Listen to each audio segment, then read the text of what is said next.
Morp 73 was first.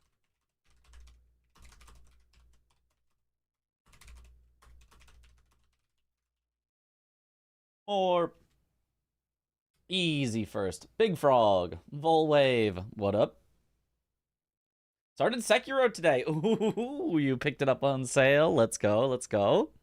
I think you mentioned that yesterday. Hope you enjoy it.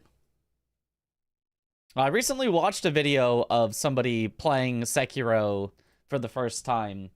Somebody who's been playing through all of the Souls games for the first time.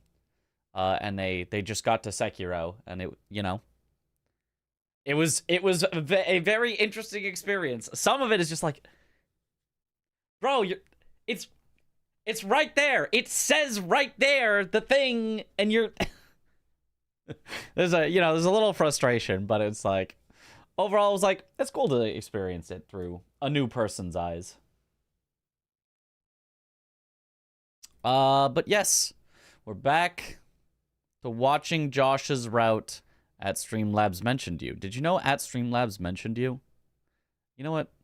I don't need to change the title again. You can go away. That's fine.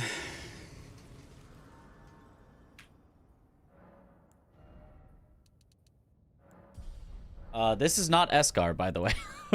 Josh did things in slightly the opposite order, but we're gonna watch the rest of Josh's run, see if there's anything else we can find to optimize for him, perhaps, and then all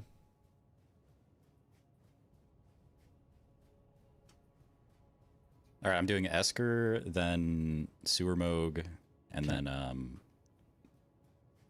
Spirit Caller and Vike. Oh, okay. that was scary.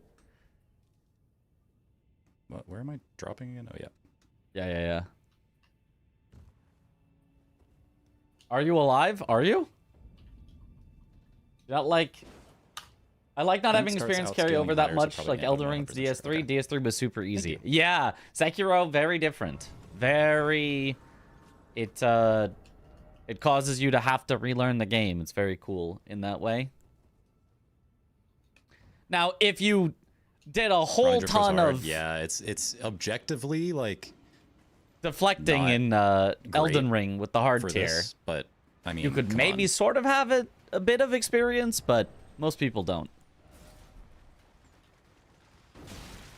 Josh just going Snow Witch stuff when there's a Lobter here? That's so scary. Could we find... So Aggie uses the Raya Lucaria armor. Is there a good, like, actual set of armor that Josh could use that kind of fits thematically with his build that's along his way? Like, I know the Ronnie drip is funny, but, like, it is very low defense. And he has a very light weapon. So it's like, he just doesn't... I don't know that it's quite an optimized speedrun set of armor. The D set, he doesn't... Does he kill D? Does he have the D set? Is that something he does? I almost died to a Lobter. Something... Not the Lobter. Something that looks good, but The feels... Lobter, indeed. At least somewhat in line with his Alablaster. Which, like, the Ronnie set feels like it does. You've made weekly rewards progress.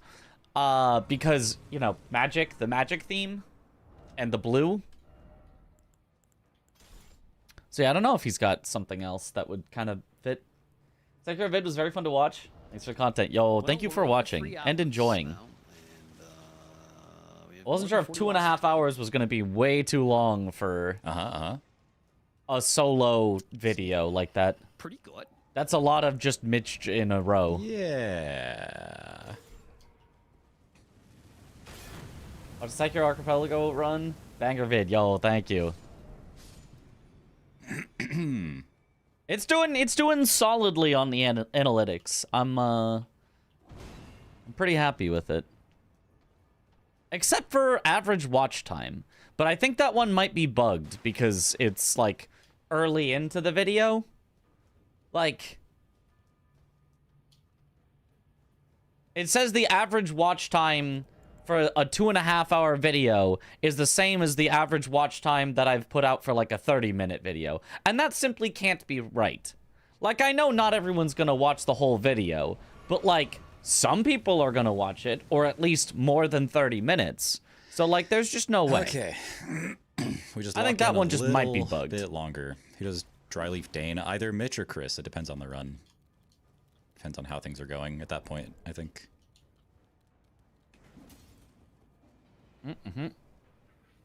I have no suggestions on Josh in this catacomb, because I do not know the proper way through. I don't know this catacomb, but it seems like he's doing good. Oh, you mog back. We're 37 minutes into it so far. Yeah, and I know that not everyone will have like watched all the way through it yet. That is true as well. The average lunch break is 30 minutes. You know, maybe that is all it is. Okay. People watch it in parts. And the number will just go up as it is out for a few days. Earlier because it's like DLC cleanup where me and Chris coordinate. Today's till GDQ starts. Yep, it's like base game cleanup. It's close, and we're prepped. We're prepared on the all bosses 4 players, but we haven't done a whole lot of full 4-person runs Feels like all of yet. us are. I think I'm gonna keep all of my normal bosses, and Chris can work on base game when he's done. Yeah, that feels... Should have compressed it down to 30 minutes. That would have been tough, I think. I think there was a lot of stuff that happens in it, and a lot of interesting stuff. A lot of bugged out stuff, and a lot of times that we had to like work around the archipelago. Just I think it's got more. It's definitely got the good stuff in there. It's just interesting. The YouTube analytics, I've never been good at being a YouTuber. I feel like I've gotten pretty good at being a streamer, but I've never been good at being a YouTuber. I don't know how to be successful as a YouTuber. So yeah, we're figuring it out. We're working along the way. We're figuring it out. Any answer on the mute Chris donation incentive? I assume we're not going to be dividing up like. Yeah, we're pushing that hard. We're really trying to get the games committee to look at that one. I think you only ever take YouTube Vike is Aggie weird. if I'm, yeah, like super far behind you. Okay, Deathline down. Oh, I feel like real cleanup. 90% of streamers figure out YouTube before they figure out Twitch. And that's kind of how it goes. And I'm the 10% that has figured out Twitch and has just no idea how to YouTube. God damn it. Oh, he does this from the other way. Wait, is it not this one either? I'm stupid. Bad line, bad Is it this?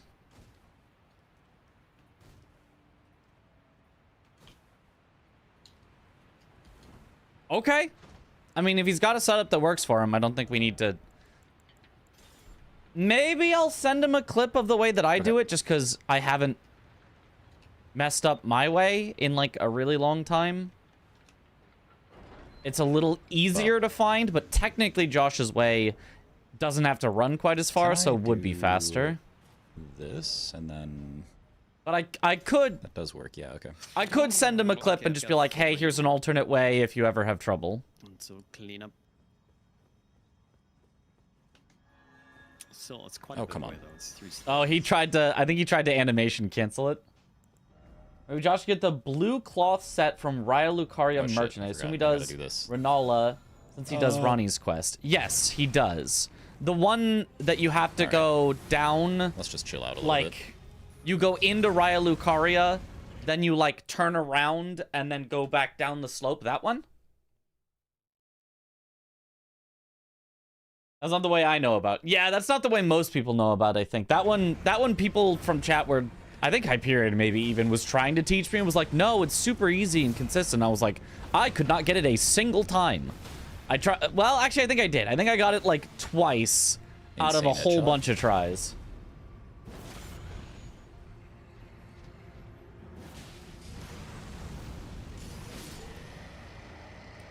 Nice.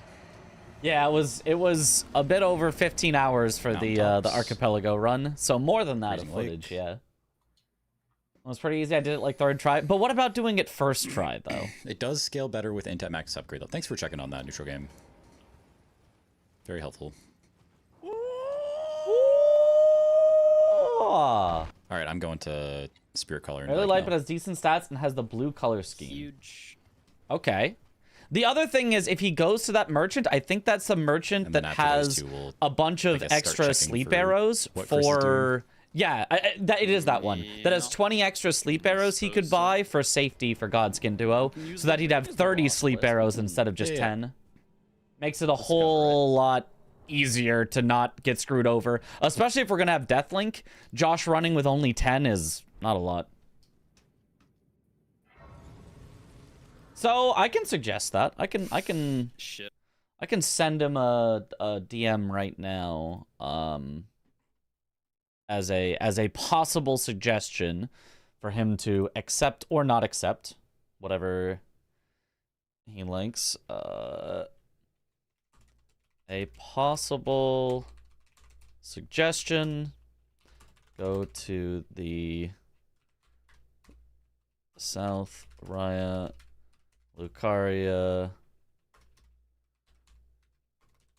merchant. One on the other side of the south entrance, and buy 20 more sleep arrows for safety on Duo. You could also get another blue armor set that has more defense than the Ronnie set, if you wanted. What set is it? Let me look it up, actually, as well. You said it's the blue something set? I mean, I can just look at the merchant, and then I can find it as well. Blue cloth set. That's the warrior's default set, right? Blue cloth set, Elden Ring. Set. Yeah. The warrior starting set. Starting armor equipment for the warrior class. Sold by Isolated Merchant, Raya Lucaria. Yeah, I remember it having decent enough negation. These numbers are just not correct. It's not 0.9 in everything for all pieces. Thank you very much, Fextra, for just not having the information. Very cool. Okay, those are the actual numbers. Run is until the 9th. Plenty of more practice time. Plenty of more practice. So much. Plenty. 9.5 on the chest doesn't feel like a lot, though. Weight 7.7. That's pretty low, I feel like, right? How much is the knight set? Maybe it's not that low. Maybe I'm just used to heavy armor. The all-knowing set, for example, which is a set that I like, has 25. Okay. Okay. 12.9 on the chest.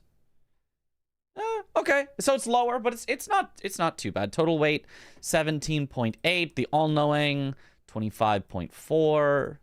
Okay, yeah, it's about a 1-to-1 defense to weight ratio. A slightly over a 1-to-1 defense to weight ratio. Okay.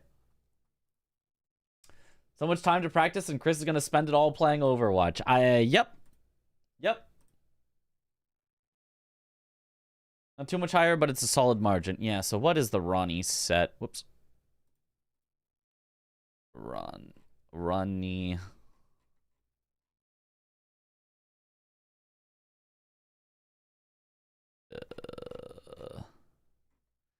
Just for my own curiosity, the Knight set, 24.6. Yeah, around the same as the Gideon set.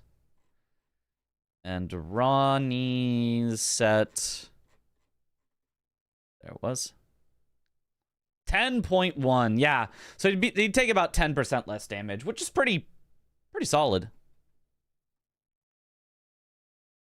I vote Fashion Souls, Elden Bling, excuse me. Well, so what fashion do you like? What fashion do you like? Not all of these are available to him. He cannot get any one of these. But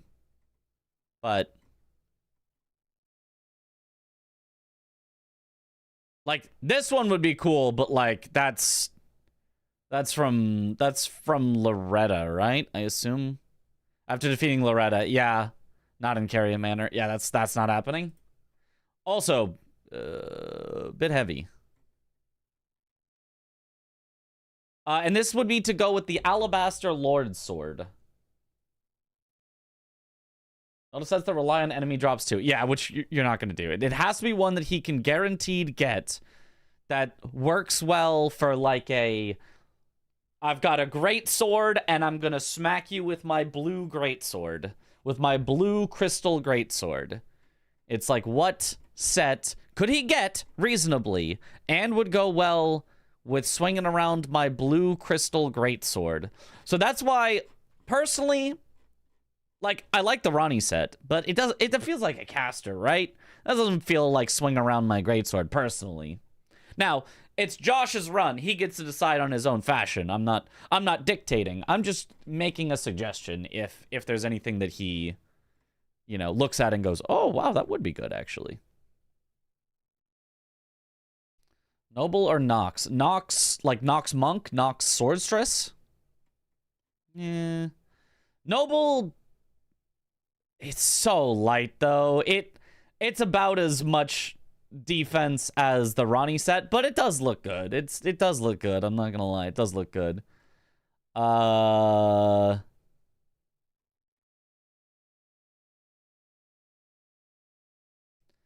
honestly don't even mind the Knight set, which you could just buy from Round Table Hold. It's got 24.6 negation. Like, it's solid. But carrying armor just before the Academy elevator. That's what Aggie is using. Unless we kick Aggie off and say, Aggie, you get this other set. Swap to this. But yeah, that one is a really good looking set.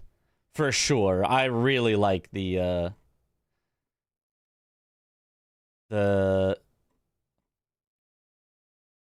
Carrion Knight set. Oh, it's a good set. Oh, it's a good set. Oh, you know what we could have him? He could, well, I don't know that he likes it. It is kind of a weird set. Ooh, wait, can you get Blithe set? Oh, it's kind of heavy. It's kind of heavy, but he does have a light weapon. How do you get Blithe set? Can be found following Ronnie's questline. She's getting Dark Moon Ring. Return to Ronnie's ride. He'll Blythe talking himself in tower. He will turn hostile. Oh, you have to go back and kill him? That's not part of the actual quest that he needs. That's not part of the actual quest that he needs. That would be probably too far out of his way. He could, because he's doing the Ronnie quest. And it is a good-looking set, but it's probably a little far out of the way for him.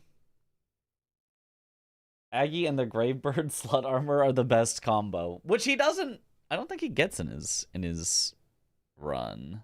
Is there any armor that actually has like a beneficial effect for him, even that we could think about for him? Because honestly, all knowing set, it's a solid set.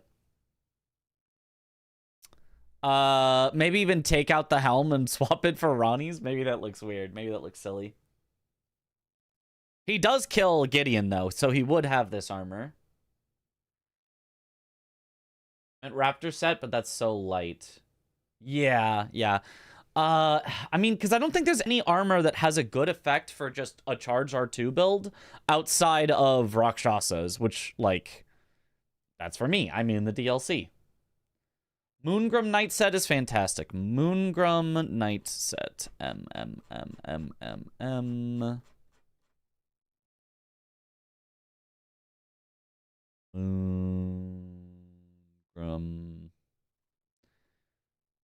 Where is it? Is it called something different? Oh, Carrion Knight. Oh, yeah. Carrion Knight. Yeah. That's currently what Aggie's using. We could say Josh gets to use it. Aggie, go find something else. And then it would be, what does Aggie use with his Bloodhound's Fang?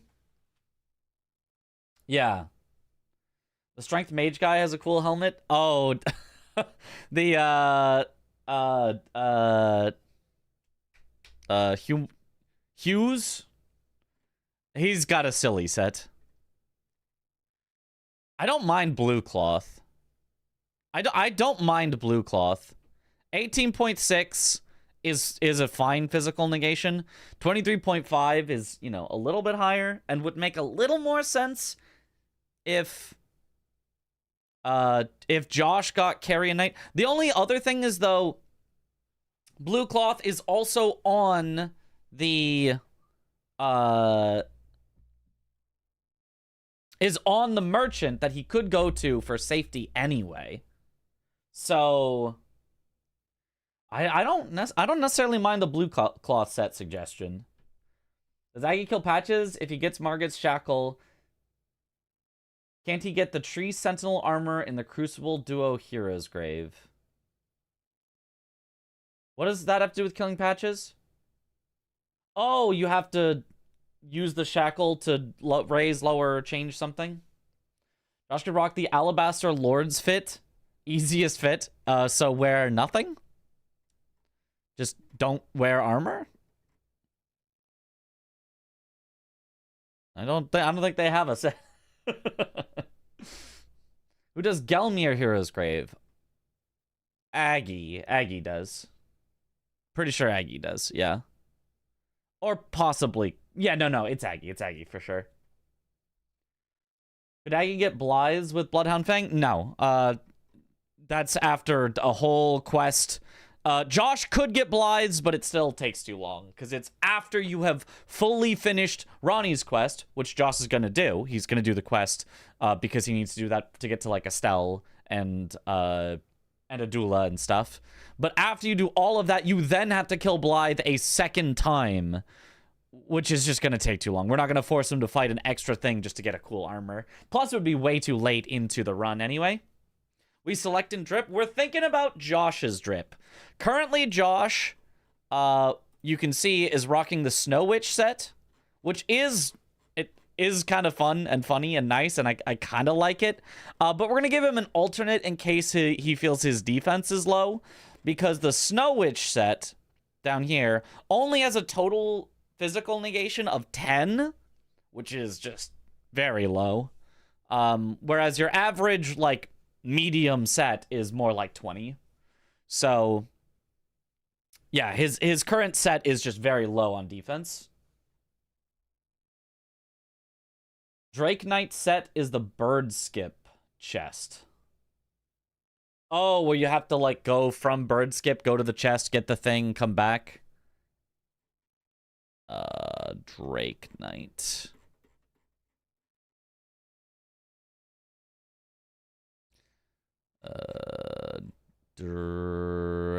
Drake Knight. Oh, it doesn't really fit with his Alablaster, but it is a neat, unique set. Who fights Malekith? Josh does. Elamir Briar armor. Josh doesn't do Elamir. Where do you get these from? Oh, they're heavy.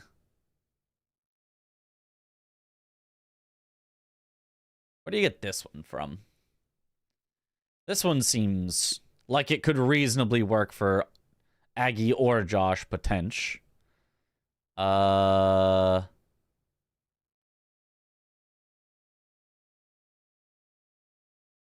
Dropped from Knights. Never mind.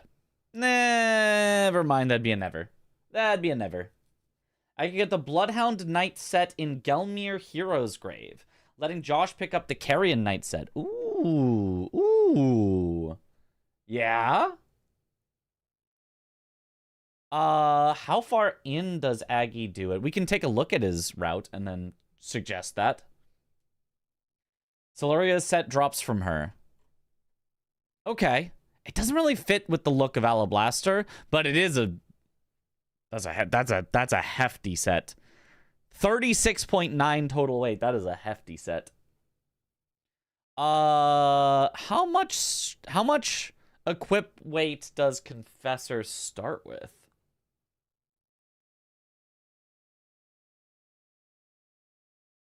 Yeah, I think we're gonna suggest probably either just that he takes over Carrion Knight set and just gets enough endurance to be able to wear it, which I think could be fine. Or the blue cloth set, which should be light enough he can still wear it, but isn't bad. What does Confessor... Honestly, the starting Confessor set isn't even, like, terrible. 19.2 for 17.1.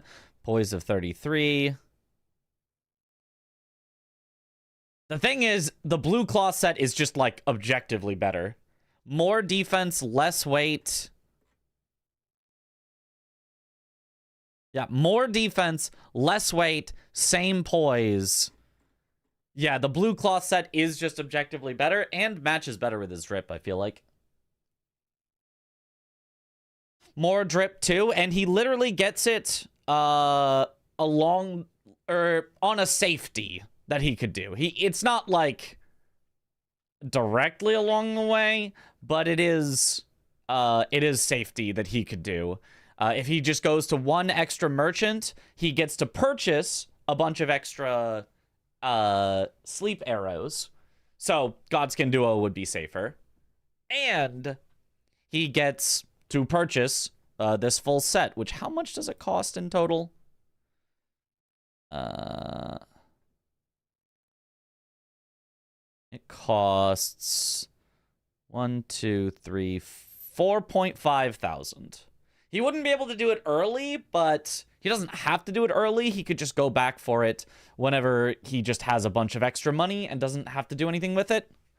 Which we've already discussed that he does have times where he has nothing he needs to do with his money. So he could always just go back, buy those, and buy the St. Trina's arrows. 160, 20 of them, that'd be 1,060. That'd only be 3,200 to add on. So 7,700. And he can get a full set of armor and triple his number of St. Trina's arrows. So he could have an easier time with that. I like that. I'm going to suggest that to him. He does not have to take it if he's like, nah, the Ronnie drip is worth us dying. Like, fair, but I like the look of that one.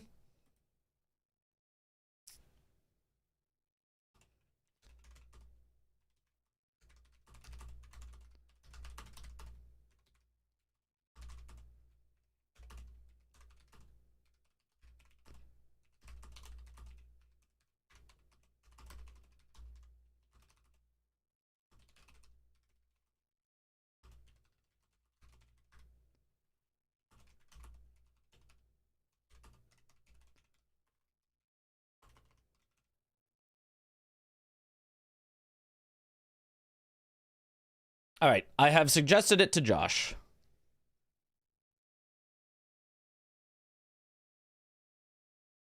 All right. The Ronnie drip is pretty swag. It is pretty swag. No, It just, okay. I feel like it's a little mismatched.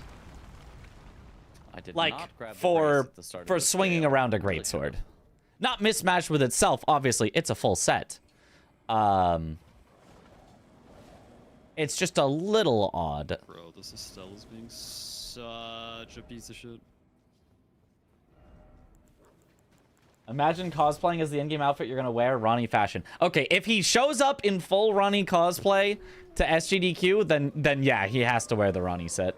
That's just how it is. Okay, in theory, I kind of want to see... spirit colors. Okay, there's no reason to do this, but I want to know. I'm gonna boot up the game and give myself the full blue cloth set. But then the Ronnie hat. I want to see how it looks. You know?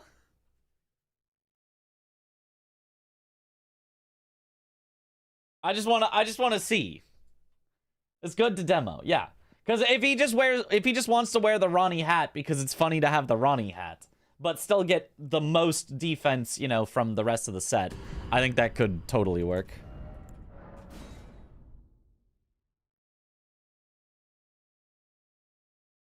Mitch, do you feel bonita? I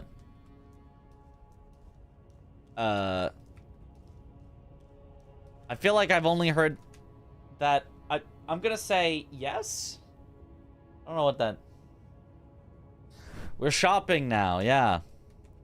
Oh, I was currently just keeping with the Confessor armor. Oh, and he does have a... I guess he is kind of a little strapped on weight. Maybe the Ronnie set is kind of fine because his weight is a concern. But, I'm gonna look at it anyway. Fashion show.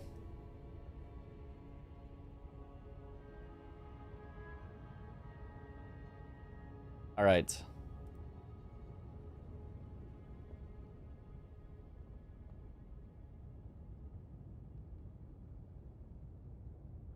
Items.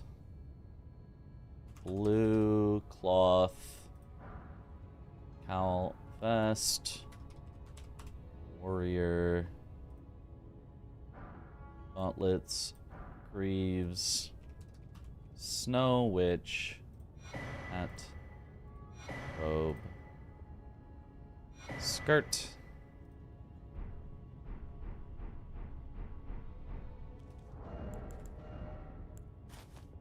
So my suggestion is this. It's pretty silly, but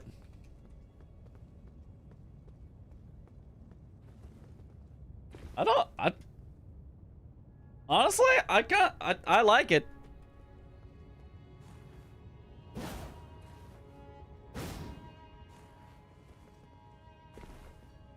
Hat is drippy with everything.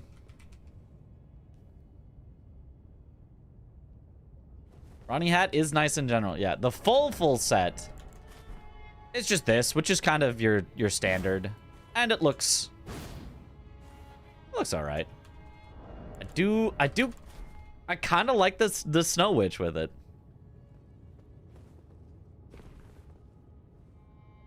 Just be big hat Josh. Does it look with the Ronnie legs as well? Slightly mismatching colors, but... And it's mostly hidden by the chest, anyway. Especially from behind, there's, like, no difference. You just have bare feet. Yeah, I think it's better with the normal, because you're going to see the character from this angle basically the entire time. Try chest? Well, yeah, then it's kind of just the Ronnie set. Which is fine. It's just... Yeah, it's just a Ronnie set.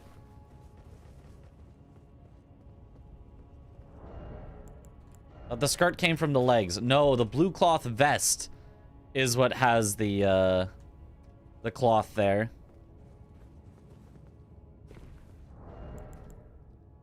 Yeah, so 9.5 versus 5.7 on the physical defense. Yeah, and a loss of poise. Honestly, not that much poise difference. Yeah, I feel like you could use the Snow Witch hat and you could definitely get away with it.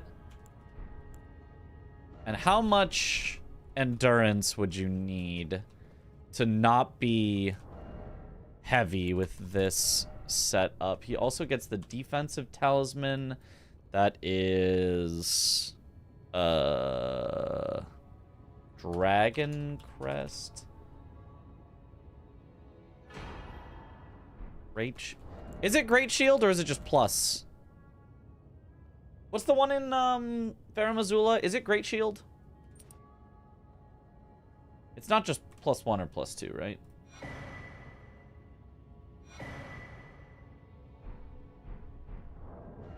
I want to say it's Great Shield. Great Shield is Halictree. Oh. Then is it +2 that's in Farum?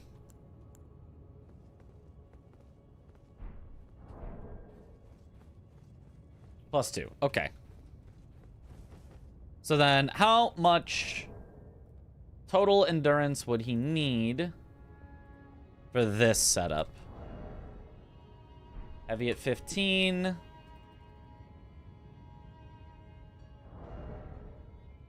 Not heavy at 20.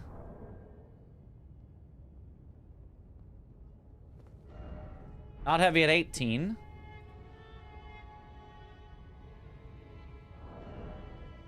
Heavy at 17. So we would need to get to 18 endurance.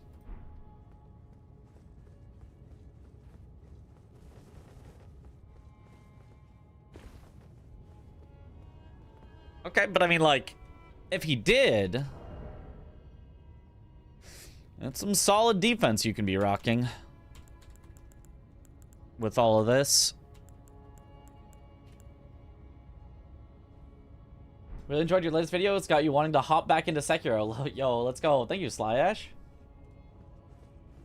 He does hot swap the halberd sometimes. Okay. With 18 endurance, he wouldn't have to hot swap the halberd. He could just be running around like this. I feel like this is a cook. I feel like we have cooked. I think if I were Josh, which I am not, I think this is what I would do. I think I would go to 18 endurance because I don't want to have to hot swap because I just find it too annoying. And technically it can slightly save fractions of a second because instead of having to go into your inventory, you can take tighter lines and whatnot. Not having to swap. And 8 levels into endurance isn't that much. But let's say that he stuck to his default 10 endurance. If he went this set, yeah, and so he could basically hot swap his halberd and wear the full set, and then once he wants to not have to hot swap it anymore, he could get to 18 endurance. Where to find the money? Because you altered his attack stats 2 already last time, right? Yeah, so he wouldn't wear this for Godskin Duo, obviously. He would just do exactly what we did before with Godskin Duo. He would hot swap the Golden Halberd probably until he kills around, like, Horalu, because Horalu gives a good amount, and then he could probably level up his Endurance instead of leveling up his Vigor.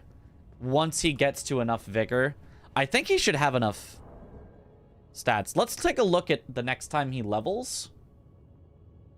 So that we can see.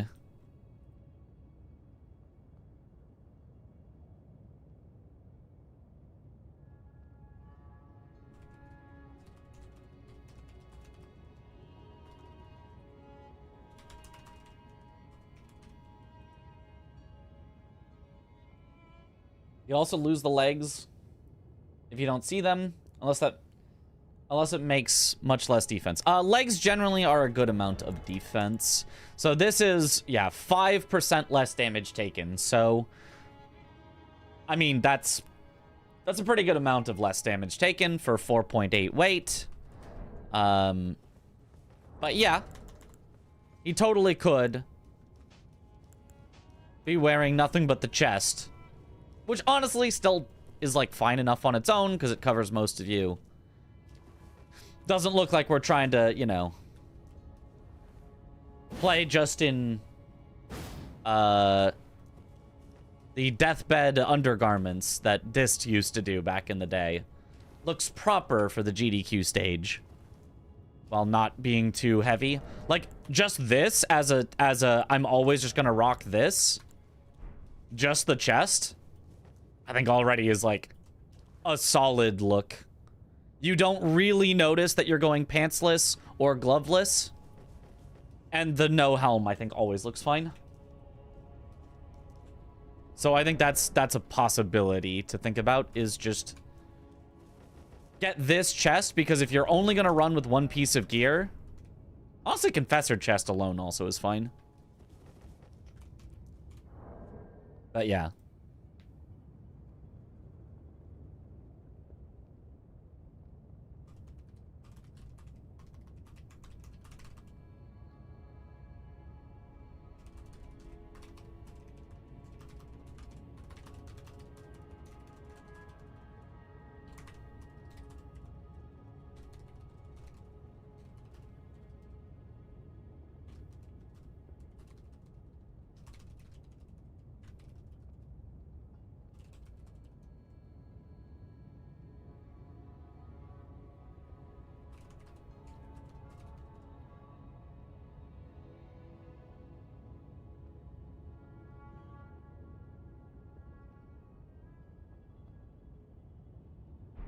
All right. So yes, it seems as though Josh is saying he's fine with just running the Confessor set, which I think is also a very reasonable call. And then you don't have to go out of your way for any armor set, but I just let him know. I was just like, if he wants the blue cloth set, I think it looks quite nice. I think you can rock just the chest, and it still looks pretty nice. You can go for the full set. And then it just takes a bit more endurance or hot swapping. Yep.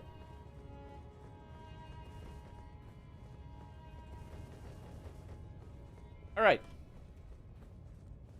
Cool. Armor probably figured out.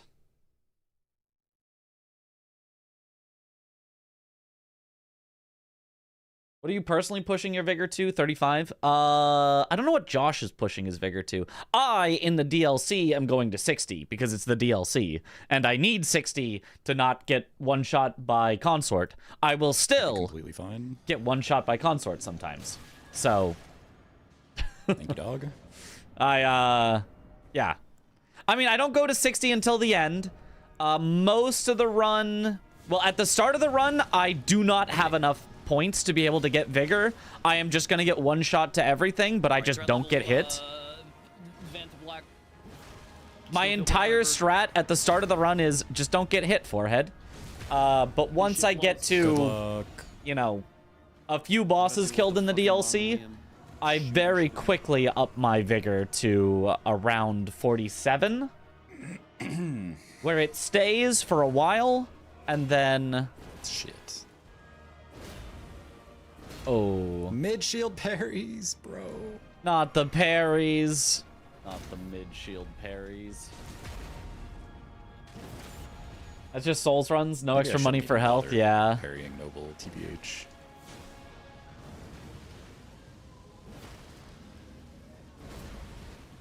To be fair, like, it's still surprisingly safe in most bosses except for Rakshasa. Rakshasa is the only one that's early enough that I don't have health. Inconsistent enough because it's an NPC. And just dangerous moves enough because it's an inconsistent NPC that I am likely to die. 3 bosses left till... Everything else I can either easily no-hit or is late enough into the run that I have health.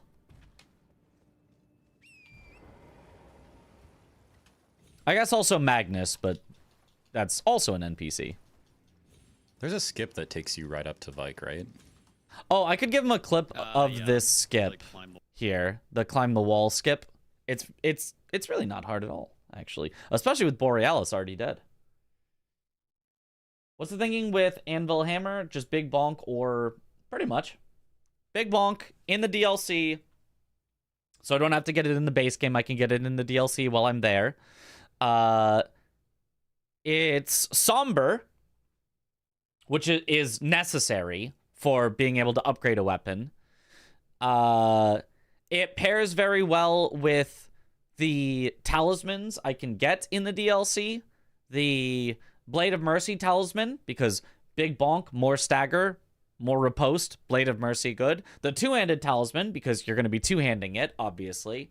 And the double-headed, or the two-headed turtle talisman, because it needs stamina. So it pairs very well with all 3 of those. It also pairs well with the deflecting hard tier, which I have chosen for my build that I'm going to add in, even though it might not be optimal, but it sure is nice and helps a lot. So I like using the deflecting hard tier. And so all of that combined just makes it where it's like, what is a somber that I can get in the DLC that's good at staggering, that works well with deflecting? Anvil Hammer. Like it's optimizing for those things. It is the best at optimizing those particular things. Could we find a better weapon if I did not want to go deflecting hard tier, or like I wanted to pick up more talismans in the base game? Maybe, but for what we've been optimizing for, it's pretty solid. How far out of the way is the Anvil Hammer? I know it's the side dungeon, just not sure how fast you're able to do all that. I think it takes like a minute to go through the forge. It's not super long. Maybe it's longer. Maybe it's like a minute and a half, 2 minutes. But also doesn't require fighting like anything at all. Just zoop on through. Yeah, that's the other thing. You need to have something that you can actually acquire, because trying to fight something in the DLC with only great stars at +7 isn't great. You'd rather have your somber weapon early. Chris does actually fight the Ancient Dragon Man with great stars at +7, but that only works because NPCs can just get stun locked by wild strikes. Otherwise, it would be a miserable fight. Like, I could get through the Hippo with great stars, probably. I could probably get the Falks. I could probably do the Horn Scent Leda invasion to get Falks. That's a consideration. That's possible. But Falks is like garbage against PK. Garbage against the Ghost Flame Dragons. Like there's just a few fights that Falks would heavily struggle on, whereas Anvil doesn't struggle on any of the fights. I'll have to learn that eventually. It's pretty efficient as well. Yeah, it's not too bad. It's not like super. It's an entire forge, which sucks, but it is like the most convenient forge that's actually along the way. Yeah. To not have to go to the Spirit Spring. Yeah. Who needs Falks? We have Big Bonk. Yes. I could take a look at my how long it takes me to get it. I could even just look at the splits that I have. For Rolana. If I just open my splits real quick. Just Loretta then getting to Millennium, and then I'm cleaning. Uh. Oh wow, that was almost bad. From the previous Skidoo to grabbing the anvil and getting out of the forge is 2 minutes. Probably 30 seconds of that is riding down to the entrance of the forge. We would definitely not save all the bosses for the very end. Which I would have to do anyway, because I would have to travel into Skidoo Altus. So it probably costs about a minute and a half in the forge. Yeah. Well, so a minute and a half to get your weapon. Not horrible. There might be faster, but honestly, for this run is nothing. Yeah, for a 3-hour run, minute and a half to get your weapon isn't too bad. Oh, Vikel. It's kind of hilarious. Yeah. Yeah.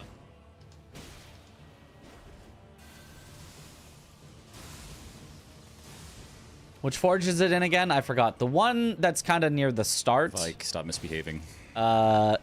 Just past Castellensis. On the way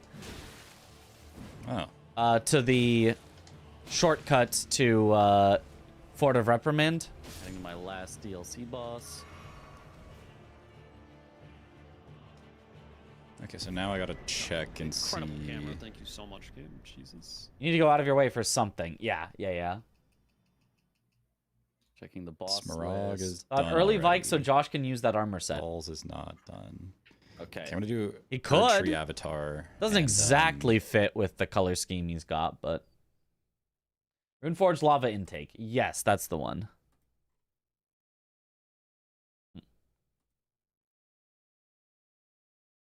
Where is Ritual Shield, by the way? I don't know where Ritual Shield Talisman is in Elden Ring. Capital? the catacombs right next to it. Catacomb? Near the duelist. That's what I thought. That's what I thought.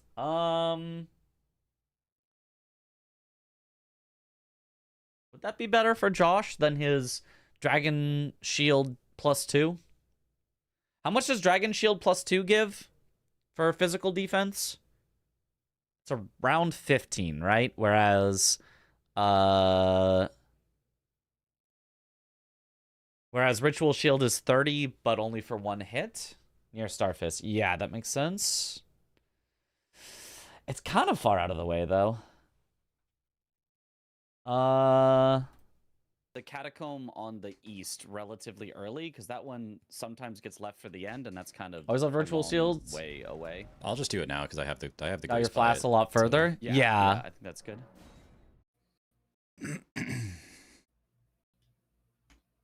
Dragon Crest +2 is 17%. No, I feel like Dragon Crest has got to be better than for what Josh is doing. He's not. I think that Ritual Shield is a lot better if you're almost getting one shot. But I think Josh is very much not almost getting one shot, even against Vike, who's like horrible. Like look at how much damage he takes from Vike. Like that's just not like 30% less of that is this much less, whereas getting half of that less but on every single hit is like way better, I think. Technically Vike does some non-physical, but close enough. I think Dragon Crest +2 is still better.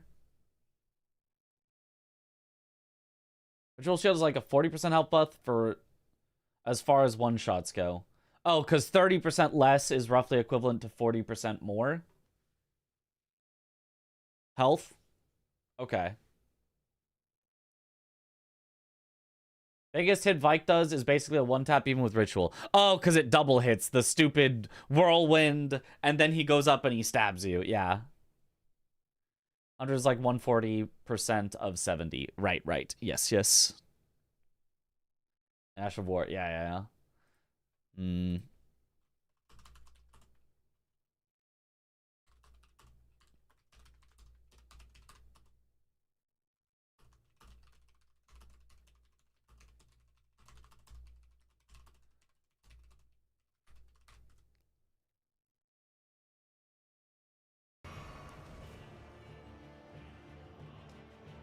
Okay, so now I gotta check and see balls. Catacombs right next Catacomb? to it. All right. Okay. Yeah. Somebody should do the catacomb on the east relatively early, because that one sometimes gets left for the end, and that's kind of a long way away. I'll Okay, just do it now this- because I have the grace by it. So Yeah, I think that's good. Okay, so he did Vike. He's kind of, I guess he's cleanup now Monster. then, which means we don't really have anything more to look at for Yeah, I his just have enough actual damage that route. I kind of just let him trade with me, but it does get me down. How much health do you have? If he traded every single time, I think he would kill me first. But as long as he tries to roll at least one. Yeah, I remember I was doing, I was like kind of done with my So Aggie, you are on cleanup. own stuff here. Maybe just I was skip on to Josh's. cleanup now. So I think Josh is on to cleanup as well. It's this silly catacomb.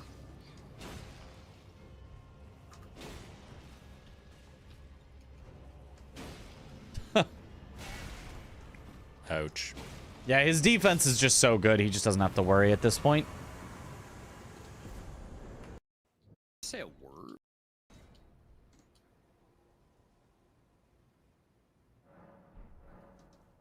Not catacomb. But I love catacomb. Okay, made it to Melania Grace. I'm gonna do. So for this run, it's going to be so fun. I mean, it is so fun even in practice, but you know. Liurnia? I also have Academy main gate, so there's like Snail? Oh no. Okay. The Liurnia Yeah, I mean, I looks can- like- so yeah, it's just snail and. I can try to race him to Urge snail, but Avatar. Grace Aggie. Yeah, this is Oh, this is there a black pure knight assassin cleanup. that Mitch could do otherwise. I'm killing it right now. Oh, okay. I guess he already did Smarag and Or the Crystallian one- Duo earlier. I remember him doing Crystallian Yeah, Duo I just did earlier. that one, and I'm Smarag gonna go is... Watchdog next. But I could go Knight's Oh, the Cap one over instead. by the key? I think the Watchdog is done, isn't it? Or- Yeah, I think he's just done it all. No, it's still there. Okay. So I think that's the end of What else Josh's needs to be run done? then. Watch. It's not that- Nothing more to look at.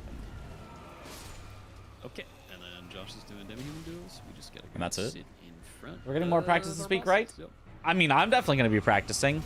Even if it's solo, like, I'm let just Chris going to be go first and tell practicing us when he's done. so much. I mean, GDQ starts in just a couple days. And I go last. It so is I'll be basically waiting for 1 a week minute.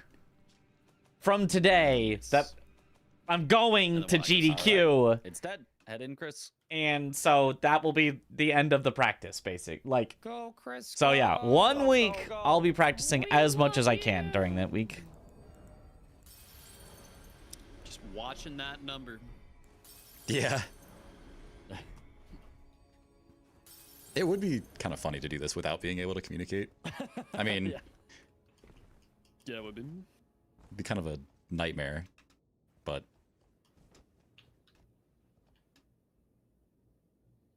We're waiting because we're gonna do the ball. All right. We'll be at SGDQ all week. Not the whole week, only from Wednesday to Sunday. What is your estimate for the whole run? It is going to be 3 hours and 15 minutes if Deathlink is not activated. 3 hours and 25 minutes if Deathlink is activated. And then 3 hours and 32 minutes if Deathlink is activated. And also, we're doing the Egon speech, because then we'll be doing all of our final bosses, like, separately, each as an individual boss showcase. Which I think we're kind of maybe going to do anyway, so, like... But hopefully we also get the Egon speech met. That would be fun as well. Practicing enough for the whole team. I mean, kinda. When I'm also literally going through everyone else's runs and, like, checking if there's stuff. It's kinda. Looking forward to the run. Yeah, me too. All right. So I guess that's it for Josh's run then. So we can then take a look at Agerton's run. Good old Aggie. Lil Aggie. Sorry, I can't aim anyways. No, get this away from... Get this out of my face. I don't want to watch Overwatch. While Aggie's away, don't make me watch Overwatch. What the heck? Can you believe it?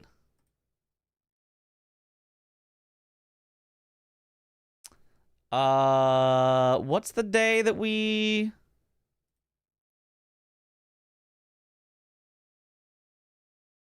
What's the day that we did our... Oh, because it wasn't the start of a run. Which... This one? Yeah. This looks like when we did the All Bosses 4 players. Yo, Mitch Riz. Mitch Riz? Who's that guy? Yeah.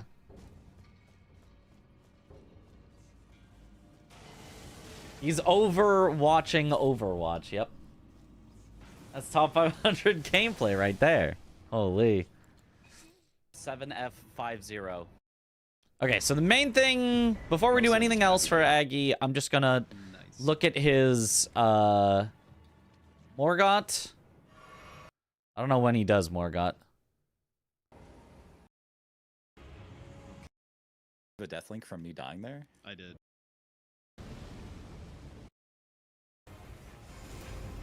It's gotta be before this. There it is. I can see it on the splits. And it's like, why is... It's probably loud. Weird. I really cannot think Here of we go. why that would have happened. Watching a run on hotfix was truly Yeah. enjoyable. The way you end with fighting the last 4 one at a time is epic. Yeah, that's what we're gonna try to do on the main stage as well.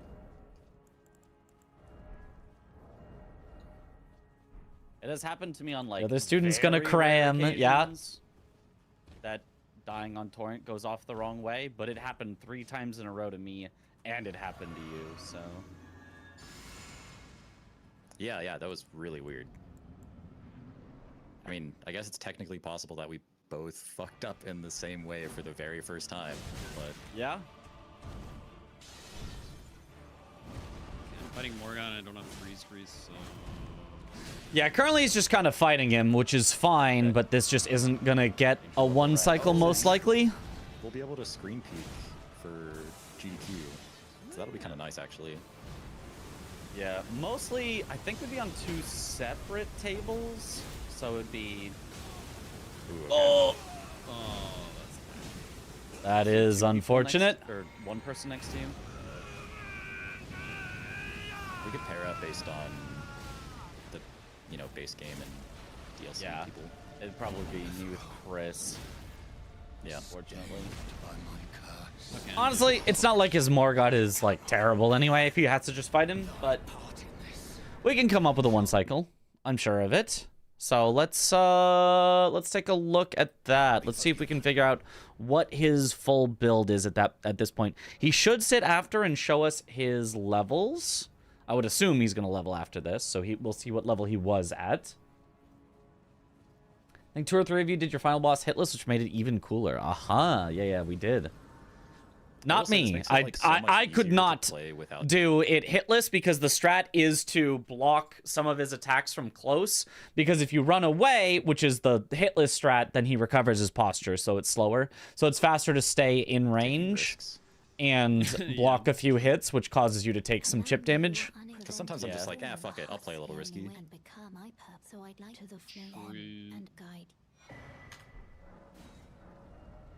Oh, he does not level here. Why not? He's got like 200k. Teal or something. I'm gonna do the tree skip and round. Teal? It's like not very You dangerous. see the but, PlayStation like, news you say know, about physical what a media? hero. Yeah. Sort of, I did. He did not get the gamer skip. This is so sad.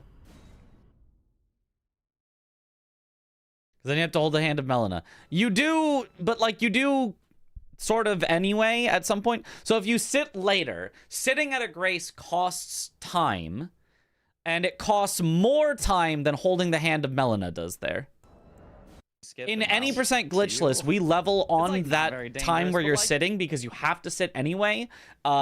Because that is less time wasted than sitting at a different grace where you have to You know, fully sit. That's wrong. Not my problem. Okay, he's got ritual sword and They got 30 mines over there. warrior jar. We saw that. My problem. A lot of people reacting to it, not actually what the I actual think it's content was. chartreuse. I think Yeah. that's a different color. We should bust that out anyway, though. That's just. Your guys color coding for danger levels? level It's so chartreuse. good. We have to do that on stage. Every game starting 2028 will no longer be made in Figuring out physical. What exact combination of gear to get me to medium load? Yeah. Is so annoying. Honestly, Or like you that just reminded me that I never in played itself almost doesn't sound that bad. Because it's like, I guess that's kind of the way things are going. Kinda. But when you pair that with that they are literally just shutting down the PlayStation 3 and PS Vita stores so you can also no longer buy games digitally for them, making the that means that in the future all PlayStations will be worthless. They won't be able to play games. You know?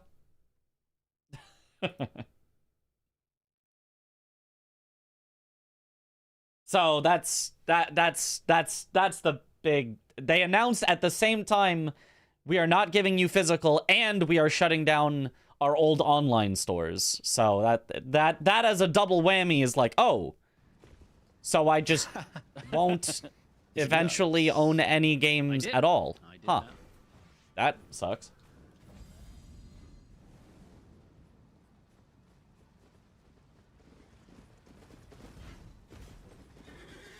Why not just use Steam, better marketplace and everything? I mean, yes, correct, but you know, obviously people want the convenience of a console in their living room without having to have a computer in their living room. The run is Testing. going. So, Yep. but yes, You know, if with you are a these, hardcore you know, gamer, set of- there's like, pretty with the much set of no restrictions you reason to have a around PvP pace. console over a PC. Yeah. I mean, I True. guess except for exclusives, but if a game exists on both PC and console, and It's a you close for the are commitment to the bit, you know? It is impressive. someone who really enjoys games, it will be better to have it on PC 100% of the time. But oh well.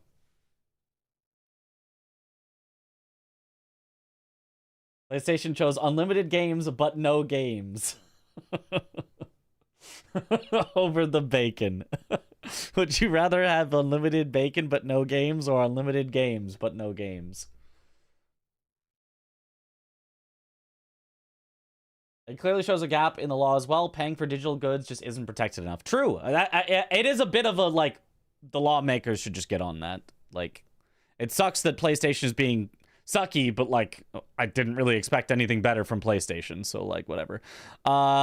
Anyway, we were just looking for Aggie's stats. When's the next time he levels? Well, you know. I'm just gonna look for his runes to go down. That'll let me know that he leveled so we can see what his levels are. He's still not leveling. He's still not leveling. He's still not leveling. Now Now, how far behind are you? A little under. Ballpark. And you know what? I'm waiting for us to find Chris. Ooh, I don't know. Okay, here's the leveling. Different armor set now. He was at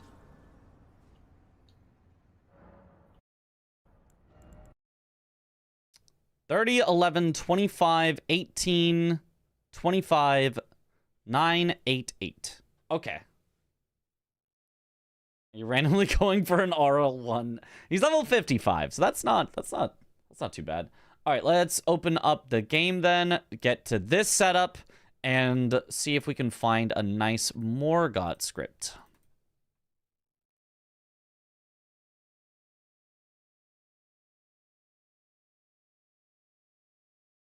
The whole reason I got a console is for physical media. Yeah, no, that makes sense. That makes sense. And that is not... Sorry, rip. They're getting rid of movies that people have already paid for and will no longer have access to it. Yeah, that's... Yep.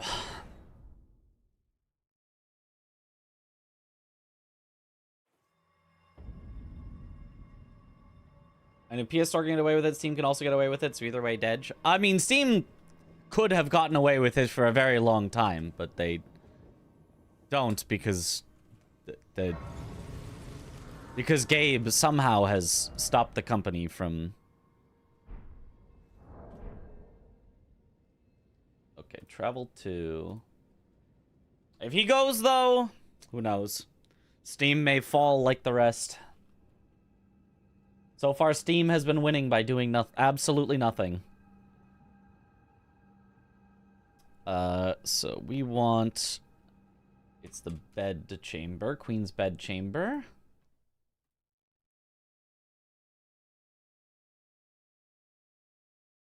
Steam knows not to shoot their users in the stomach? Right. All they have right now is the goodwill of the players.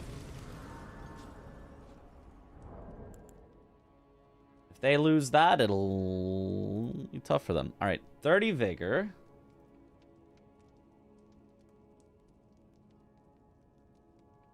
$11 mind, 25 endurance, 18 strength, and 25 dexterity.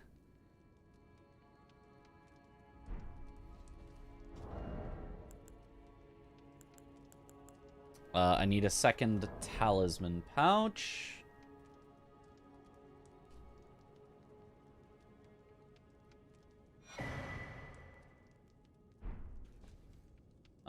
Technically and a third one, although it doesn't have anything in it currently. I need ritual sword. Ritual sword.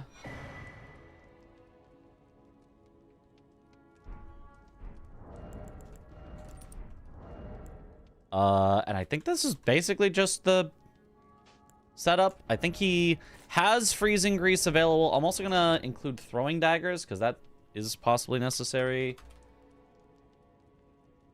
Throwing dagger. Several of those. Because he could always buy one at the start if he needs to.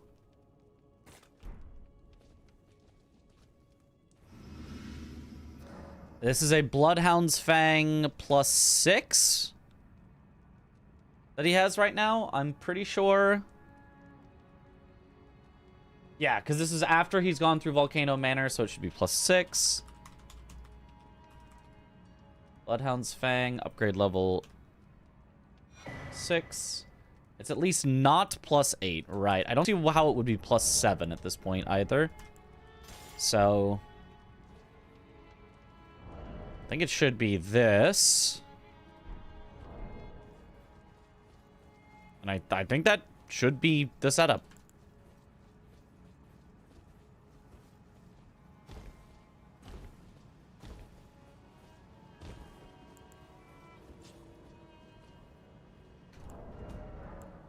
All right, let's make a save and see if we can find a good script here.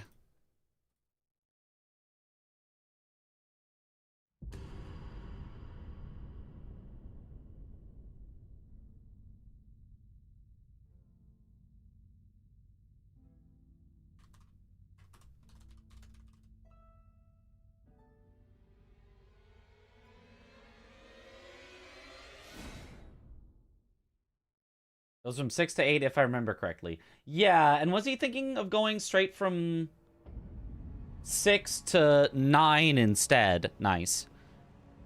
I think is what he was thinking. He was thinking about not even going to 8. Good luck, bitch. The information on PlayStation comes like 3 days after the news of them removing 500 digital movies from people with 0 refunds. That's, well... I said I wanted to go 6 to 9 and skipping Erd Tree in the snow. Yeah. That's what I remember. Alright. I probably needed mana back, but let's see. Oh, you're supposed to do an R1, not a... Yeah. Oopsies.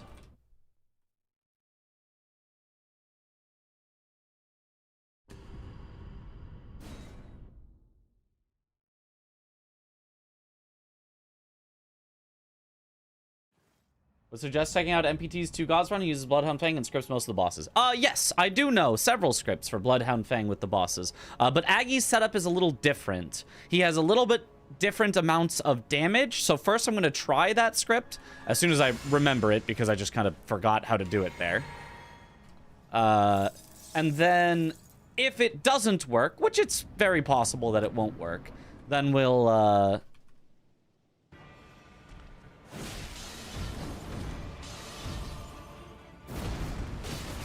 adjust it.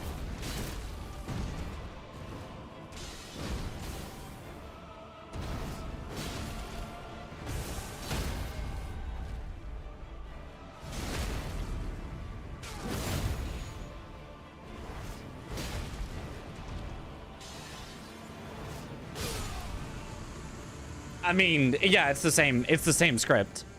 The same script works, but better. Because the Frost Grease is OP for this. Yeah, that's perfect.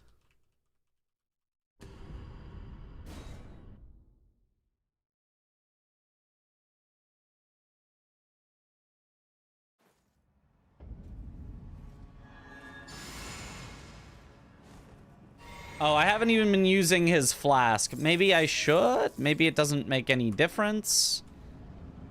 What's in his flask right now? I guess I would need to check that.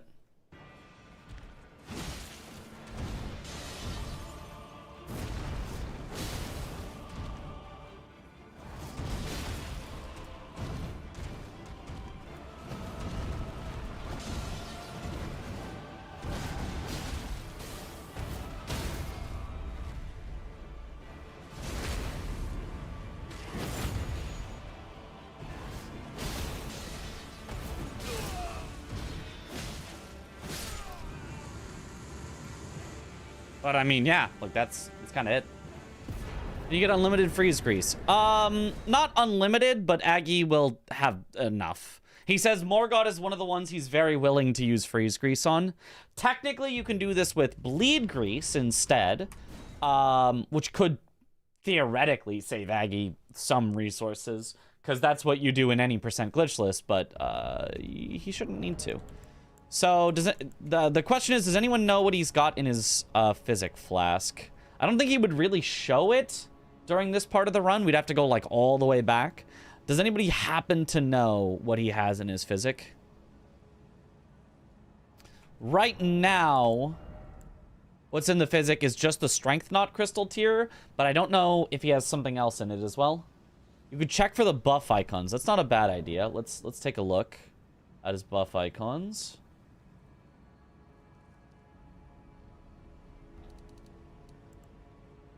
We go back to the Morgott fight.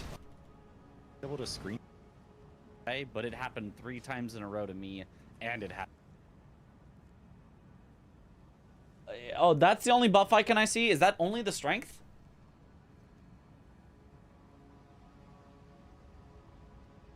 I think that's just the strength.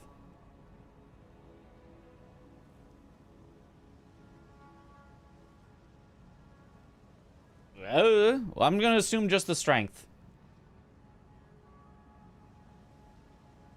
Dex, maybe? The Dex one is in Liurnia, right? He could get the Dex one?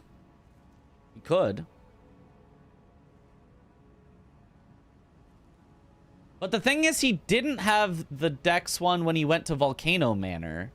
So I feel like he would have had the Dex one if he was going to get it by that point.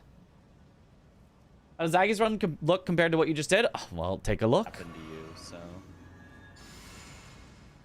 Yeah, that was. He does really not have the weird. Dex one, pretty sure. I think that's right. I don't I think he mean, gets I the guess it's Dex one. technically possible that we both fucked up in the same way for the very first time, but Yeah. See if you can notice any slight Fighting differences. Morgan, I don't have freeze grease, so... Oh, in this one he didn't have freeze grease, but we can come up with a backup strat for him if he doesn't have freeze grease, which would probably be do the exact same thing. Are you noticing any differences? that would be kind of nice, actually. I'm noticing some differences. Yeah, mostly, I think we'd be on 2 separate tables. So it would be... Ooh, okay. Oh, See 2 people next, or 1 person next to you. I'm reading that he might be able to get it in the chat while deliberating his second Compare tier it based slot. on Okay. the Okay, yeah. base game and DLC. Yeah. people He doesn't need it for any of the scripts we've come up with so far, but it doesn't hurt. okay, I'm beautiful. So, yeah, honestly, his is still just, like, not... It's not bad. Like, it's fine. It's whatever. It doesn't matter, but... First, let me double-check that using the physic tier isn't going to mess up the current script. Because it's sometimes possible you could over-damage. Yo, Dom! Thank you for the raid. Welcome on in, Raiders. We're doing the last... look through of person to see if there's any free time save that I know about.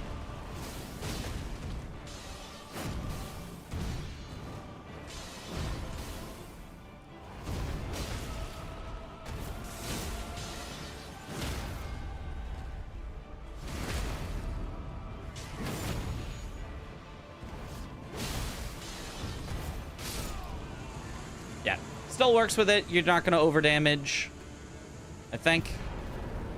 Unless I would have over-damaged if I did another weapon art there. I don't think I would, but let me double check. Let me double check.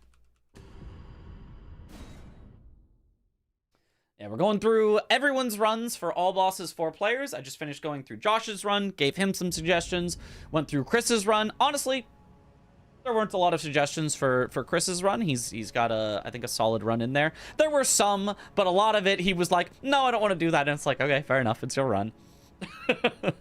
And now we're looking at Aggies, where there's just a couple of fights that, like, we know he can script that we're looking at scripts for. So this is Aggie's route, where he uses the Bloodhound's Fang. And we know how easy it is to find scripts with the Bloodhound's Fang, so... Now we're just putting in the work to actually make sure that they work. Yep, Bloodhound script.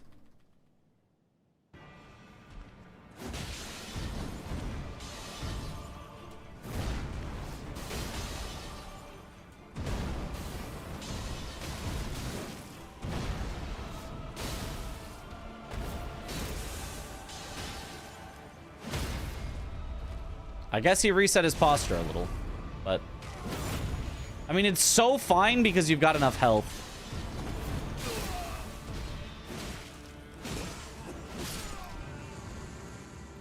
And he's got so much endurance that you have enough stamina to just do whatever as well. Gosh, that's nice. Let's try it without the freeze grease, though. Let's see if you can just get it without the freeze grease. I don't think you can, because we're barely one-cycling him with it. So I think without it, you can start with a charge R2 since you have a lot of health.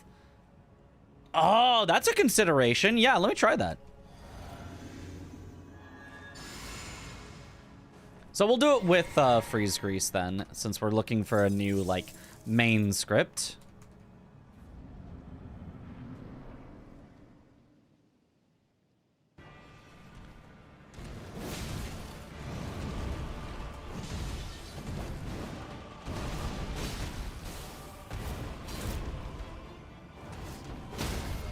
Oh my gosh, and then you stagger him on that hit?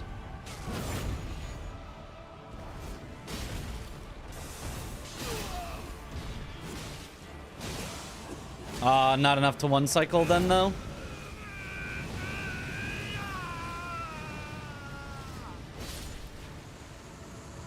You've got more health, but it's what you used to do for 2 gods. I don't think he has as many levels as you do in 2 gods. Ideally, you do a follow-up weapon art, then riposte. And it won't transition him. I'll try it then. I'll try it. Yeah. Maybe that'll do then. That actually might. That might be enough. Oops, wrong order of buffs, but it doesn't matter.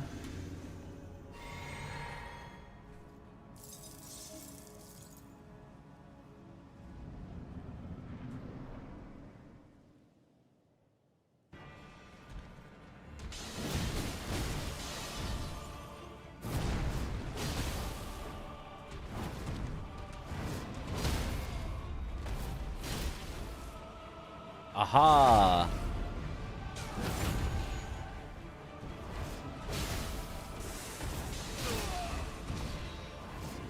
Oh, yeah.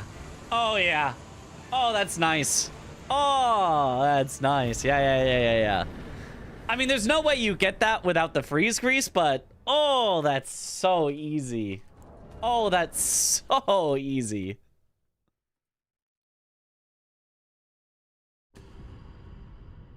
Let's do it a few more times, and let's think of a backup for if you don't have freeze grease. Just like, it's not going to be a 1 cycle, but a suggested order of attacks if you don't have freeze grease.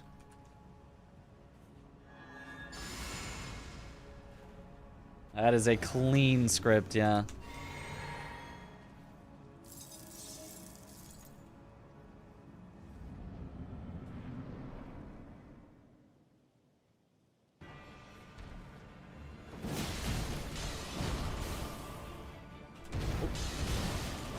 Over rotated. That's bad.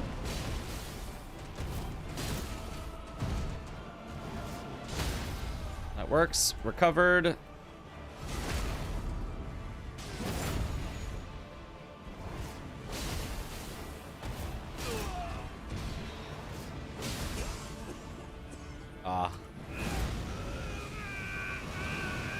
Mostly recovered. I would call that good enough, but not quite. Over-rotating is bad. Webinar would have killed. I thought it would, but I was like, I'll play it scared. But yeah, I think it would have.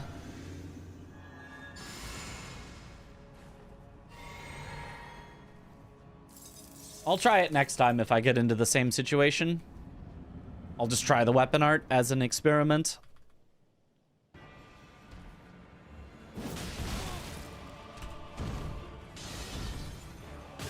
Oh. I accidentally double tapped roll. Well, now the whole thing is borked.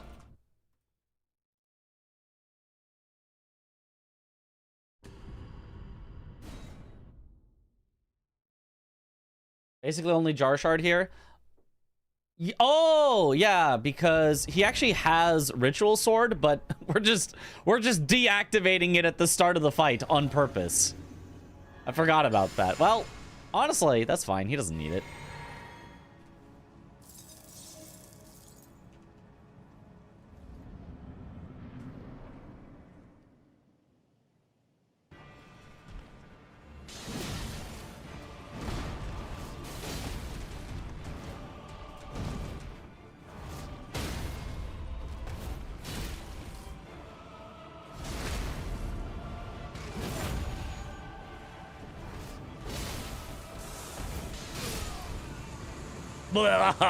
Yeah. And if he doesn't hit us, if we get to keep the ritual shield or ritual sword, yeah, that you don't even have to do any extra follow-ups. It's just death.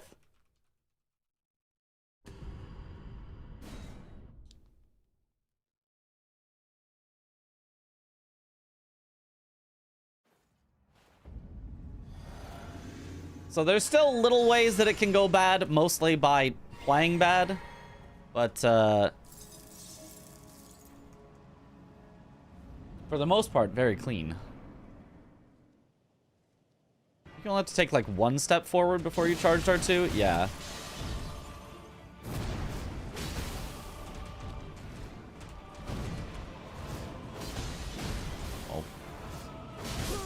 Yeah, his posture recovered because I missed with that weapon art. Skill issue. Why press other buttons when L2 do trick? True. Well, you start with a charge start too, so that is a different button. Me when there's an issue with my skill.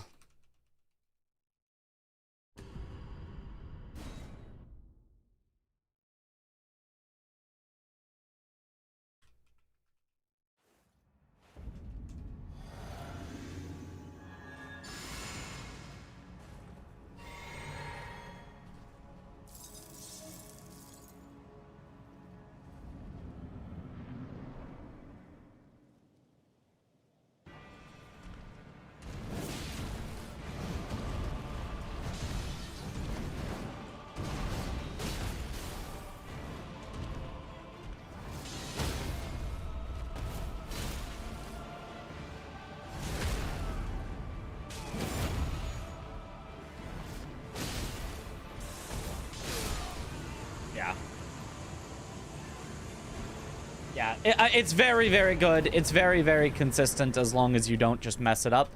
And you have throwing daggers to keep up his posture if you need. Now let's look for one without freeze grease. Yeah, that is the free RNG, yeah.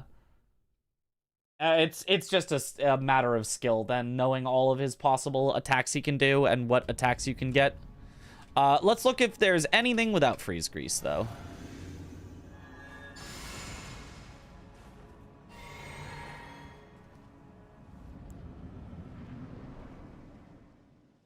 Let's first try the same thing and see how close we get.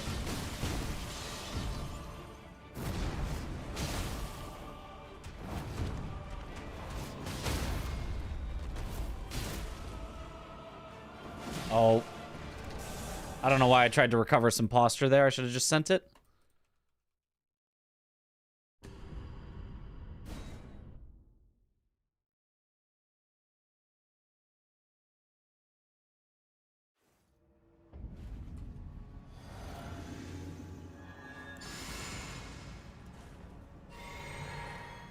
Don't think you need to worry about early stun without freeze. Yeah, it's probably worse, but I just want to see. I want to see how close it gets.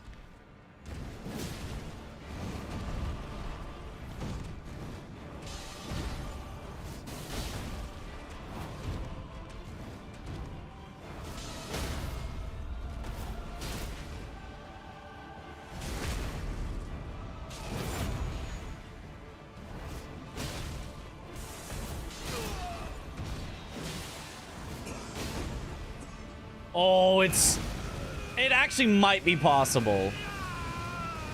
I actually think it is possible to kill him no freeze. The only thing is I got lucky though, and I kept ritual sword up. I think if you don't keep ritual sword up, that doesn't work. Or did I not have it?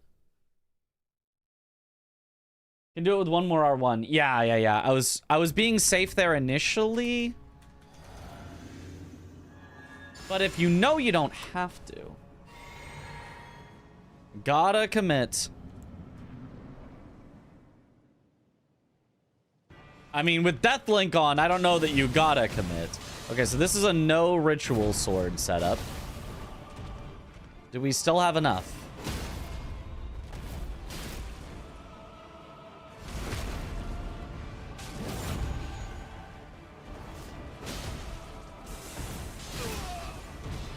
One, two. No. Not close without ritual sword. But you can kill him right after.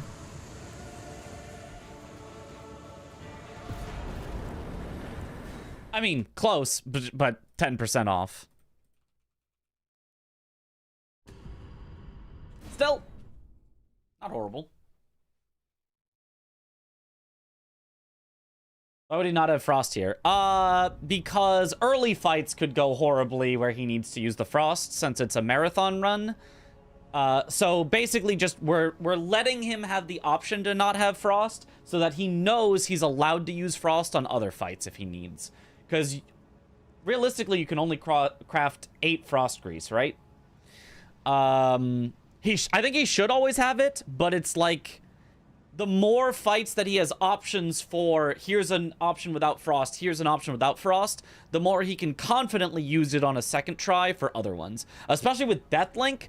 Imagine he goes into Noble, right? He puts on his Freeze Grease, somebody Deathlinks him. Uh-oh, there's a Freeze Grease down. He goes into Morgott, puts on his Freeze Grease. Uh-oh, somebody Deathlinks him. He's got to try it again without Freeze Grease type stuff, you know? 11 if you get the ones in Temple Quarter. Oh, okay. Well, he probably always has it, but I don't think he will mind having the option to Freeze Grease or not. Especially because it's like, it's not that much slower without Freeze Grease. You just have to wait out the end if you lose Ritual Sword. He can get Bloodflame Blade. It's slightly better than Freeze Grease for the bosses that bleed. He doesn't... I don't think he goes near enough to where Bloodflame Blade is for that to be worth it. He's not doing, like, the Moog quest. Me and Chris are doing the Moog quest, but the closest he gets to it is... he goes into Raya Lucaria, so he does go over to the... he goes to South Raya, and then he goes over to the key. To the Raya Academy key. From there, I feel like it's still pretty far to get Bloodflame Blade. He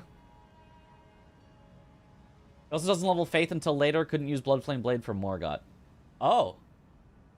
Wait, he does use Bloodflame Blade eventually? Oh. I didn't know that then, actually. No? Oh. I didn't think so. What does he level the Faith for? I did notice he leveled the Faith. Oh, it's for, he gets the Golden Epitaph. Yeah, Golden Epitaph. He gets the Faith for. Right. Yes. If he's going to the key, it's not that out of the way to get it.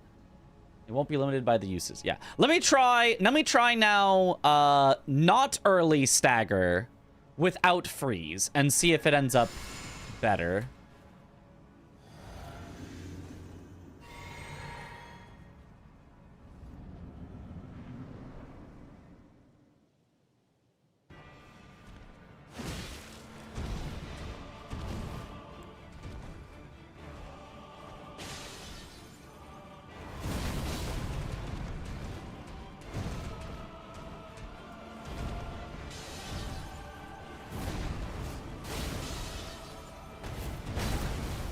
Yeah, I mean, that's just the worst RNG you can see. Just go again. I hate that. Is there a reason you aren't all the same build? Yes, for fun. For fun. We wanted to show off 4 distinct, unique, cool routes that each showcase the areas that we're going to.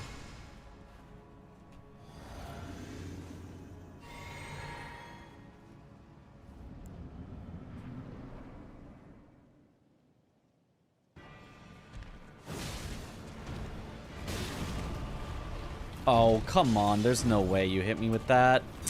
Get the good luck, squander it. All right. Is anyone using Death's Poker? Oh, God, no. It'd be horrible for a marathon run.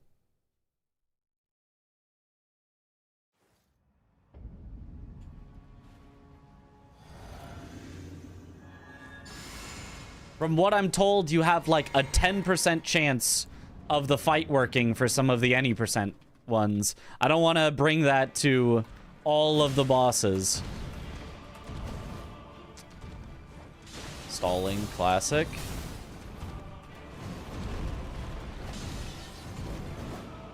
I forgot to throw a dagger at him, so this probably doesn't work.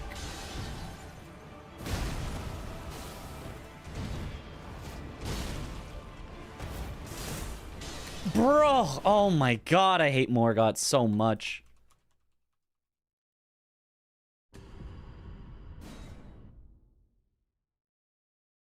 was like, GDQ, Summer Games Done Quick is in 2 days, three days. It's this weekend.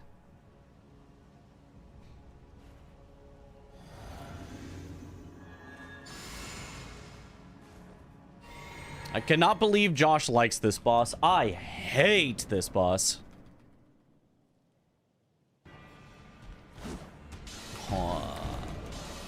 on me.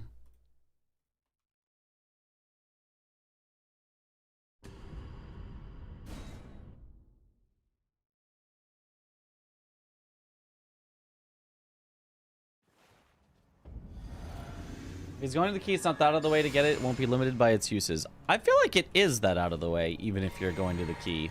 But I can check how long it is.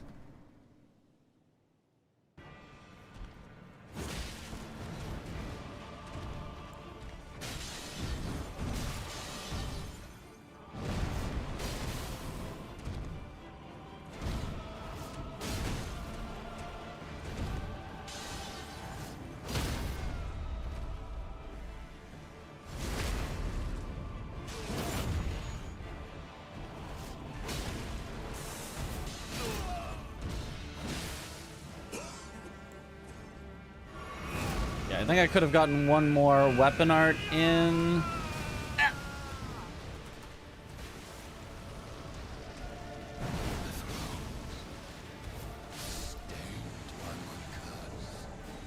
But yeah, it's not super close. There. Because I messed up. So I should get the one extra weapon art in, and then I think it'll be fine.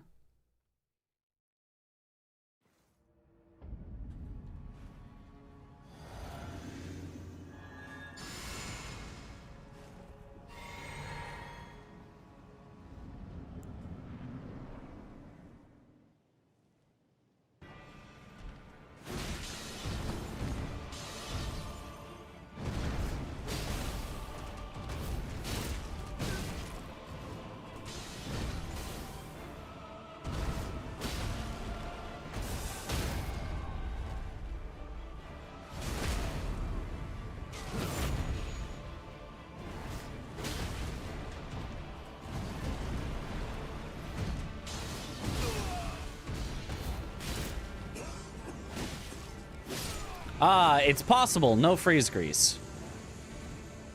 No freeze grease, one cycle. And that, I think, can be done pretty consistently. I think. I mean, aside from the fact that Morgott is never consistent, but... Oh, no, maybe it couldn't because it only worked because I was at full health? For Ritual Sword? Maybe not. A haircut? I mean, a little while ago. But yes.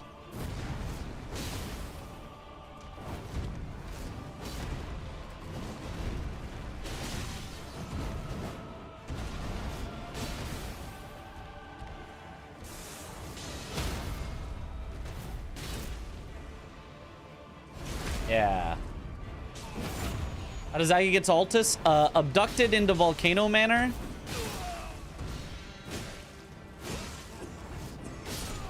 Yeah. Yeah, I think you could. I think you could do that every time. No grease, if needed. That's slower than the grease way for sure. The grease early stagger is the freest free, and then no grease later stagger still absolutely works.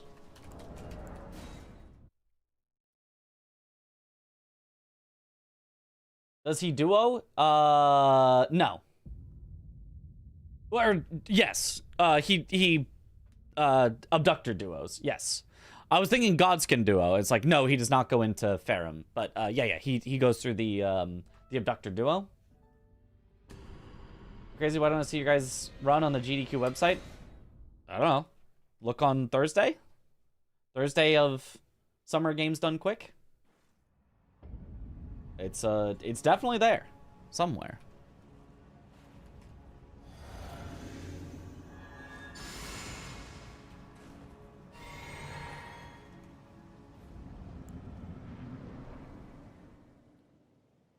Let's use Bloodhound Fang, Serpent Hunter. Bloodhound Fang.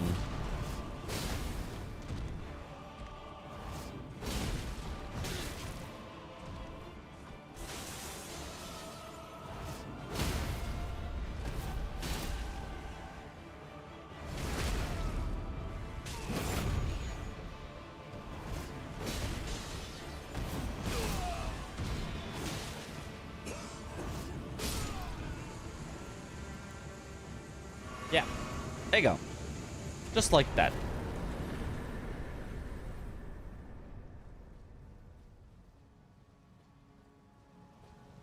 They were on Sunday, but it starts Sunday. Yeah, starts Sunday. Yes. That is not... We are not on the opening day. Yeah.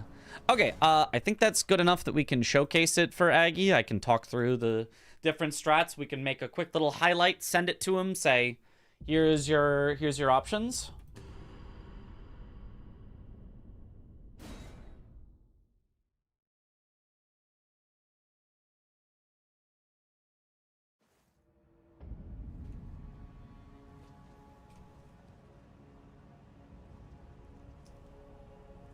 All right. Okay, so this is the Morgott strat that we came up with. I'll show a version with freeze grease if you have it. It's a little faster, a little easier, but there's also a version that fully one cycles without freeze grease, so I'll show that afterwards if you need to do it. Both of them are subject to Morgott's RNG, but yeah, that's just Morgott. If you get good enough, you can pretty much deal with whatever he gives you, so starting with the one with freeze grease, we're going to start with a charged R2, and then it only takes 2 weapon arts to stagger him. And on the second one, you want to make sure to hit him with the follow-up. So it's charged R2. Weapon arts, don't do the follow-up, but then when you can, when he's in range, do weapon art, follow-up into his face, immediately take the riposte. Don't try to wait because he's about to stand back up. Walk like a step away, weapon art, and then it's just however many hits you need to kill him. You can do R1s, you can do weapon art, but yeah, he'll always just die very quickly and easily after that.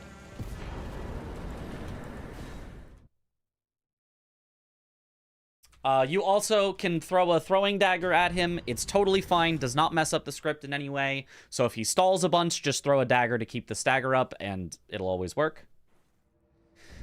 Next, if you don't have freezing grease, still buff, still get your mana back. This time we're going to start with a jumping R1, and then it's going to be 3 weapon arts. So it's going to be jumping R1, get behind him, 1, 2, throw a dagger. That's important for posture. 3, and then on this one, take the follow-up. Ah, I missed the riposte. My bad. You're supposed to take it right away. One more time.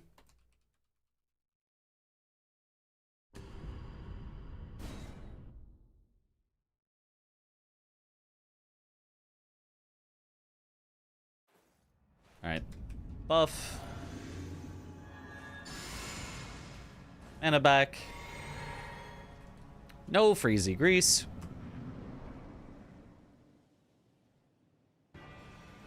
jump R1, weapon art,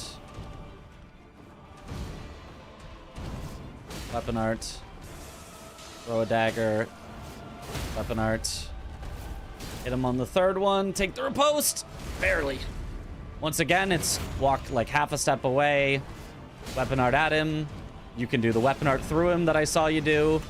Or you can just wait out his next move. This time he just died. Normally you'd have to do a little bit of extra damage at the end. That was no freeze grease and he just died somehow. So, don't know how that happened, but there you go. Normally he has a little bit of health left and you hit him a couple more times after, but it's always safe enough that you can get the 1 cycle before you die.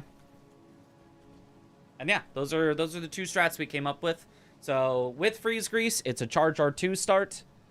And then without a freeze grease, it's a jump R1 start. And either way, you can get a 1 cycle. Okay, now you guys can't clip that, but once I end stream, I can highlight it and send it to him, because it's going to be way too long for a clip. Okay. I think we're happy with that. Mess up the script, quit out quickly, and reset. Yeah.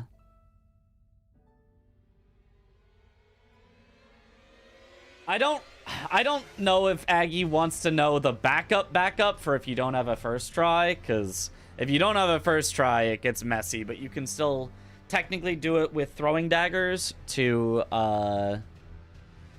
force him to jump, and then when he jumps, you can do a whole script. But it's like super annoying, and I don't even remember it. I would just reset my speedruns if I didn't get a good kill.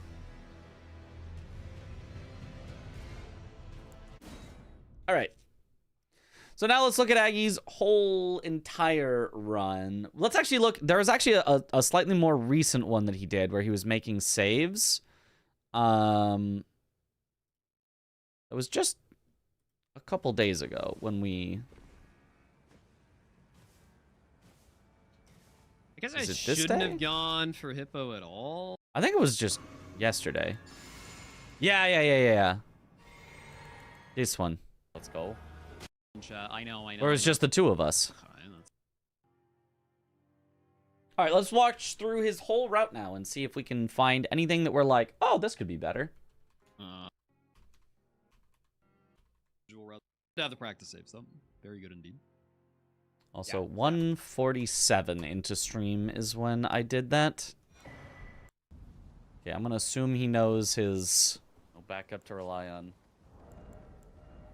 Start. Surely I'd get Scion with Uchi Katana. Sure. I mean, sure. And I died right when you were What could go writing wrong? Quenter. Ah.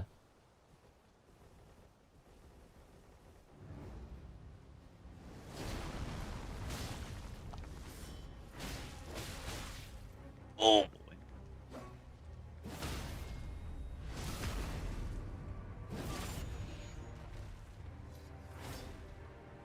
Uh-oh. Oh boy. Well, whatever. Uh-oh. I'm not dead. I have one. Yeah, I don't know if his Scion, if there's a better something. I know Chris was like, well, oh, I got Scion's super Scion, free with Samurai. so we're good. And I got hit. Okay. Well, you reached the final boss of the I think I'm just DLC doing the for first Elden Ring. unsheath Any too tips late for or you? something. He always slaps Try me in the not middle to of my die. second unsheath. Die a lot. Oh. Learn by dying. Yeah, I don't know. I don't remember the... I don't See, remember. I thought it was a jump part too, but That's about I it. said it should be unsheath. Oh. I feel Die a like lot. if he just does the double slap right away, though, you just get hit. Surprised it didn't go straight to Might be- cutscene after that hit. Too late. Yeah. He did, but like the cutscene You know, doesn't if we happen had until Chris here, like we could probably... slightly late. It's like a weird, like when you're in the So middle of like Tell getting us hit, all it doesn't about it. happen. Last 1 second longer than the previous fight, yeah. Or get him 1% lower.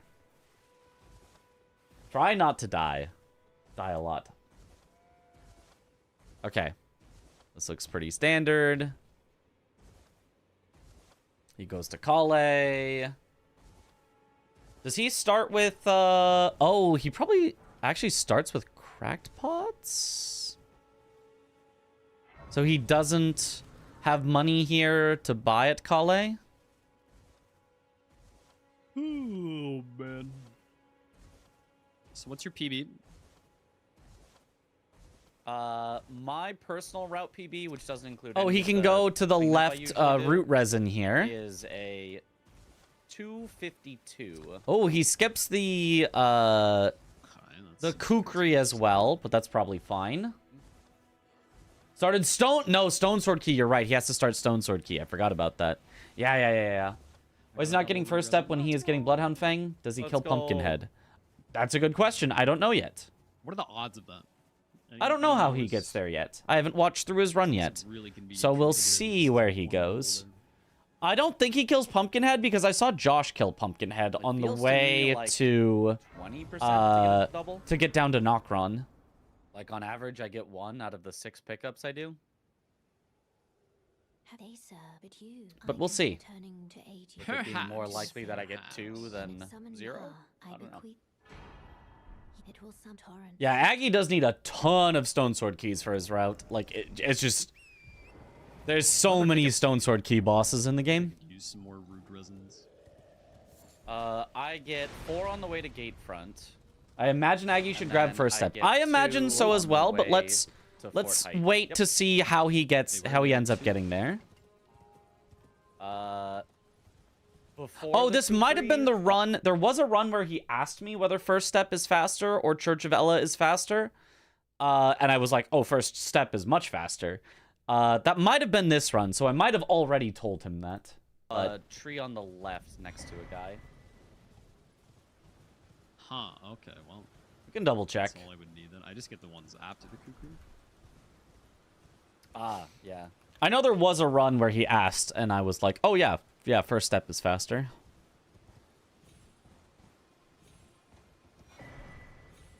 Stone Sword Key. Yeah, how many bosses do you fight with,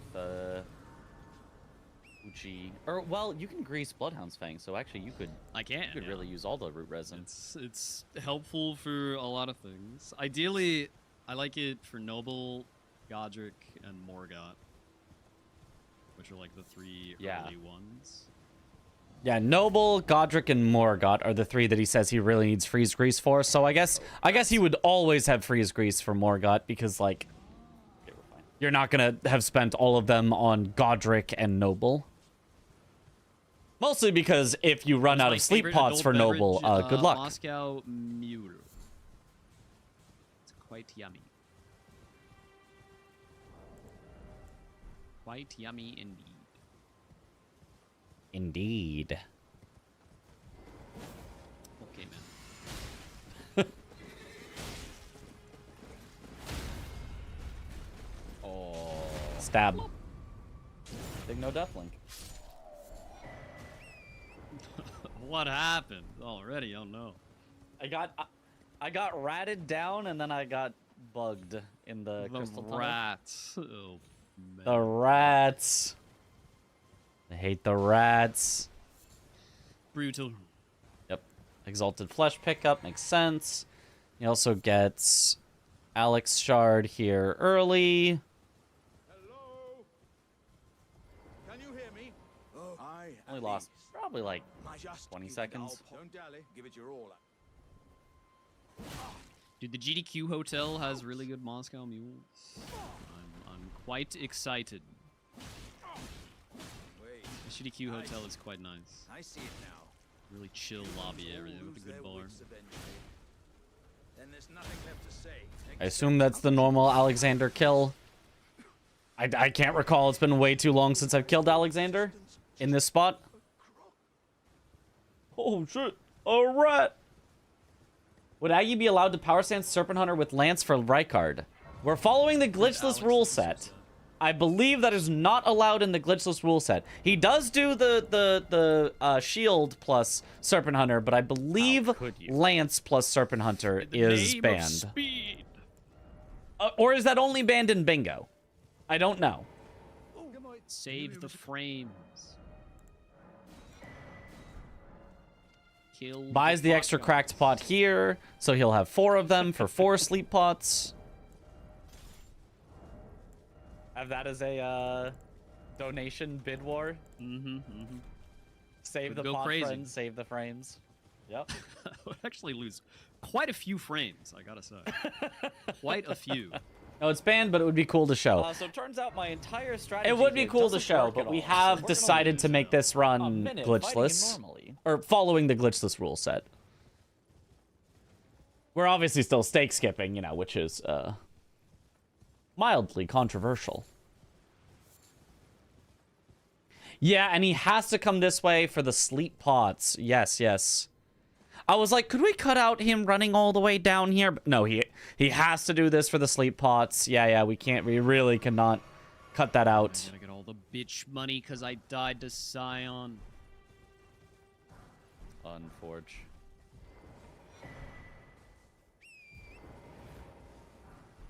Don't let Domo here.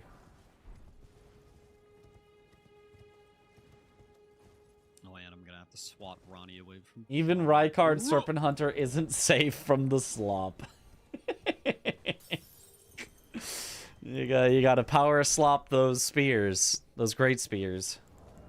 Oh, I just realized it's now day because I died. Dude, that's just the worst. Yeah. Thanks, Clip, not a glitch. They just didn't think about y'all jumping into the affected zone before Shouldn't dying. matter See, for here's the much thing. except, They did think about us Magnus jumping in into the the affected days. zone before dying. They Not so good. added, after the game's release, they added an extra kill plane Sense in arguing. so that we couldn't jump down there. The problem is they made it too small. We can still jump over it. But they literally didn't used to be a kill plane there, and then they added an extra kill plane there to try to stop us from doing it. And we just do it anyway. So... Well, I know I'm making a lot of Granted, enemies this run, chat. I do know, think I stake know. skips in general are I have to. exploits, not glitches. I think they are, yeah. It's not up to me. It's just part of the job. You're supposed to be able to die in a Just stake part and of the respawn in a job. stake. That's normal game behavior.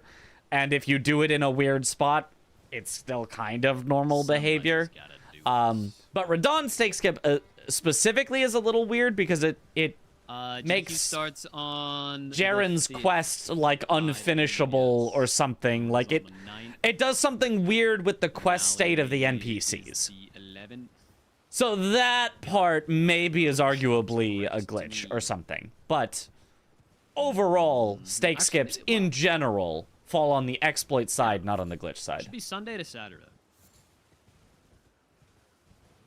What's the glitch with Serpent Hunter Lance? If you have Serpent Hunter and Lance, 5 you to can do 11. like crouch R1s thinks it's- where you What like do you mean poke GQ with fan both thinks of it's that? them.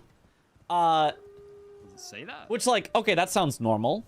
You're using a spear and another spear, and they have a move Say where they June both do 30th. this. But if you are in the Rykard arena and you're doing that with Serpent Hunter, both of them get the wind hitbox, Exclamation GDQ. and I so think it does that like has to be an old ridiculous command from amounts the of paper. damage and posture That's not. when it shouldn't. That's It not should the only modern happen from the command. Serpent Hunter. So it causes the Lance to do the Serpent Hunter effect, which is where it's considered a glitch. Oopsie. Throughout the end of the kill box, I now see the controversy was referring to Radon stake skip. speedrun Yeah, marathon. yeah. That's pretty cool. It is pretty cool.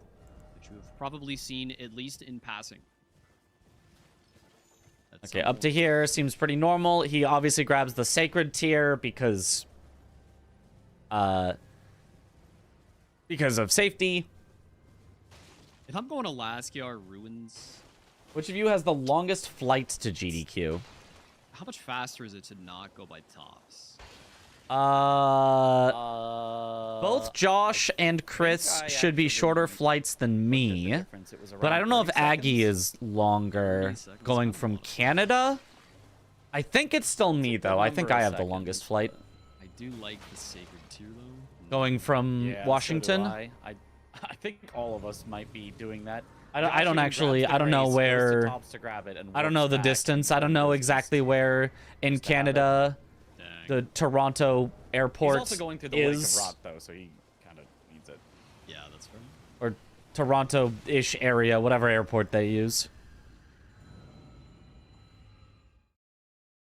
I currently get my flask to +3 in total.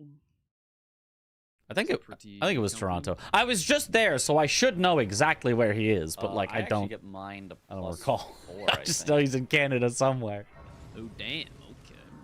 Do we even know if Canada is even real? I mean, Still with my undecided on that. DLC amount of runes, it still feels like it barely heals my HP, but Yeah. I would imagine so. Toronto is definitely closer to Minneapolis than Washington. Okay, so then I guess I have the longest flight, most likely. Aggie might have the longest. Aggie and Parky might have the longest like travel day, what with like customs and stuff. But I think as far as just the flight, it would be Classic me. ever. it's not for today. Toronto sounds right. I know they're Eastern time zone. Yeah. I think they're Toronto airport. I know. I was thinking Cali. No, yeah. Aggie used to be in Indiana. Now it's automatically night. That is because now of in Ronnie, Canada. So we're good.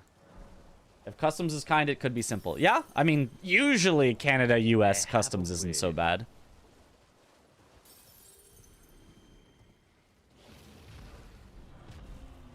Oh, for GDQ. Oh, no. Oh, yeah. Minneapolis. Yeah, Minneapolis. I don't know if it was in California at some point in the far past, but has not been for quite a while. Yeah, for the root resin, if you want to figure out where it is, just basically head almost directly to Bofa, and it's at a tree. Okay. Just before the little fire. But what's Bofa? Okay. Very minor time loss there, but I don't think it's worth, like, including in a message. When you warp back to that grace there, you can go directly to the railing, and you end up, like, perfect at it. You don't have to do a little circle around and then run up to it. But just don't think it's worth it. if Aggie wanted, he could upgrade to +5 with his pathing and take the noble fight even easier. You probably don't need it with Bloodhound's Fang. It's not super stamina hungry. He Let's hit a key, could... too. And then I could, in theory, do Spirit Caller Snail. It's the only fight he needs it for, though, and we already gave him a script that should work Key or No, like it's a double. I usually 99% of the have one time. over. So probably not worth it. Probably, if anything, he should go to +0 instead of +2. I feel like. I missed the thing. Yes, I did. Oops. Right? When are you leaving? World Cup has made T-Tac a bit hairier than normal. I'm leaving on Wednesday night. Yeah, that's a great point. That's a great point. Liurnia Catacomb, Knight's Cav, and Tibia, because they're all. Just on the thinking that way because he to goes get by the into Liurnia First Mark of merchant. Death, basically. That's a good point. Let my hand.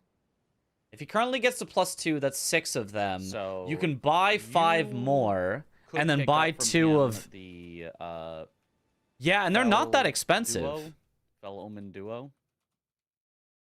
Oh, and Forbidden Land. The Yeah, just gazebo to the before key Forbidden for the Land. other 3 2s. He would still Three be and a three. nice because you don't have your weapon Yeah, set up yet. To go yeah, as you're yeah, going yeah, through, But you I can mean, I could always just port get the back into it. Grace. The gazebo to the key for the other 3 Yeah. 2s. Yeah. I don't mind that at all. I think that could be a very solid idea. He gets 6. Where does he currently get a 6? I mean, I'm sure he could get enough ones. 1 by Kale. 3 by Stormhill Shack. 5 from the merchant. And then is it 3 from the other merchant? Where he's buying the pot?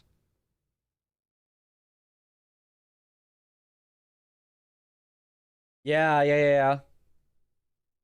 Because we just saw the 2 tiers he's using. Yes, one of them just restores half his max health, though, which doesn't do anything because he's not... Yeah. He's always popping it before a fight, but I guess technically allows him to not heal before he walks into a fight if he got hit on the way there. But yes.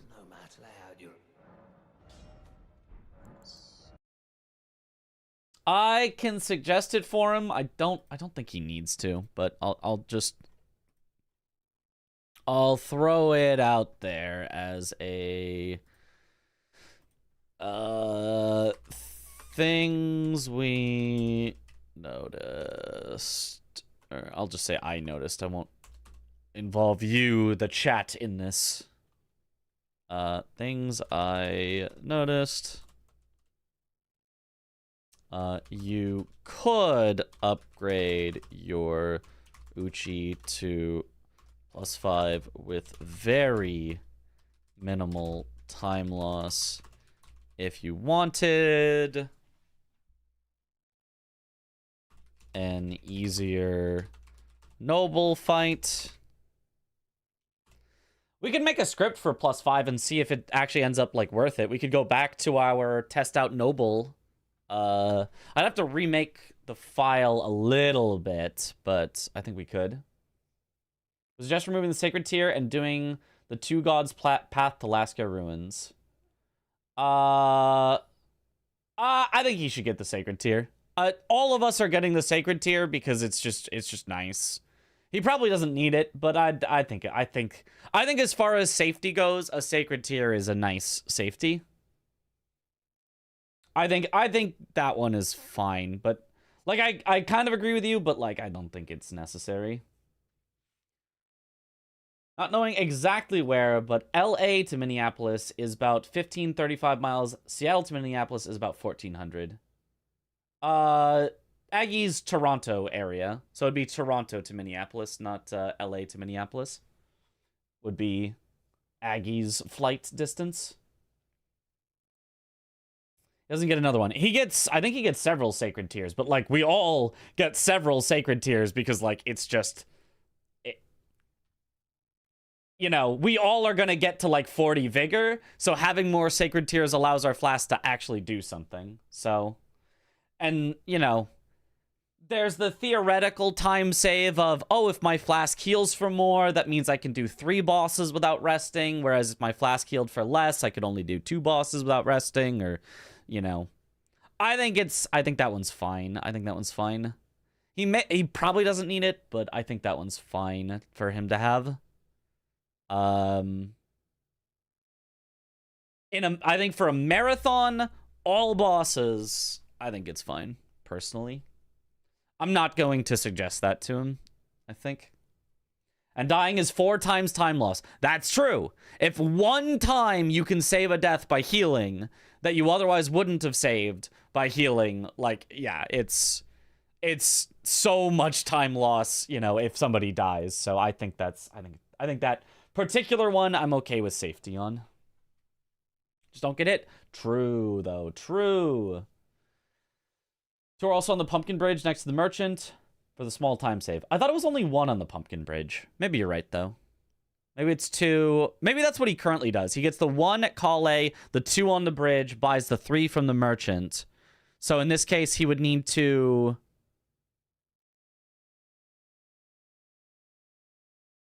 I don't know exactly what the fastest way to get to what he wants is, since he's going by those 2 in the Merchant. 2 in the Merchant makes 5. He could skip the 1 at Calais and then get the... No, he could grab the 1 at Calais. He could pick up the 3, not have to buy from the Merchant, but then he would still want to buy the 2s from the Merchant, but it would save him a little bit of money. I guess. Yeah, I don't know. Was Aggie still being nudist in the run? I don't think so. Either way, for now, I'm just going to kind of leave that as is. Just, we notice you can go to +5 if it helps. Well, since I'm making the suggestion, let's go check if there's a good +5 script. I'm going to have to load my save and figure it out again from where we had it. Noble. I wouldn't want to make a suggestion and then later go, oh, wait, actually, it doesn't save any time because you need to do the same number of hits or whatever.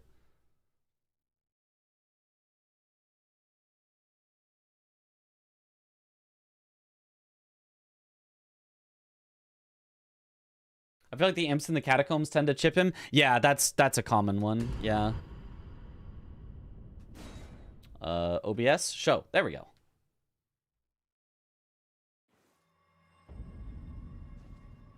Yeah, he does get the Carrion Knight set because it's cool. Okay, so let's give myself an Uchi Katana, an upgrade level of 5.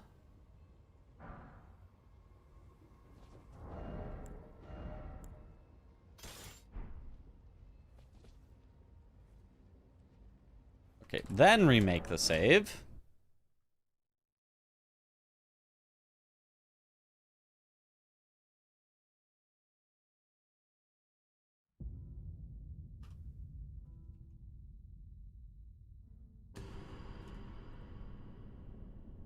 And let's see how if this makes a huge difference on how fast we can kill it.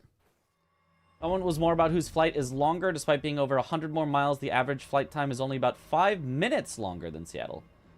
Toronto is only 2.5-hour flight. Oh, wow. Interesting.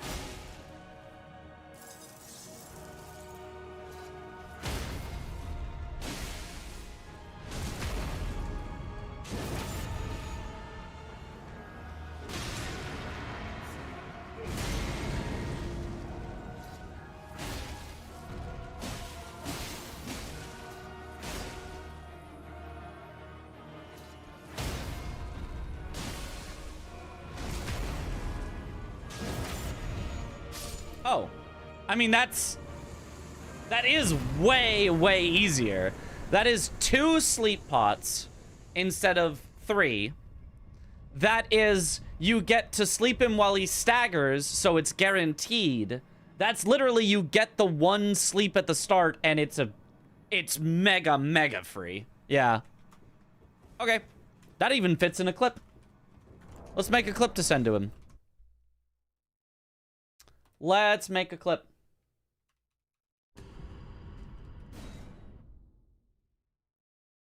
And honestly, then we can just also Frost Grease at the start, which will get us very slightly more damage.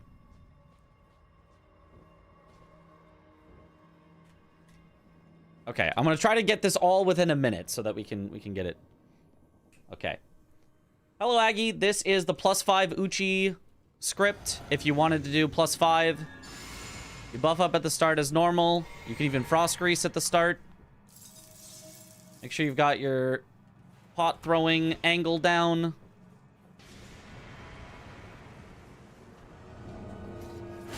Normal Uchi. 1, 2, 3. Crouch. Unsheath. Crouch. Wait for him to start waking up. Unsheath. 1. Take the riposte. Sleep pot. Now he's definitely going to phase transition, but that's actually perfect for us. Walk away and drink flask. As soon as he starts sleeping, it's just the same thing again. 1, 2, 3. This. This. With an extra R1. Take the riposte. Honestly, that R1 was even super unnecessary, but yeah. You can see he actually doesn't get to do a single thing after he sleeps the first time. So if you want to go +5, it's super free.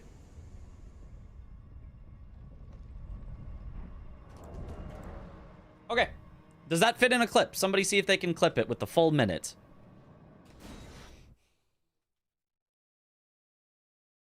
The same script I did for Serpent Hunter Hitless route I did. Though I didn't have freeze, but I did have a +6. Good to know it works this way too. Yeah.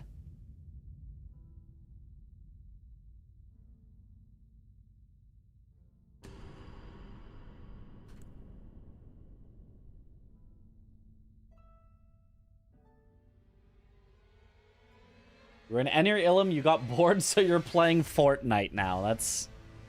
Yep. You know, understandable. Enir Ilum is something. Doesn't even have to dodge after the first riposte. Yeah, you just walk backwards and drink. It's super, super nice. Enir Mlem.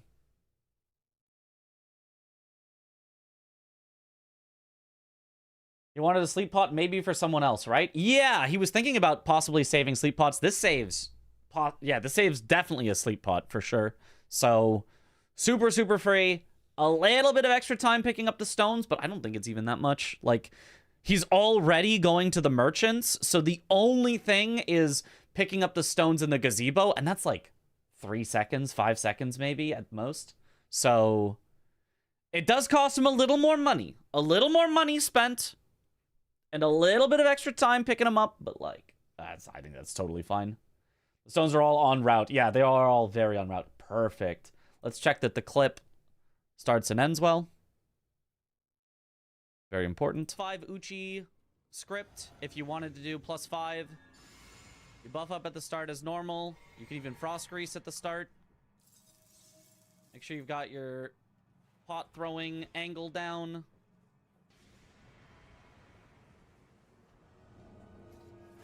Normal Uchi, 1, 2, 3, crouch, unsheath, crouch, wait for him to start waking up, unsheath, 1, take the riposte, sleep pot. Now he's definitely going to phase transition, but that's actually perfect for us. Walk away and drink flask. As soon as he starts sleeping, it's just the same thing again. 1, 2, 3, this, with an extra R1, take the riposte. Honestly, that R1 was even super unnecessary, but yeah. You can see he actually doesn't get to do a single thing after he sleeps the first time. So if you want to go +5, it's super free. Love it. Perfect. Thank you. All right. Let me include this into the message.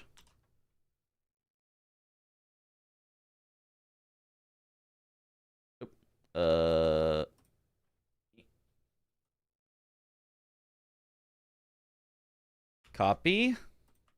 Paste. Okay. Awesome.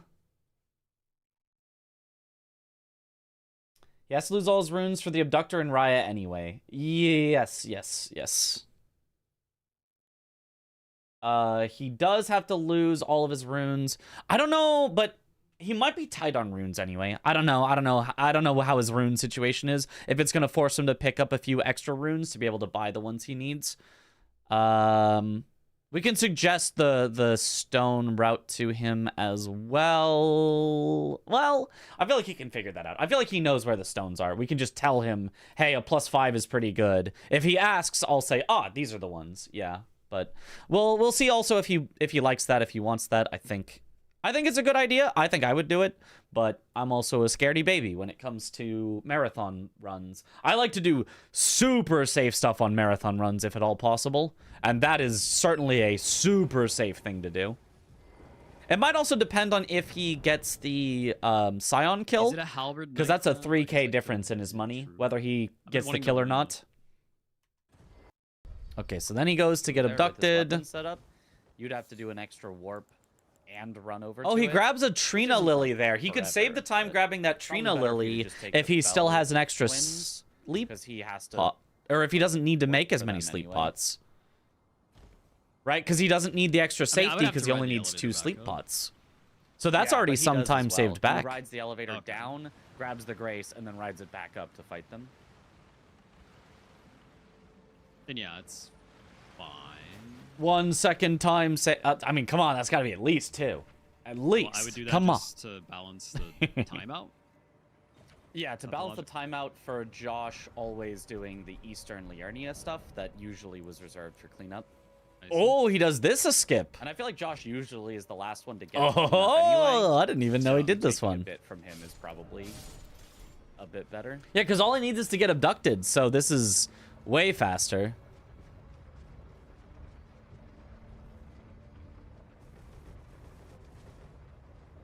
Did you total the runes needed for the stones and upgrade? No, we have not yet, but we can do that. We can do that.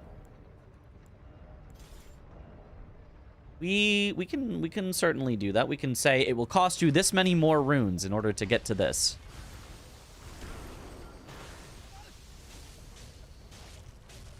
The game's loading triggers did not expect you to go that way. Yeah, it's definitely a little bit of a skip. Good abduction. Good abduction. Should we do that? Alright, Should we almost total to up the our extra first uh save states that we're gonna need, gent. money and runes needed? Let's do it. Let's do it. Let's do it. We're doing everyone's homework already anyway, so let's do it. Let's open up Elden Ring once again.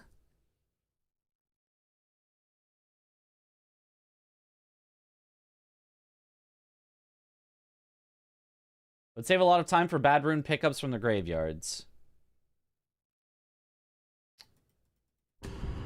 Yeah, well, that's the thing is it could lose a lot of time if you have to do bad rune pickups from the graveyards in order to get the upgrade levels, but So let's see. We will travel back to... Well, first I suppose we can simply...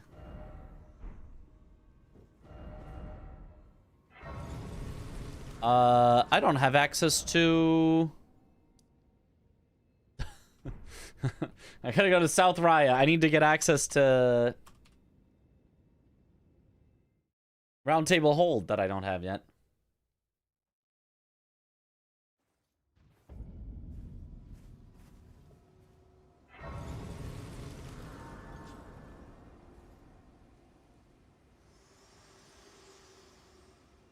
Of this dedication, I think it's super fun. I think routing speedruns is a lot of fun. I know it's not the most exciting thing necessarily to watch if you... I think some people like watching it, but I don't think everybody likes watching it, but I think it's super interesting for me personally. It's right up my alley as the type of like speedrunner I am. I'm better at like coming up with, you know, optimizations and like thinking about the route than I am like playing super perfectly, that I think other people can be a little better at. I tend to be able to... What am I doing over at her? Be able to find the differences in the route more than just pure raw execution. Do you prefer routing and testing or running? I mean, I prefer running, but like, I also like routing and testing a lot. I wouldn't want to only route and test and then never run. You know? Okay, so... Uchi... Well, we can get the smithing stones. So, we are saying that from...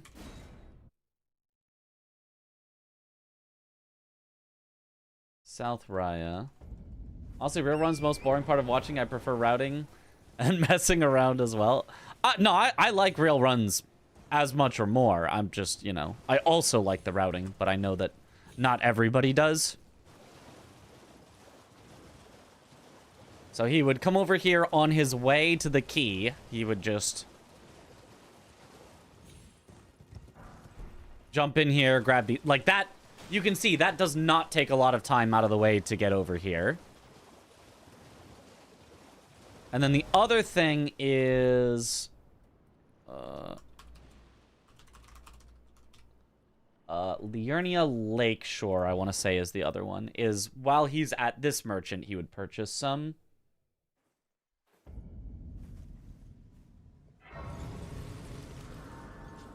Like routing because it feels like figuring out a puzzle. Yeah. Surprised no matter. Why don't? Oh, Don't ask. So that's 1,200 plus another 1,000, so 2,200. So it would cost... That is kind of a lot. 2,200 plus...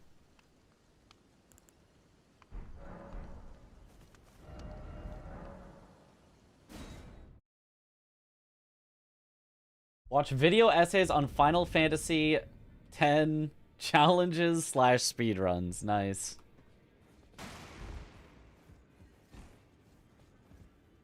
How much does he drop at the abductor? That is the question. We'll take a look at that in a second. The thing is, he didn't have a normal start this time. He had to pick up extra... Oh, I need the smithing ones. So let's actually buy them. Let me actually buy them. We know how much they cost now. 2,400 for the stones you need to buy. 20... Isn't it 2,200? Well, I guess he also needs to buy... It's 2,200 here. More than what he's already buying. Dropped a bit over 1,800, so the Scion is 3,200. Yeah, okay. He dropped a bit over 1,800.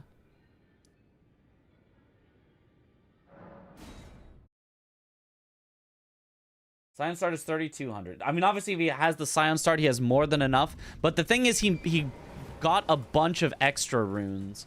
We might have to figure out his entire route at the start to figure out if he has enough money for it. But I'm sure he can. It just would involve picking up some possibly trash runes. Needs to buy 6 ones. Since on the route, he picks up the other 6. Yes, because he picks up 1. Yeah, I think I agree with you. He picks up 1, 2 on the Saints Bridge, makes 3, and then 3 more by Stormhill Shack. Yeah, I think you're right. I think he picks up 6 and he buys 6. Yeah. Currently, he's already buying 3. So I guess he'd only have to buy 3 more plus the 4s. From watching his runs, he already runs around a couple graveyards picking up runes. I'm sure he has enough then. Or I'm sure at the very least he has ways to have enough. If he doesn't just have enough already. But yeah, you get these ones. Okay. And then how much extra does it cost to upgrade Uchi from 2 to 5?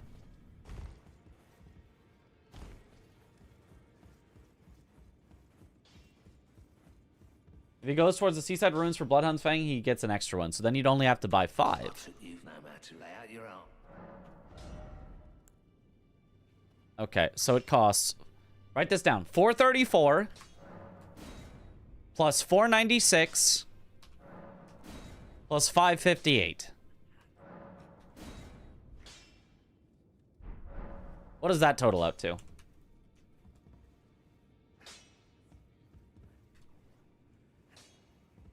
I did not pay attention to the numbers I just said.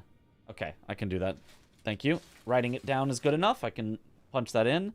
434 plus 496 plus 558. 1,488, so he needs about 1,500 plus about 2,400. So about 4K in total. About 4K in total that he needs to spend. No, all good. You that was as helpful as you could be. It's a little less than 4K in total of money spent. Which, you know, early is tough. But if we take out the 300 he normally buys, that's still like 3,500, or the 600 for buying the 3 stones he normally does. About 3.5K extra spent on stones and level up costs for the weapon.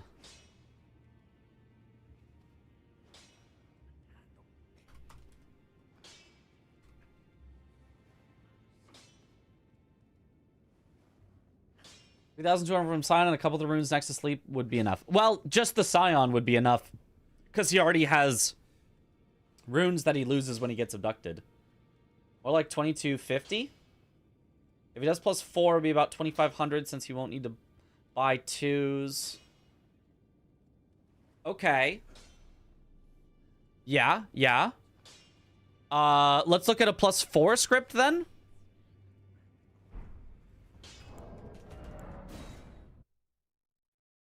Plus 4 might be the perfect middle ground.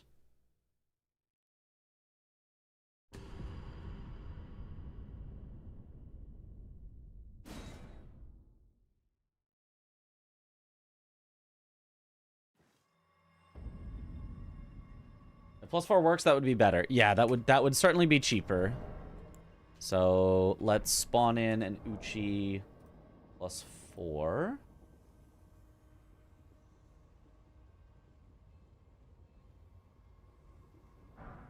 I think it should work. I think it should easily work. The plus 5 was like well overkill, so I think this should work no problem. Let me double check. It is the plus 4. Remake the save.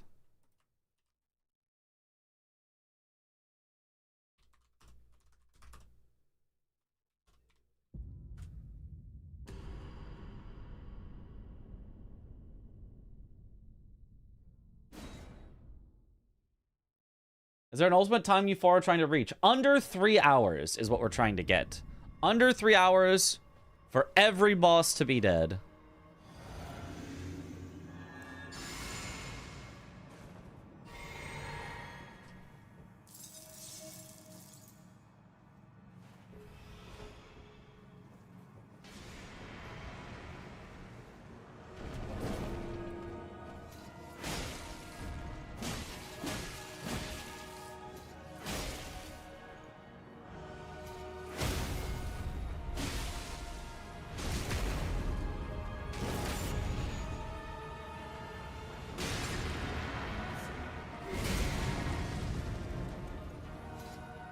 Whoa, that was weird.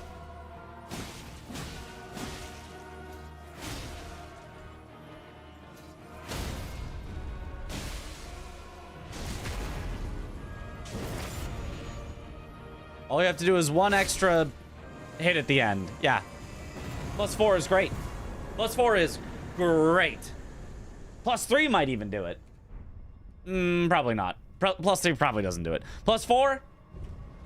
No problem whatsoever. I think +4 is our best bet. Just save him a little bit of early money with the +4.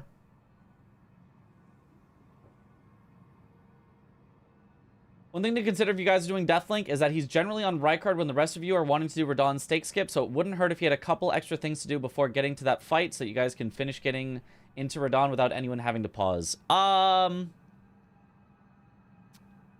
I think someone's gonna have to pause no matter what, but yeah. But would +2 work?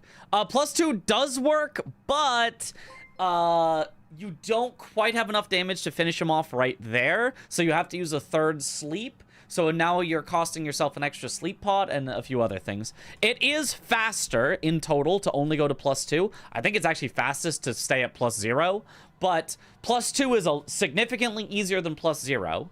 And then +4 is significantly easier than +2, and +5 is basically no difference from +4. So +4 we can recommend, and it only costs, Tom said about $22.50 extra.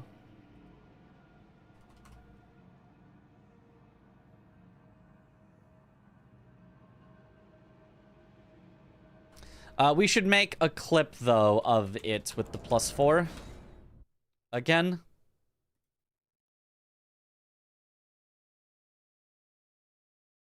Yo, Curiosity. Yo, thank you for the raid. Welcome on in, Raiders. Let's go. He only needs 2. Does he then need to buy the extra pot? That saves money, too, right? For safety... I mean, you're right.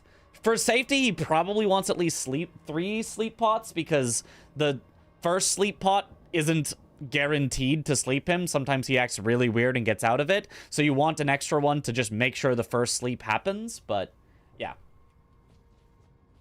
Just the 3 at the gazebo would be enough. No need to buy any 2s. Exactly. Yes, yes. Which in itself saves 1,200.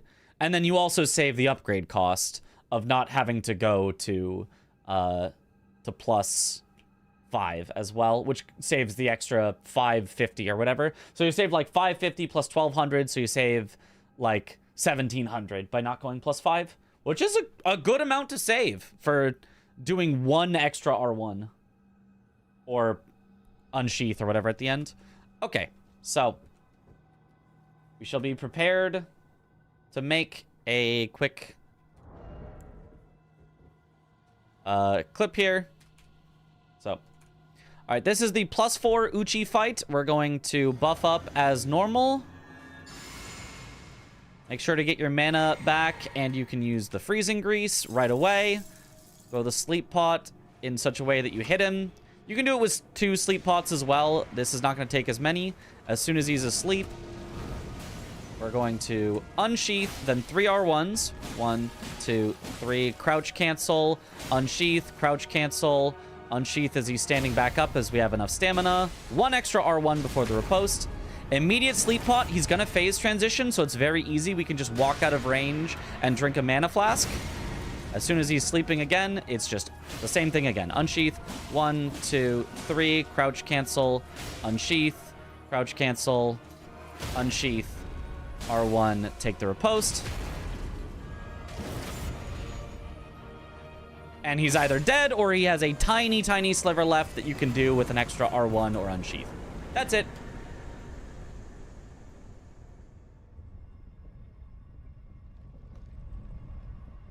All right.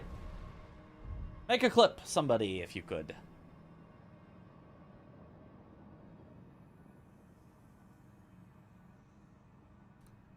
Go Hawks! Heck yeah! Go Hawks! I am in Seattle, so it's been fun post Super Owl. All right. So cool. What is a crouch cancel? So at the end of a move, let's say charged R2. Look at all that time that your character is like bringing the weapon back up, right? Attack's over, but your character needs to bring the weapon all the way back up into position. If I hit crouch during it, see how I instantly crouch as soon as the attack is over? What that means is during all this time that the weapon's coming back, you don't get stamina back. Whereas as soon as the crouch happens, frame 1, I'm getting stamina back. So it's a way to recover more stamina after moves with long cooldowns at the end. It's kind of bad to do at it, like, as like, I'm just always going to do this in a fight. I'm always going to crouch after every attack is really bad because the crouch itself takes time and you can't roll as you're crouching. So like if I crouch and try to roll, it doesn't work. Or, you know, you'll get it, but like later. But you can see sometimes you crouch and you don't get the roll that you want. Like that. So in general, it's better to like leave yourself at the end because you can also roll cancel the end of an attack. That is also a thing you can do. So you only want to crouch if you know you don't need to roll. Thank you for the clip. Let's double check again that we like the clipping of it. I'm a bit of a clip snob. All right, this is the +4 Uchi fight. We're going to buff up as normal. Make sure to get your mana back, and you can use the freezing grease right away. Throw the sleep pot in such a way that you hit him. You can do it with 2 sleep pots as well. This is not going to take as many. As soon as he's asleep, we're going to unsheath, then 3 R1s. 1, 2, 3. Crouch cancel, unsheath, crouch cancel, unsheath as he's standing back up as we have enough stamina. 1 extra R1 before the riposte. Immediate sleep pot, he's going to phase transition, so it's very easy. We can just walk out of range and drink a mana flask. As soon as he's sleeping again, it's just the same thing again. Unsheath, 1, 2, 3, crouch cancel, unsheath, crouch cancel, unsheath, R1, take the riposte. And he's either dead or he has a tiny, tiny sliver left. Good enough. I assume this is the full 60 seconds and as... Yep, that's the full 60. Yeah, I like it. As good as you can get. Because that strat is just barely under a minute, so my talking makes it go just over a minute. Perfect. Thank you, thank you. Copy. Repaste over the old one. Rip the old one. All right. Learning. Okay.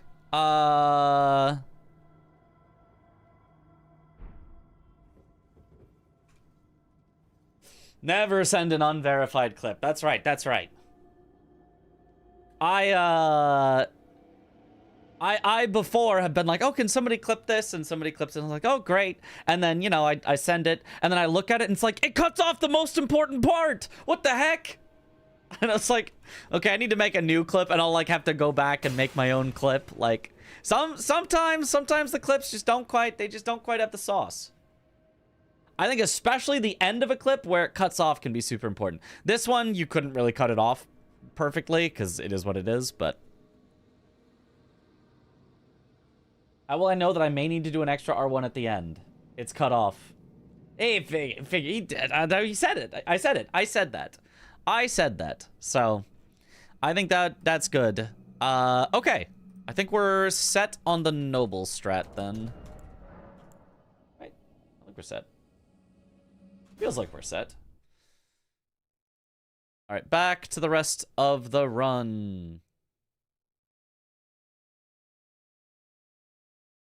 Oh, I'm Chungus load. Shit.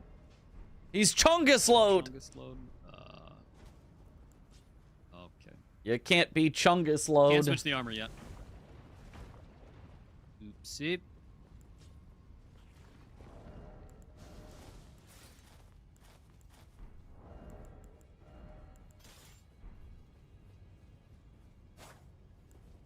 Nice. Nice. I don't think we really need practice save state backup whatevers for the run, but yeah, I mean, I guess we could just bring him just to be super safe. Yeah. It's probably fine though. There's not much that we could fuck up so catastrophically that like we would be cooked otherwise. Yeah, I mean, it's true. There's almost nothing we would need a backup save for, but I'm going to bring them anyway because, like, it's just... I would much rather be way over-prepared, and I don't mind making backup saves. Elden Ring lava is such a meme after playing DS3. Yeah. Ah, the DS3 lava that you can block, but only if you're facing in a specific cardinal direction. Then you can block the lava.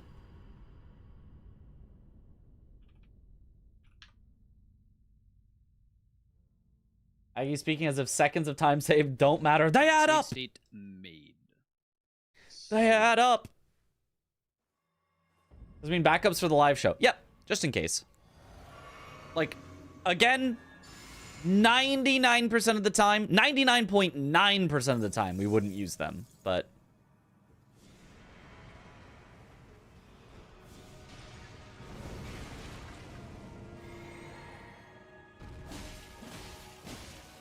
Reminding myself right now to remember to make saves. I'm still gonna forget. Yeah, you can see the way Aggie's doing it is leaving a lot of damage on the table. My first one is probably just gonna be Magnus. There's nothing really that can go wrong before then.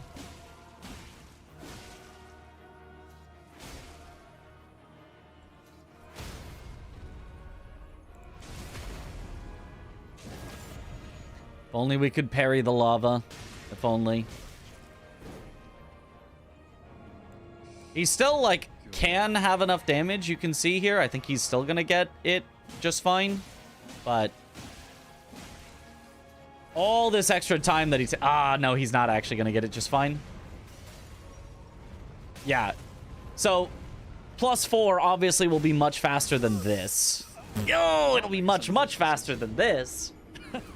Oh boy. But yeah, the time we spent to get to +4 won't be bad at all. Yeah, I think that's definitely a very good one to work on. If you want, I can order for the stone pickup. take a look at that. And okay, all right. I'll write down the stone pickups for him. Stones picked up are hold on.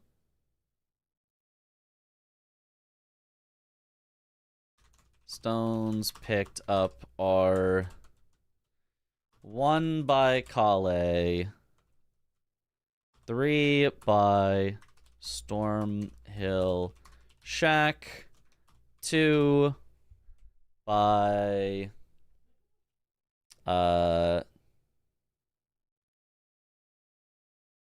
2 on Saints Bridge, 3 from Merchant, where you buy the pots, 3 from Liurnia Lakeshore Merchant, or three ones. I'll say 1 by Kale, 3 1s by Stormhill Shack, 2 1s on Saint, 3 1s I'm even going to put the bracket around it to make it very clear what I'm talking about. 2 1s, 3 1s, 3 1s from the Lake Shore Merchant. 3 2s from the Gazebo on the way to Raya Lucaria Key. Okay.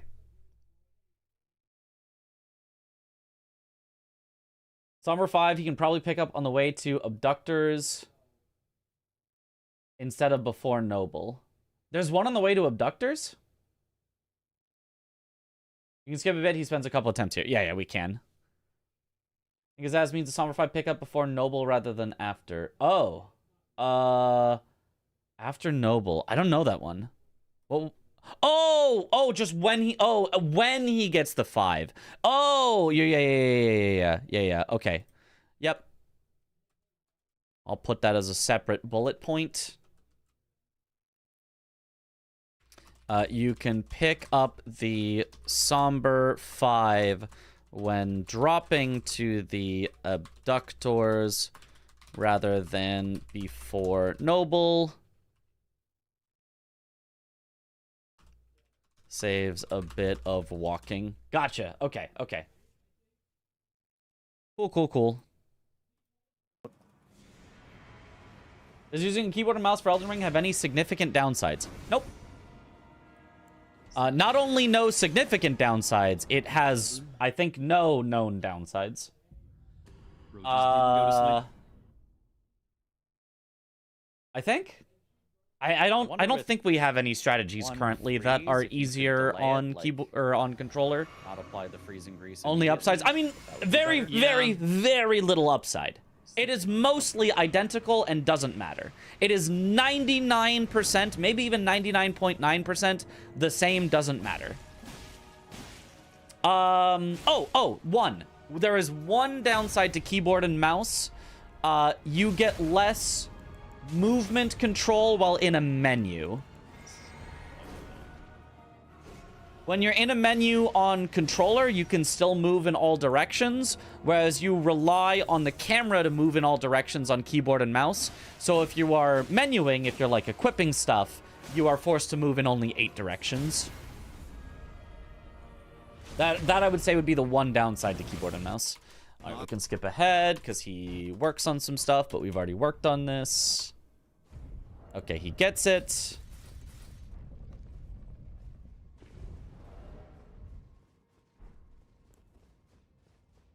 Nah, I mean, it should be scripted. I just haven't quite figured out. You usually don't need that kind of precision on Elden Ring. Unless you're doing speedrunning. There are some things in speedrunning that require keyboard and mouse level of precision. It's not a lot of things, but it's a couple. I keep either pushing him into phase 2 earlier than I want to, or running out of mana and then having to chuck a pot, but then it fucks up the stagger. So use keyboard and mouse, didn't know if I was missing out. No, as long as you like it, it's great. It's very good. It's fun. Would recommend keyboard and mouse gameplay.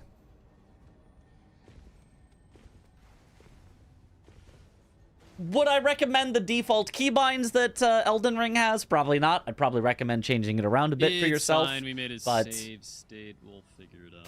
It's not keyboard and mouse difficult. itself. Yeah, quite fun. Work out the script for it. Yeah, there is definitely a script for it. There are multiple scripts for it. Yeah, technically getting past Kyle.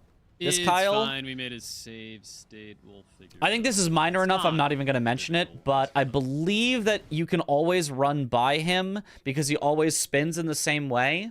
So I don't think you have to go around the attack. I believe you can always run through it. It's maybe with one roll, one timed roll, but it's always the same timing of the roll. And honestly, I don't mind with Deathlink just going around. It's fine.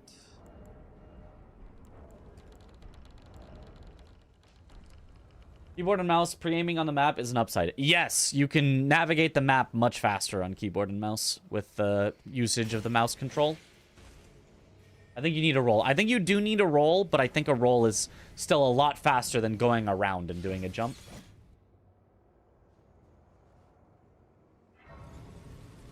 You play keyboard and mouse for all the Souls games too? My friend was struggling with it on DS2. Okay, DS2, I did use keyboard and mouse, but I had to use an external program in order to rebind the buttons in a way that worked because,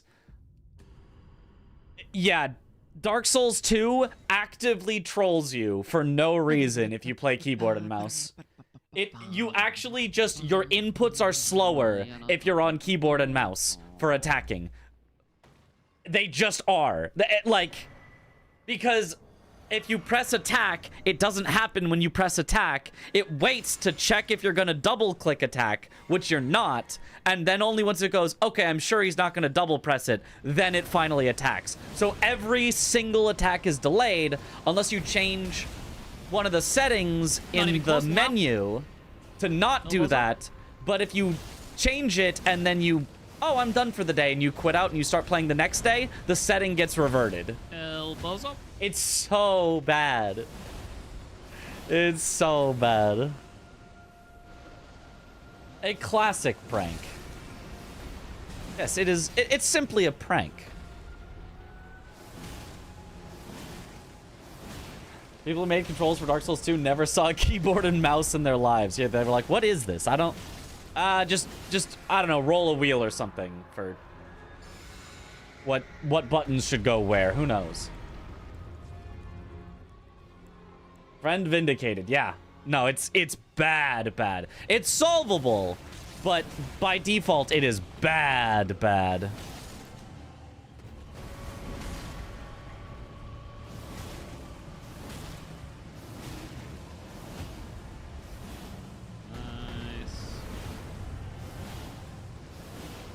With DS2s, you gotta mentally frame everything as a prank, so when something happens, you gotta haha, you got me, and it's 10 out of 10.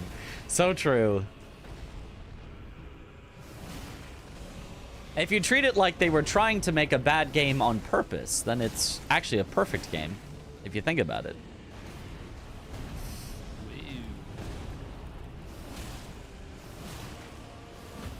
Settle down there, sneaky boy. Then you eat 10 life gems. Yummy.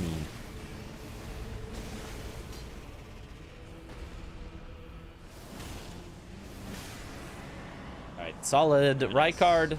No notes. Pretty smooth, I'm not gonna lie.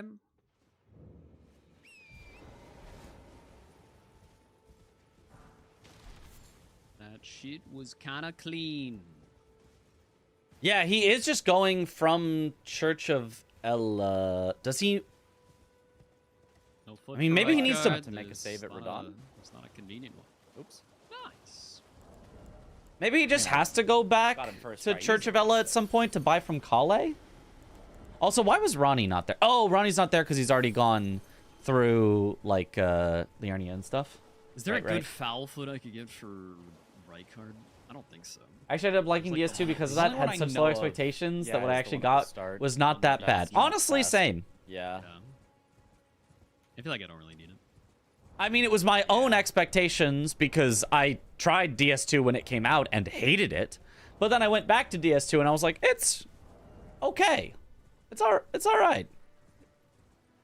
It's not like, you know, it's no Dark Souls 3, for example.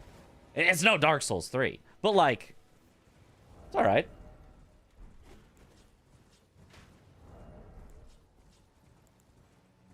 Definitely a game of all time, yeah. Oh, I mean... Like, it has grown on me, Stockholm Syndrome. That's probably it. I guess I'll make a save state, sure. Like, but I think that's the nostalgia speaking. I mean, there's stuff to like. There's stuff to like. I keep mine numbered, so at least I can remember which one I'm missing, because I'll just skip the DS3 makes DS or DS2 makes DS3 look like DS1.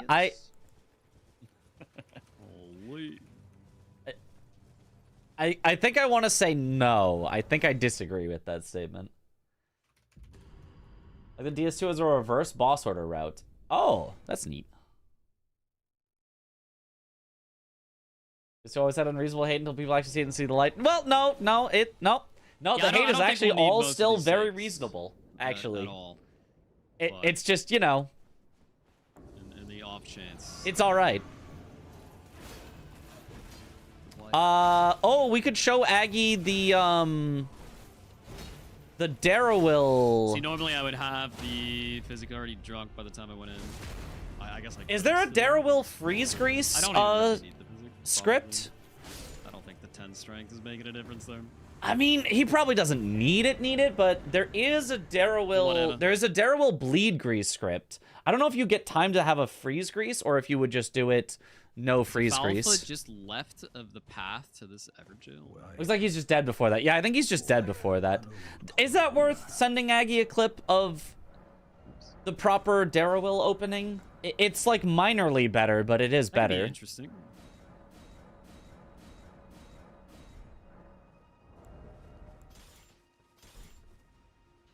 That could be My first time through DS2, it was awful. I mean, it was fine for me. But again, it was fun. You can 100% script without grease with this damage. Oh, especially because we're gonna give him +4. Oh my God, with a It just +4, depends we could mega script it. Yeah, let's do that. Let's do that real quick. Let's send it and just say, hey, also you could do this script on Darrowil. Yes. That'll maybe even further convince him to do the +4. Not that he needs to, but like, might as well, right?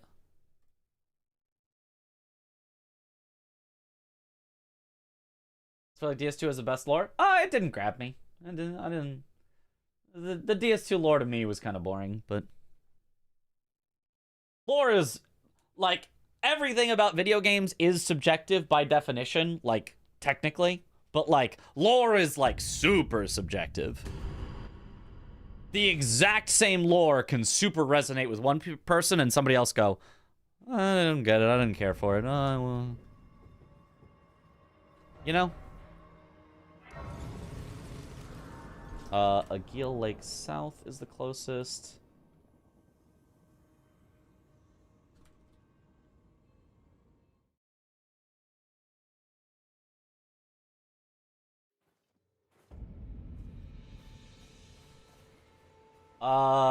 Let's... Honestly, he probably doesn't even need to level at all anymore, but we could check if he has any more levels. I'm sure he has to have leveled at this point from the 50k he got from Noble, so let's see if we see where he levels real quick. I think if it's any more than like 10, could be there. That could be interesting. How much money does he have here? So Foulfoot just left of the path. 185. Oh, this is after.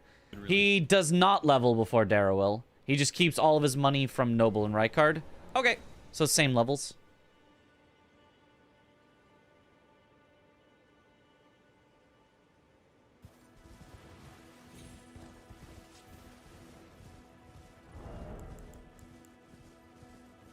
He doesn't need to use this anymore. He doesn't need the freeze grease either, but...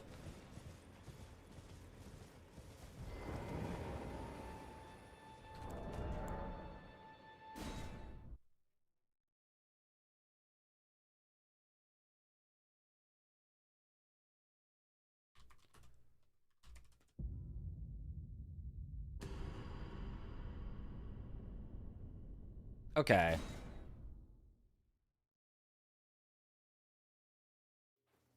Did you watch 100 hours of lore videos of DS2? The only realistic way anyone consumes Soulsborne lore. Ah, that's true. That's how I should have done it. That was before Rykard, though. You haven't spent the Noble runes yet. Oh, he does. Oh, I thought that was all. Well, I'll take a look at that in a second, then.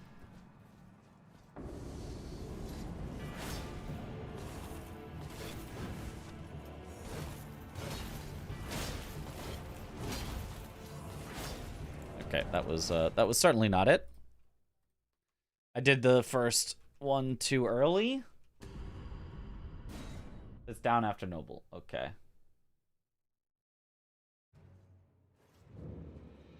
Well, let's take a look then. Yeah, I don't think we'll need most loot. Yeah, you're right. He's down to basically 0 runes here. So after Noble, he levels to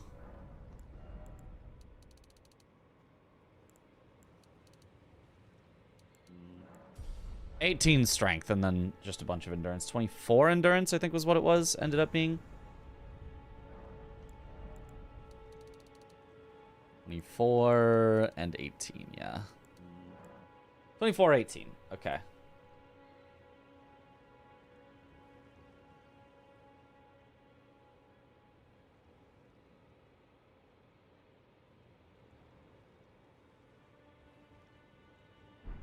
Okay, now let's remake the save.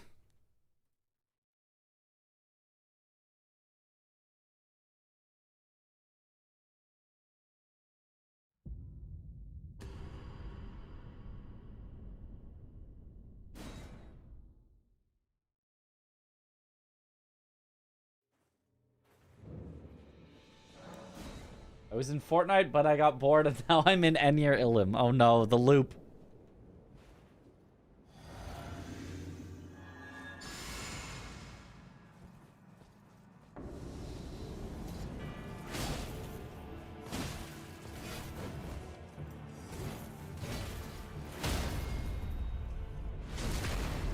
I mean, yeah, that's just it. That's your script. That's your +4 script.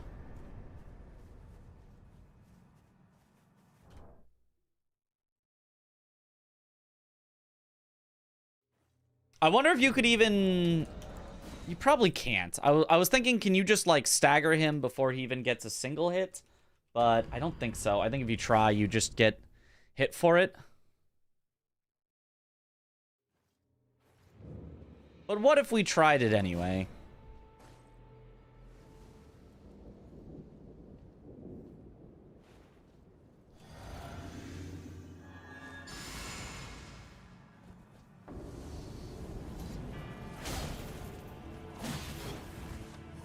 I mean, it's definitely just that, and then bonk, and then riposte. Maybe you don't even need the riposte. What if you just unsheath, unsheath? Now that I think about it.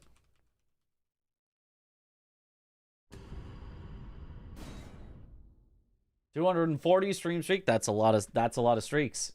That's a big stream streak.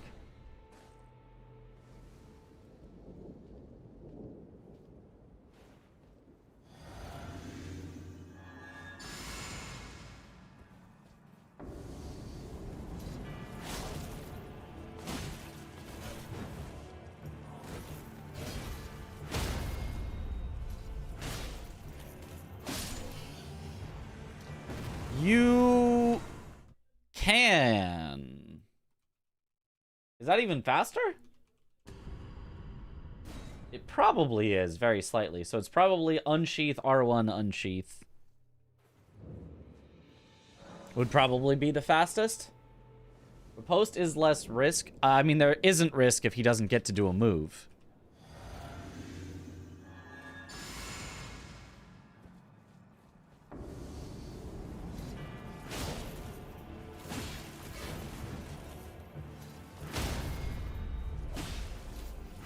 Yeah. There's no risk. He doesn't get to move. That's it. That's the whole... That's everything. Doesn't need a script with this much damage, honestly. Yeah, but you still might as well have a script. Like, it's still probably like a 5-second save to have a script rather than just fight him and hope it works out. Getting that immediate hit on him makes it so that you'll get an immediate stagger, which gets you an immediate kill, which is a lot faster than, like, run up, hit him twice, he runs away, he does a full combo, you finally manage to hit him, then you finally stagger him, then you finally do it, you know? Like, so that's your difference there. This one should easily fit in a clip. Okay.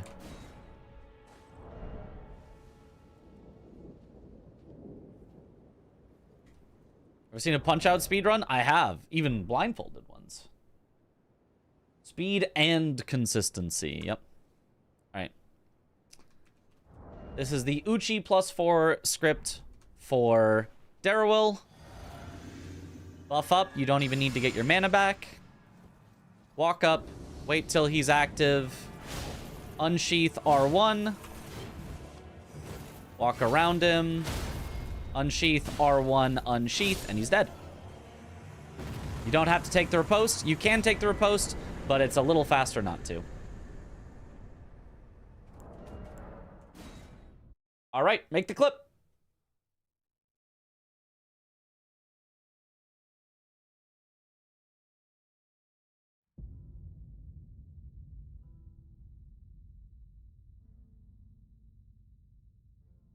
Do I have to swap your Ethernet cable eventually? Gotta pray it's not done during a stream. Do it while I'm away at GDQ. Yeah, is the perfect time. Today I learned the boss only spawns when you walk towards them. In ever jails, yes. Clippers, get to work. Yep.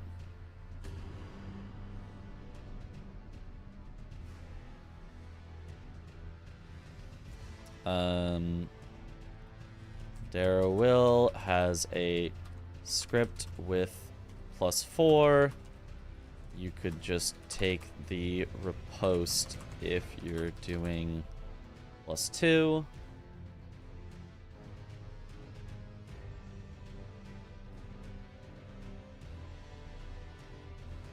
When you leave the ring. Oh, I didn't know it was in any direction. I thought it was when you walk specifically towards them. Thank you. Gotta double check the start and end is correct. This is the Uchi +4 script for Darrowil. Buff up. You don't even need to get your mana back. Walk up. Wait till he's active. Unsheath R1. Walk around him. Unsheath R1, unsheath, and he's dead. You don't have to take the riposte. You can take the riposte, but it's a little faster not to. Beautiful. Beautiful. Got ourselves a pro clipper.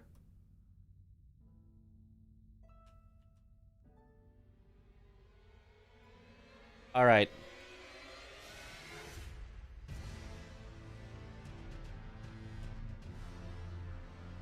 Of learning these fun things. Heck yeah.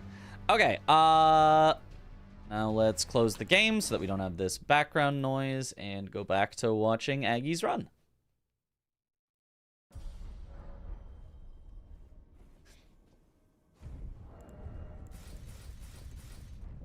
Surprised the captions are good enough to write R1. Me too. They're weirdly... No, I mean, it should be scripted. I just haven't quite figured out. Almost good enough to, like, just leave them on by default, but then they bake them into the clips instead of being, like, a setting you can turn on and off or something. So I probably should turn them off. Earlier than I want to, or running out we were at Darrowil. Nice. Which is... I'm not, like, strapped for cash by any means. Let me just double That could be check there was nothing after this. He upgrades. Yeah.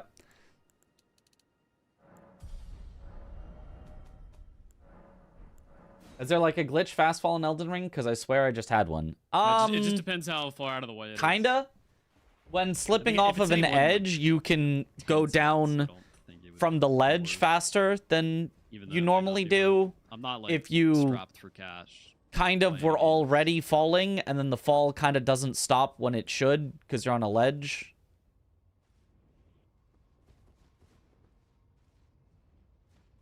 If that makes sense. 3 in a row, holy shit.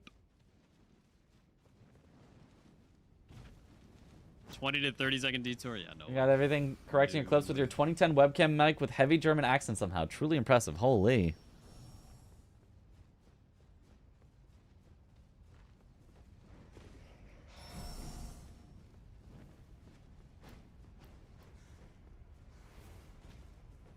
It is also funny how, like, every clip is captioned, like, you know, if you see a clip somewhere, if you see a clip on, you know, TikTok or Twitter or whatever, it's always captioned. Which probably isn't that strange, but I feel like that didn't used to be the case. But that is the thing that people have gravitated towards. You can watch it without sound, right?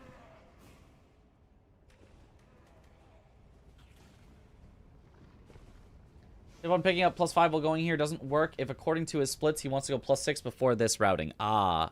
So right. We'll take that out of our tips. So right.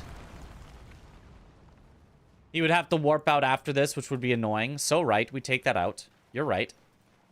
Good call. Good call. Short still are 50-50. Oh, okay. I for Gore's save state. He for Gore's save state. Ow! This is actually one that I might want a state for. I gotta go back because I drank the fucking flask. So many paragraphs. Fuck my life. Shut. You do be writing. Turn it off when clipping. I don't know why they bake it in when it's on. There's even a toggle for closed caption when watching clips back. Yeah, I don't know why they bake it in either. Yo, what up, Ek? Nice, Joel. I mean, you do have to bake it in Hey, if can you you go want to to GDQ? export it somewhere else, but We like, need to message you about you shouldn't. There should be like a that. Are we a GDQ game? bake it in Chillin' and button or not. something, as opposed to just like, Well, we will yeah, miss if you turn at on the captions, hotel they're just room baked in and you parties. can't change it if something is misspelled. We will miss you dearly. It would be +6 upgrading after this point and not before that. No, he upgrades before coming back to do the abductors, then goes straight to the abductors with his +6 Dude, I weapon, actually is unironically what we're saying. want to play Deadly Premonition. That But- looks You're saying he would do it at the Grace there, but then he has to do an extra sit at the Grace or an extra quit out, which I think it would not be worth the time save the of vibes. picking up the 5. It's definitely got I think the Aggie's is better than trying to pick it up later.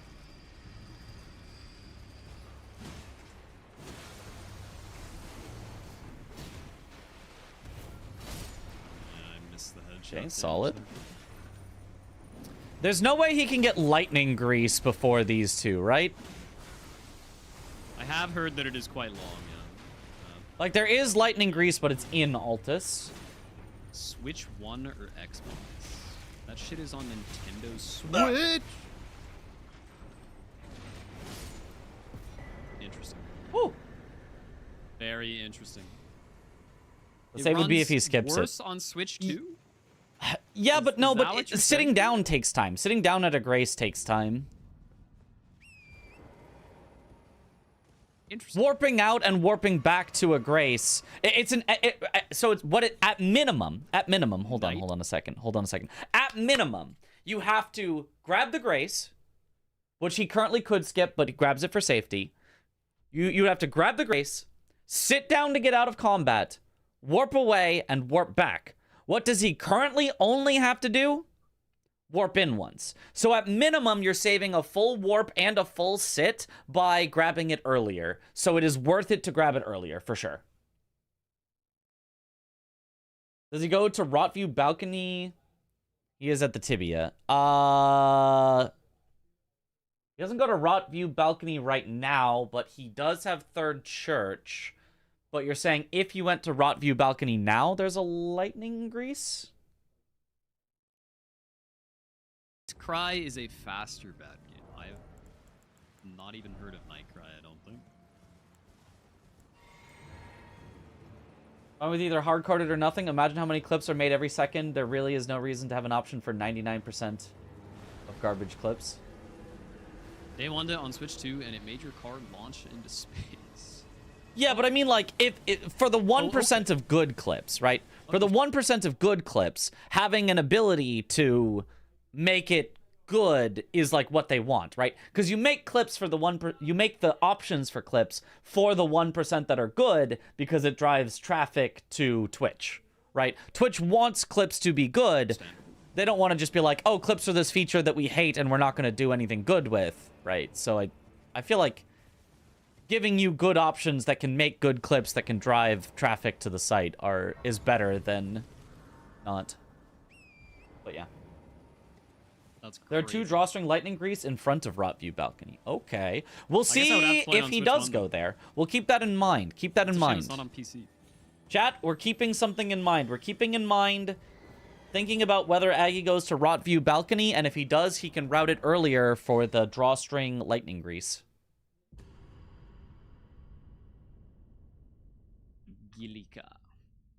It is on PC. It's just so bad it's considered a scam. Oh. Really? The PC port is so bad that, like, there's not even mods to fix it? I mean, maybe it's just not a popular enough game to be fixed via mods. I think he doesn't, because I think Chris does all of Kaled. Like, all of Kaled. Mitch win.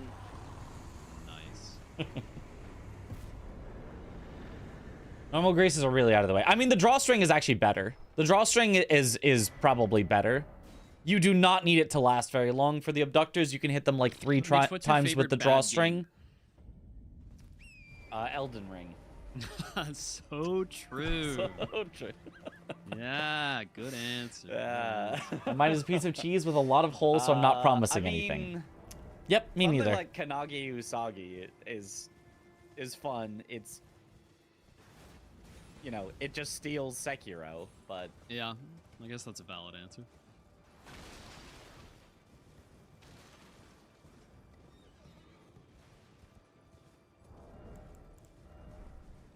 what's yours? My favorite bad game. Probably Sonic Adventure 2.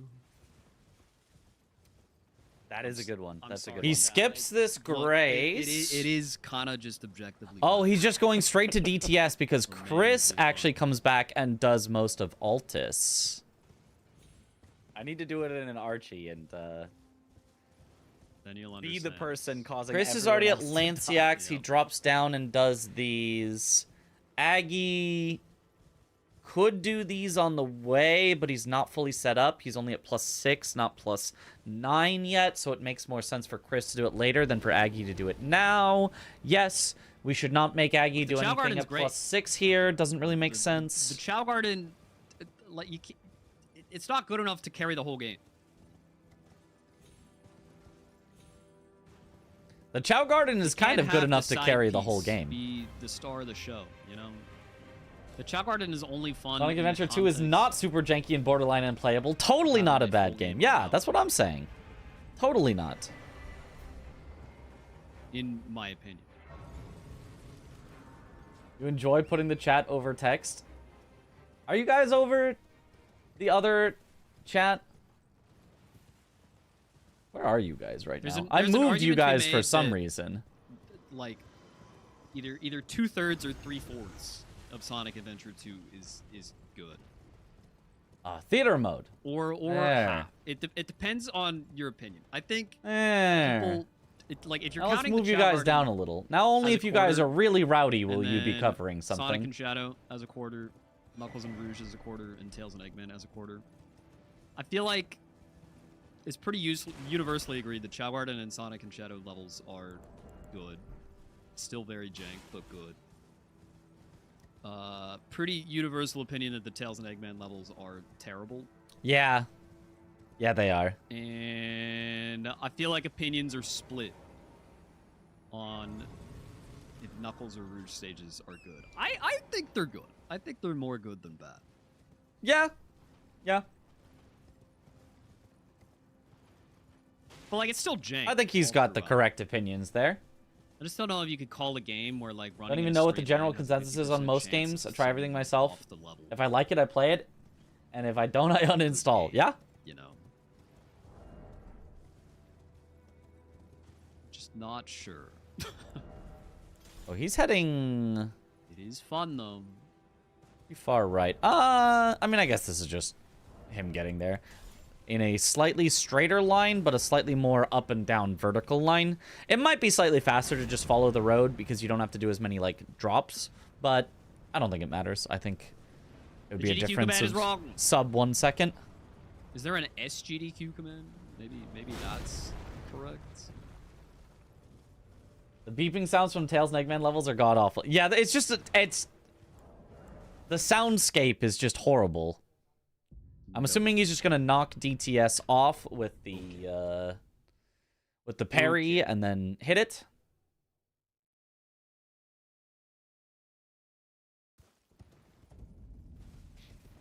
The only solution to be at peace. Yes.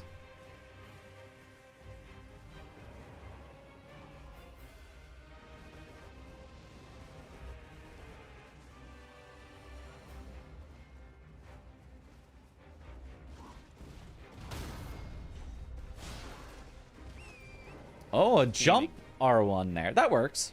I usually do a running R1, but yeah, I like that. Pog sheesh. There's 1400 rune in bad pickups by the Shack of the Rotting. Yeah, I made a save. Oh, the little the little graveyard over there. Yeah, it's kind of We got it. It's kind of we bad. got it.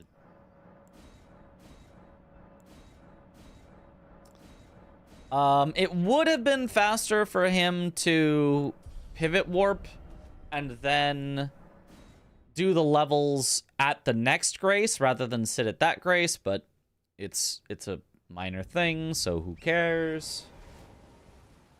Smile. Just listen to the opinion of my favorite video game content creator and treat it like gospel. Yeah. That of course is the correct way to do it.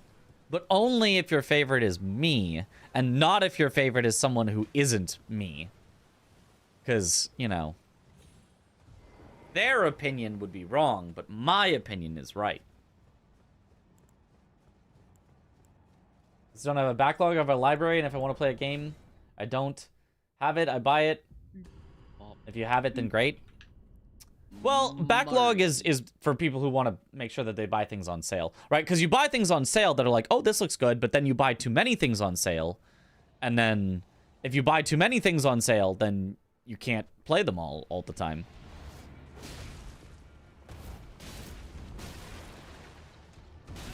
Okay, this is upsetting me.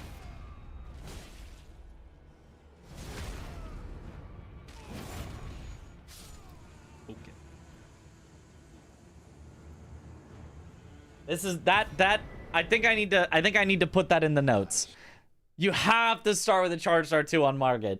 It's so free. With his +6, he should easily kill him.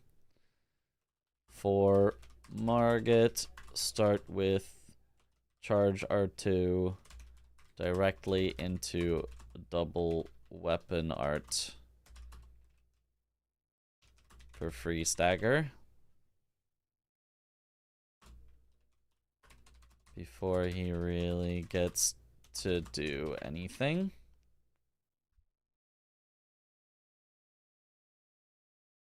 Okay.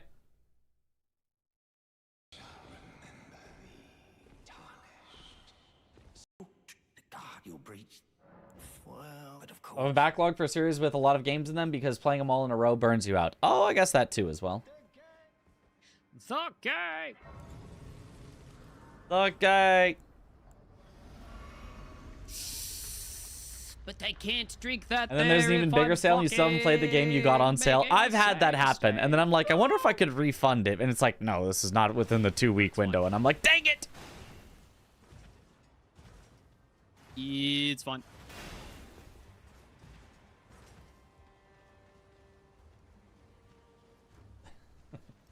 Yep. Open the gate.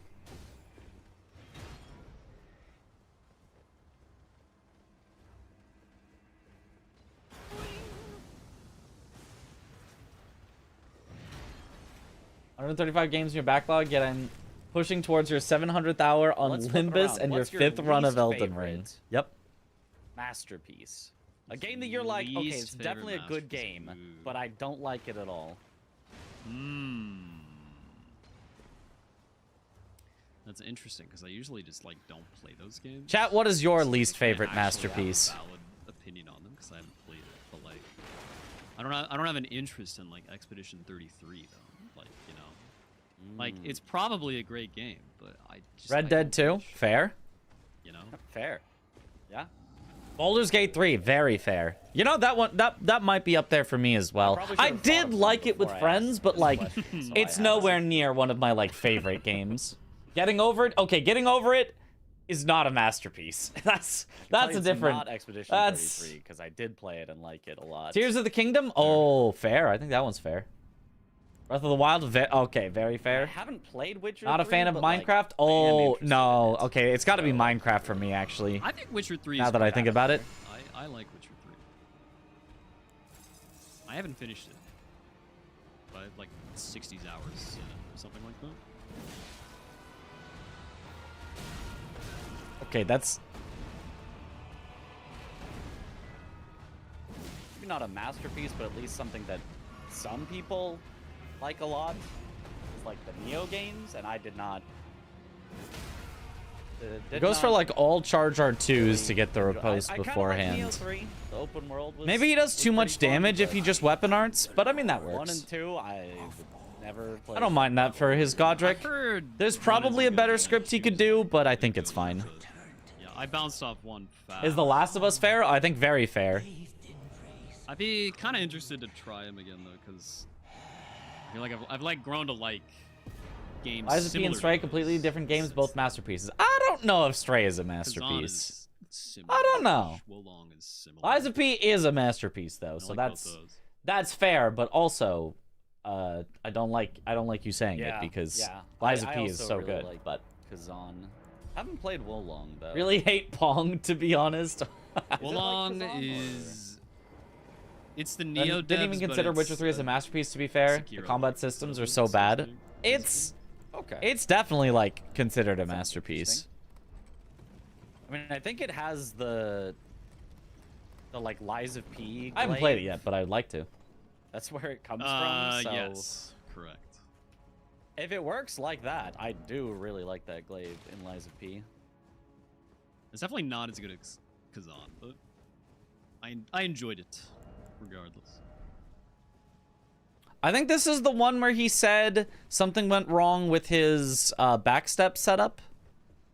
So if it is, I can see if I can diagnose what went wrong with his backstep setup, because I think he actually does the backstep setup this time. Oh, and he even makes a save for it. Very nice. To be honest, everything kind of fell off after Pong. So true. And GTA is hard for you too. Just don't like the gameplay loop. I think that's also fair. Yeah. No, actually, that'd be a great answer for me as well. I think GTA is probably a least favorite masterpiece that I just don't care for. Not like that I hate, but that I just don't care for. Like, I've played a few GTA games, and I was like, yeah, Doing all it right. the cringe way, I know. And then I just never had a desire to play any of the new ones. Mitch, how do you walk on keyboard mouse? You press Alt or hold Alt. At I least see. in the old default key bindings. I don't know if you have the old default or the new default, because they changed it to X in the new default. Or I think something. well, we'll see if he does the same thing the second time, but I saw Yeah. what went wrong that time. I mean, multiple things went wrong.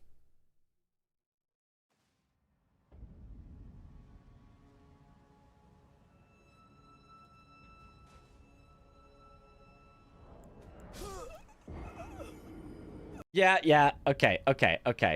So. A few things here. A few things. I'll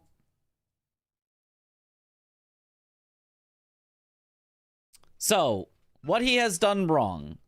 Three things. Three things are slightly wrong. If any one of them was the only thing wrong, I think he'd still get it. He's not all the way up against the wall here because he didn't press forward enough times. When he taps backwards, his character actually moves backwards instead of just turning around because he holds it for too long because he's not used to tapping very quickly on the keyboard, perhaps, or whatever else went wrong. But he is way too far out here. He should be directly touching the pillar, and he is instead, like, closer to falling off than he is to being on the pillar. Secondly, his direction is slightly right of the thing for northeast. It should be slightly left of the thing for northeast. Although, I don't think that actually matters. I think it's lenient enough that he's fine. And then honestly, there's no third thing. It's those two. It's mostly he is way too far off of the pillar.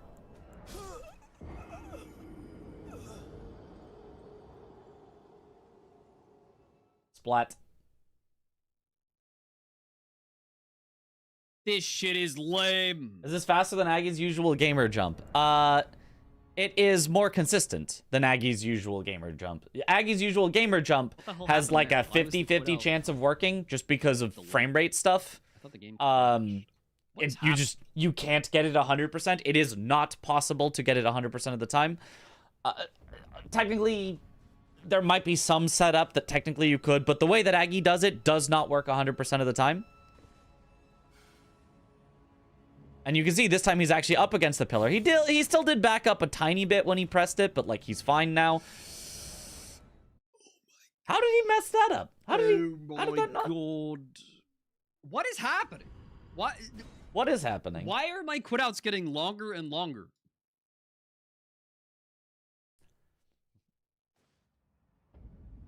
Oh, but he's down there. That's fine.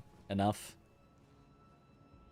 So yeah, doing it this way loses a few seconds. You know what? I want to time how long it. I want to time how long it loses.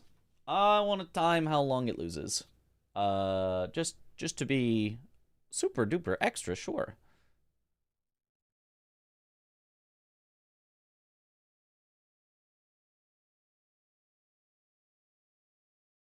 Borderlands is your least favorite masterpiece. Played a good chunk of 2, and it was decent but long.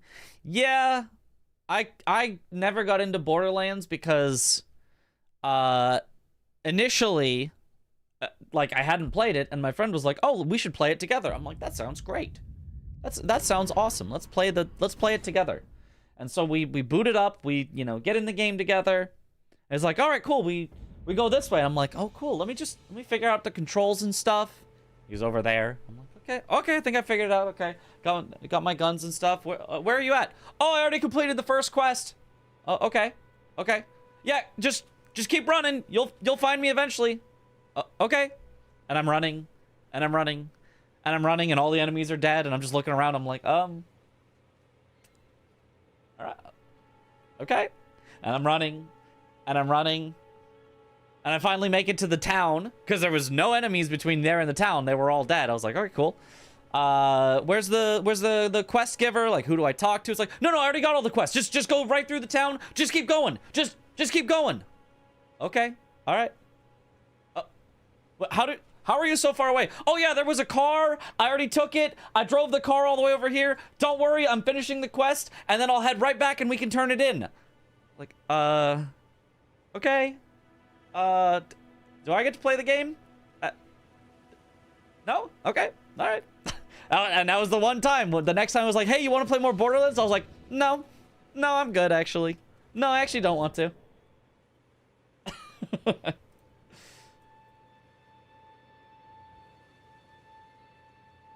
All right. East Capital Rampart.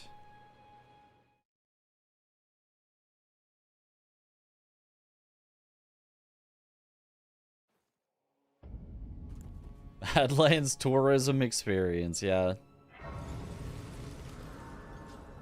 Alright. Shut up, Melina. I just need you to go away. For bringing here and that. This is the opposite now. Favorite trash game. That is where it started, but...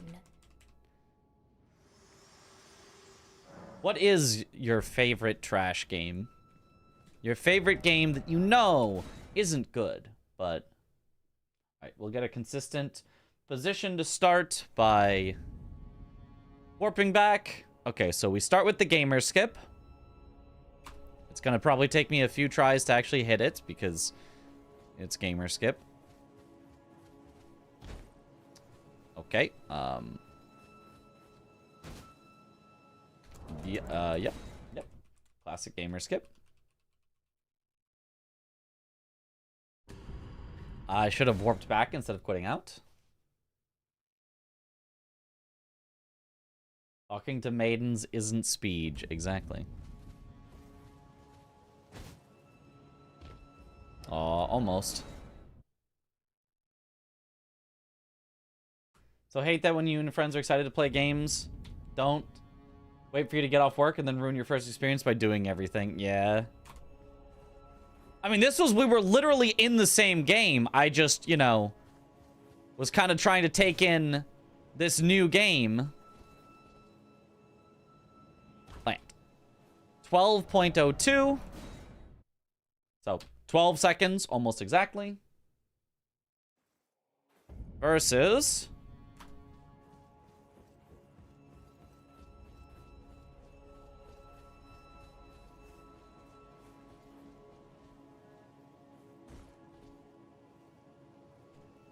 Oh, that's a lot of wiggling I had to do.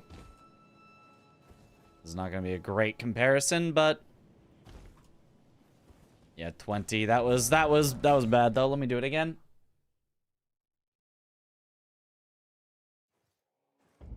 Fire Emblem Fates Conquest. Truly awful, funny bad story, fun gameplay.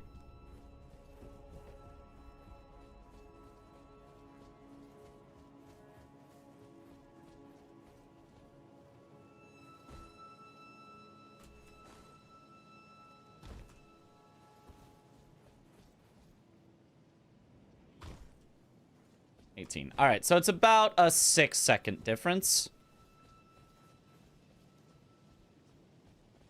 And how long does gamer skip take if you have to do a second try is the other question.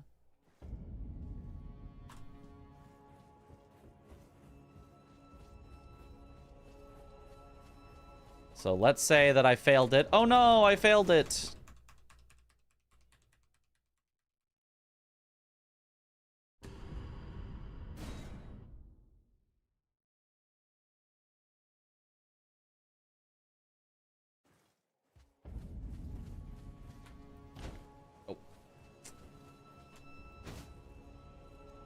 I failed it again. You know, timing this could be tougher than you would think. Washed. Yep.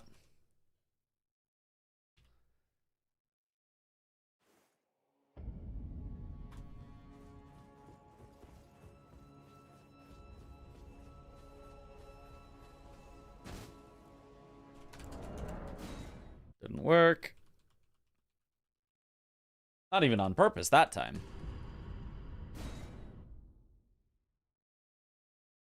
Last Guardian is deeply emotional, but it has some of the worst controls you've ever seen. Okay.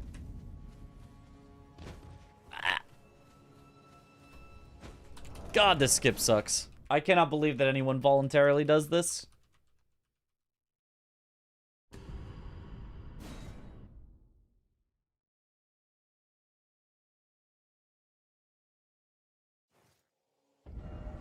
I will get this on an exactly second try one of these times. Looks like 15 to 20 seconds per loss per attempt. That is what it feels like.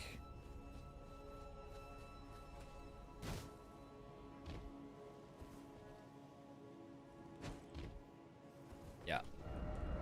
I got it a first try this time. Just use the skip, see what he does here? Absolutely not. No way. The backstep skip is great.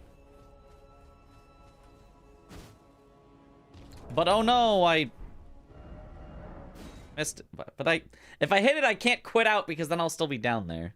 I have to actually miss it. Yo, happy Thursday.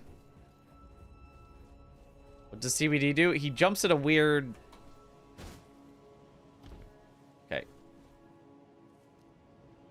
I just gotta stop hitting it, though. And then I gotta hit it when it's a second try. Okay, I'll just jump out where I can't possibly accidentally hit it. There. Quit out. This would be a super early quit out as well. Can't think of an example of a trash game I love, but the closest I did finish... Graveyard Keeper was compelled to in spite of everything else about the game and its story not being worth it. Ah. No! No way that didn't hit. This is so sad. Whatever, we can do it with 2 quit outs, and then we can just take half of the difference.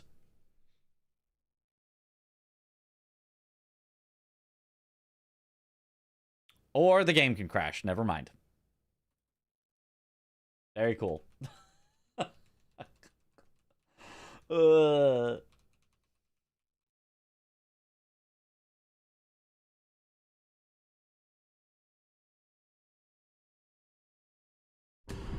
It's ruining my timing.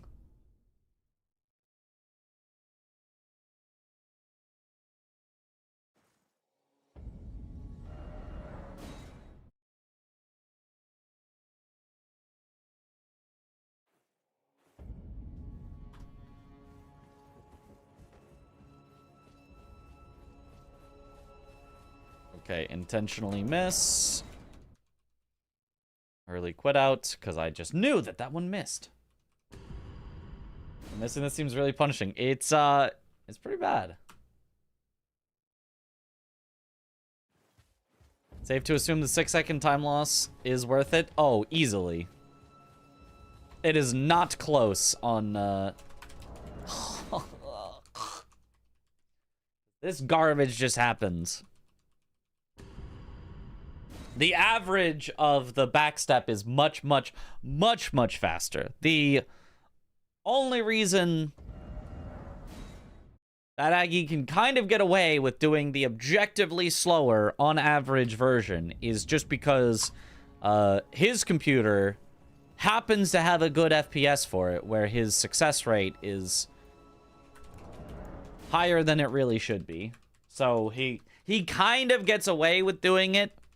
It's still even slower on average for him because he does not get it first try every time, which is the only way that it would be faster, but there we go. He gets it enough of the time. 29. Okay. So you can either get a 12 plus a 29 if you miss it once, which is 41 seconds, or you can get an 18 plus an 18, which is 36. So it is 5 seconds slower to miss it once than it is to just do the back step twice.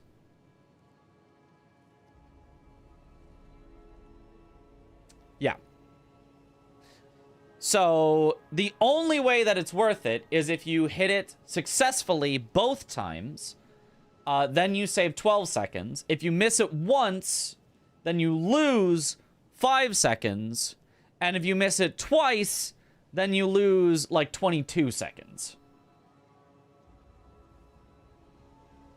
So unless you can make it where you hit it both times almost every time, it's better to just do the back steps every time. His computer's FPS combined with him not knowing the other skip very well lets him get away with it. That too. Yeah, because he somehow messes up the free one. That is completely free. Are GDQ PCs as good as his? No. No. But when I say a good FPS for it, that doesn't always mean as high of an FPS as you want. It just means a stable FPS. So if the GDQ computers are consistently bad FPS, that could actually still be fine as well. You just don't want, like, fluctuating. How do you save and quit so fast? I guess muscle memory. Yep, just muscle memory.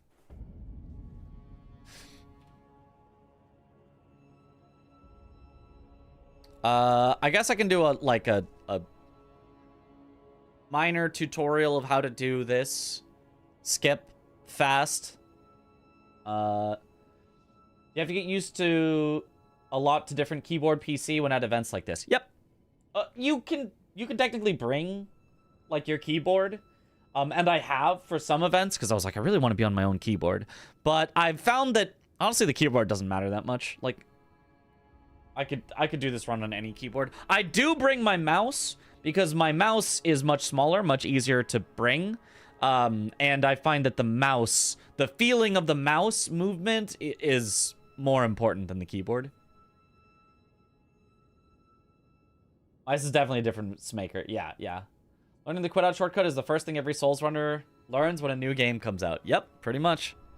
Okay, so little tiny tutorial on how to do the backstep skip.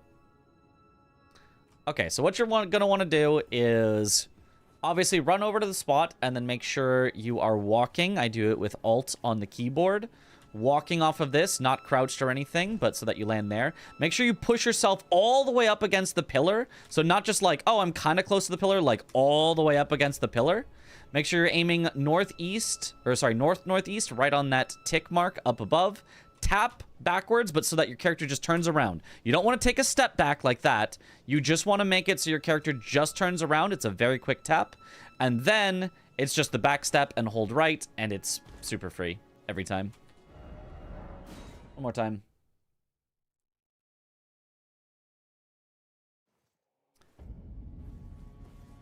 Okay, so run up.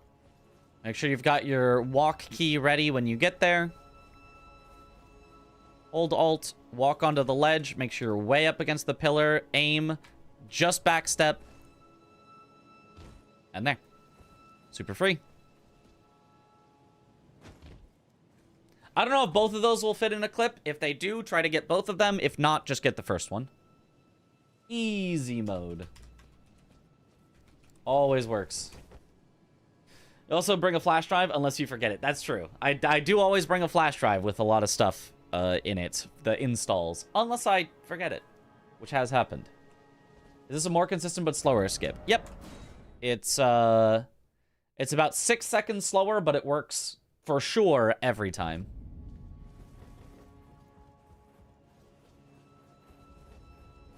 What's your favorite boss in Elden Ring? Midra.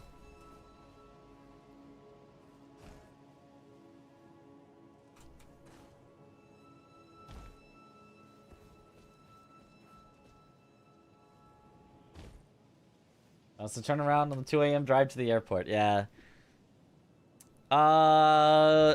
Speaking of Wednesday.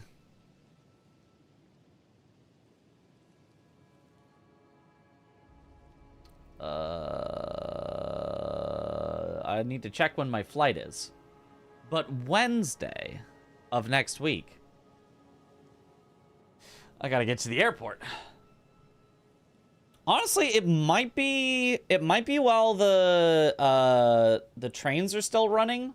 I might only need to get to where I can get on the train to get to SeaTac. I was almost gonna say where, and then I was like, I shouldn't say the exact city. Like this Wednesday, the 8th. Yes, like that Wednesday.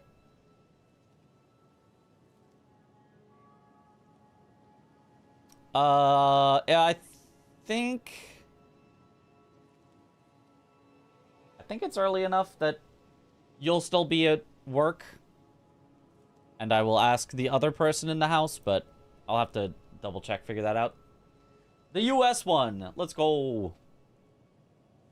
But we got red carded on one of our star players for an accidental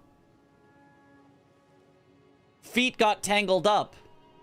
Some bull. And now he's out of the next game. Don't get me started. Don't get me started either. That was some bull. I didn't actually watch the whole game, but I did sort of keep up with it on social media a little bit. Okay, anyway. Back to watching Aggies run.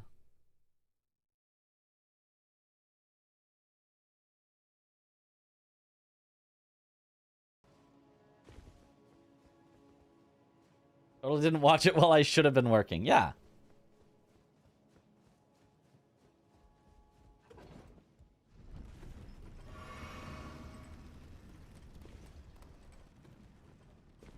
I mean, it is consistent. Just doing some part of the lineup incorrectly. Apparently. Thank you for the clip. Let's double check that we like the clip. I assume you only got one with 38 seconds, but that's fine. So what you're going to want to do is obviously run over to the spot and then make sure you are walking. I do it with Alt on the keyboard. walking off of this, not crouched or anything, but so that you land there. Make sure you push yourself all the way up against the pillar. So not just like, oh, I'm kind of close to the pillar, like all the way up against the pillar. Make sure you're aiming northeast, or sorry, north-northeast, right on that tick mark up above. Tap backwards, but so that your character just turns around. You don't want to take a step back like that. You just want to make it so your character just turns around. It's a very quick tap. And then it's just the back step and hold right, and it's super free every time. Yippee! Love it. All right. Include this in the message. Could only fit the first one. I figured. I thought the second one was going to be too long, but I did it anyway. I was like, what if the clip is... back step version of gamer skip. Okay.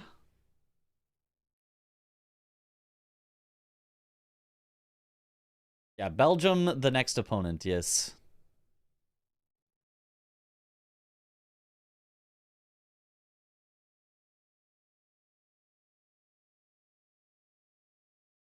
Oh, I should not have clicked on someone else's. I messed up. Hold.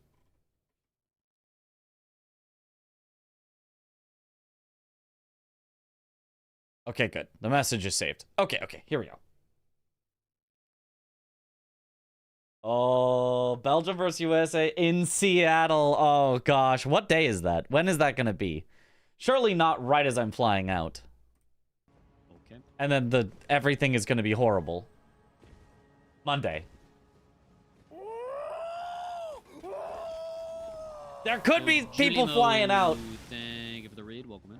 Wednesday, though. That's still... Oh, it's still going to be very crowded and everything, probably. Oh, well. I can get to the airport super, super early, and it'll be fine. Got a ticket for the World Cup finale. Oh. Bro! Not the ladder glitch. Jesus. Both Belgium and US are really dependent on 2 to 3 players in their team to win games. Ah.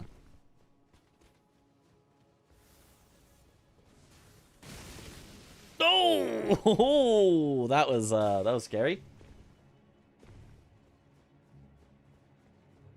Did you know what my early and Windows go to has been doing Chili's. lately, chat? Is rearranging all of my Yeah, that sounds good. icons every time I turn on the computer.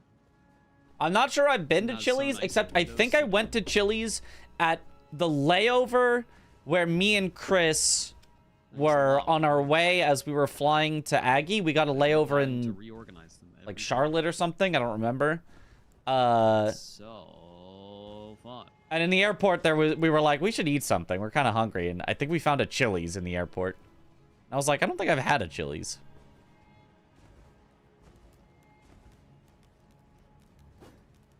Is US consistently in World Cup? I think we're consistently okay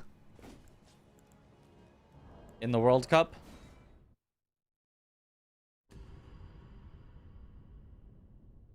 It's been a while. Bleep. That's because this My is monitor like resolution handled by my graphics driver or Windows. a lot How more am than I Italy has been in the last decades, though. Oh, dang. I don't know.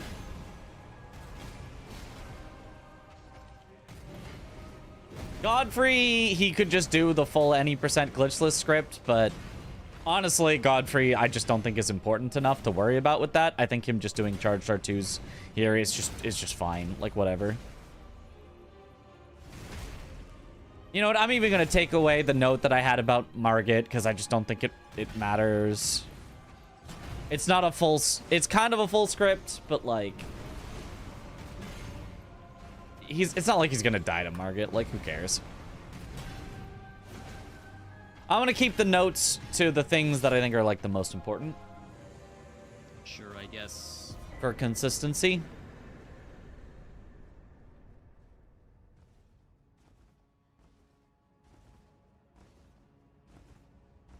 U.S. women have the most World Cup victories on the planet. Oh. It's probably because I'm running a 4K monitor as 1440p. And so, like, it has a brief moment of, like, flicky back and forth. 'Cause it I like was the sneak default to past. 4K, and then it fucks up somehow. He just doesn't grab the Grace. He just doesn't grab either Grace before Morgott? That's the default. Are you crazy? He doesn't grab the Grace at Godfrey. He doesn't grab the Grace at Morgott. If he dies, if he gets death Probably 'cause I'm linked, running a 4K monitor as 1440p. if he gets death linked, he's back to the gamer skip. And so, like, it There's no has a brief way. moment of, like, flicky back and forth. No, no, no, no. No, no, no, Fucks up. no. He'll grab it. He'll grab it day of. He'll grab it with. It's probably just because he's making saves, so he knows he doesn't have to because he's making a save. Because there's just no way. Godfrey's my favorite boss or not these days. It's definitely up there though. Come right now and yell at him. Nah. He's only doing this because he knows he'll have a backup save. Surely. Being home team, hopefully US can win this year. I mean, we'll see.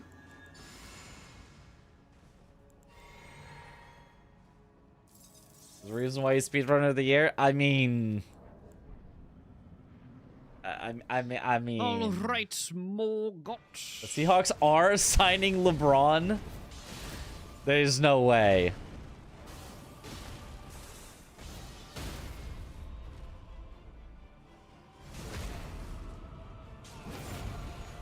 He's rage baiting. That was fucking sick. Alright, I just did the greatest Morgott kill of all time. Holy shit, bro. Oh, let's go. I just do that every time. That was clean, yeah. Bro, I literally 360 no-scoped him at the end. I was also very lucky that he got the right attacks for that. But Like, that he was did that the was really attack where, cool. like, he like dashes really fast. That was like, sick. past you. And I was in the middle of the L2 R2 with blood out ping, and I just R2'd away from him, and then he dove into it. Oh my goodness. It was so sick. And guide you. How much more HP bosses do bosses have in 4-player? They don't have any more. Because we are all in separate games. Dudes will see that kill and say, hell yeah. Hell yeah.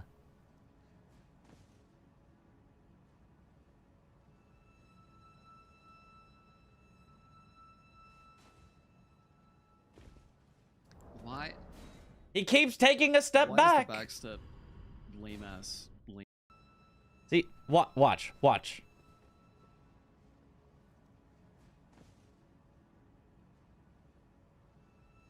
He's got the lineup, and then look at that step back. You can't take a step back like that.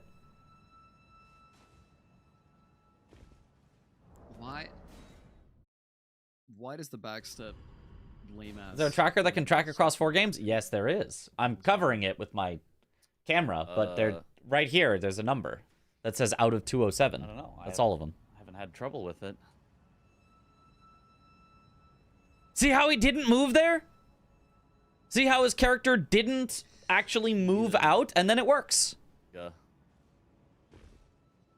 Yeah, you just know before he does it whether it's gonna work or not based on whether his character scoots back when he presses back. I'm assuming you like moved forward first to make sure. It's only because of controller use. No, he uses keyboard for it. You have to use keyboard for it. Yeah, It's not. maybe I'm not It's not holding consistent right, with so- controller.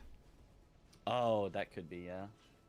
No, it thing has is, nothing if to you, do like, with holding backstep right. and then immediately hold right, You don't even it's really like have to hold fucking right almost at backstep all. the wrong way, because like it Yeah, instantly yeah. changes the angle. Yeah, it shouldn't be that. I'm gonna even write that in the note.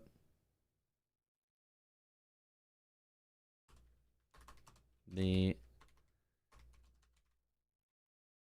hold right after the back step is not precise at all. You can do it quite late, and it still works. You just have to make sure when you turn around, your character doesn't take a step. Or I'm just gonna, doesn't move at all. Doesn't move at all. Because it's not like a full step. It's like if he moves at all, it can be bad. Tight on holding right. Keyboard and mouse gaming experience difference. Yeah, but I mean, Aggie also used keyboard and mouse on blindfolded Sekiro because it's just objectively better for blindfolded stuff. Funny enough, there were some, well, a blindfolded runner who would use controller, except he would use controller and then have paddles where the paddle, when he pressed it, would effectively press like W on the keyboard, and then he had another paddle, and when he pressed that paddle, it would effectively press D on the keyboard. So he was holding a controller, but all of his inputs were keyboard inputs. He was just holding a controller instead of holding a keyboard and mouse. It was very funny.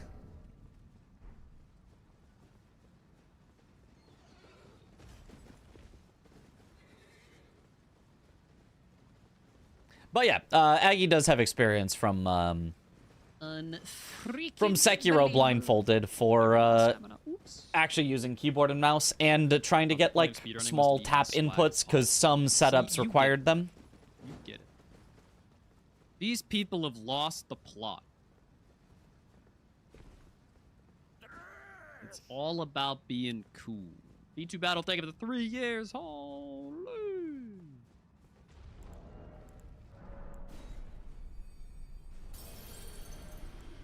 Real though, who do we think is gonna win? Don't know. So I'm just gonna say USA. There's one to the right, Chimbas, and that's what Probably France. Doing, oh. sir. Okay, I guess we're getting this grace. So that I may do the fell, boys. For a keyboard and mouse, because Mr. pressing W Joshua. is straight walk, but it's hard to do with controller. Yeah. Agree. Just remember getting lost at Miss Noble during that run? Okay, Miss Noble was actually a little confusing during that run. Boing. Boing. The World Cup? Do not care.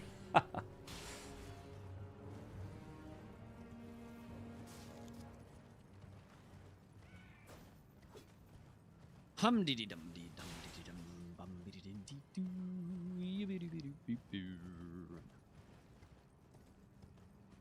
Yep, so here's where he grabs a 7. Might as well grab that golden seed. He can grab a frost grease here, but I guess he really doesn't need to. It's crazy that we're a third of the way done with the run, and it's we fought like 5 bosses. Just crazy.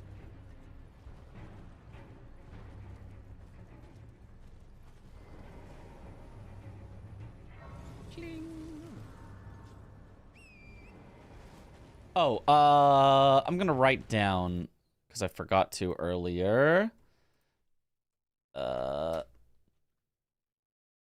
Get the first step grace at the start. It's faster to get to Darrowil from... Okay.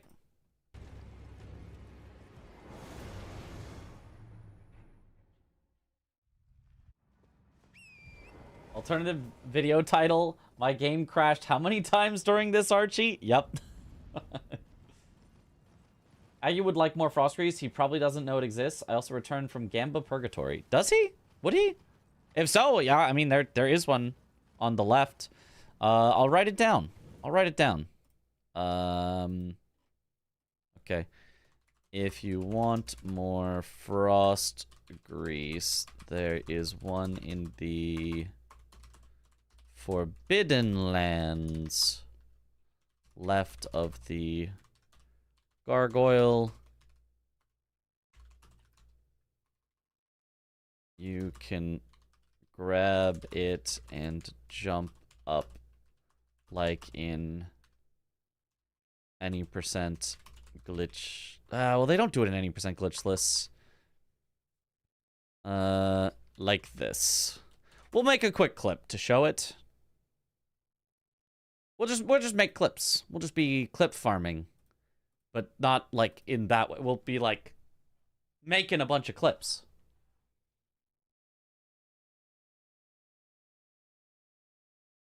Especially if dies somewhere and wastes some. I just don't know where he actually uses freeze grease from here on. Raising them from seed to fruit. That's right. No, the crash counter got above 70 by the end of the Archie run. So we'll go to Forbidden Lands. Learning with clips today. Yep.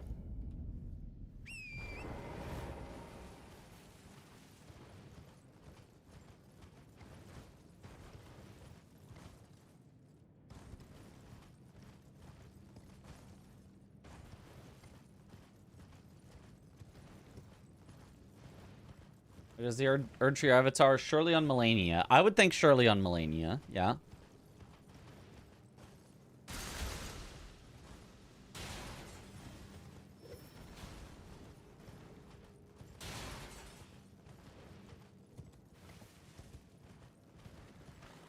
Optimizing this for fun, or is there another event? There's the big event. There's Summer Games Done Quick coming up. That's the big one.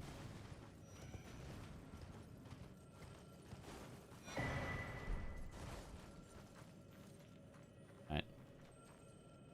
Here's how to get another frost grease from the golden seed in the Forbidden Lands. As you head over towards the gargoyle, just stick further left over here. Jump up on this, and then it's over past this pillar.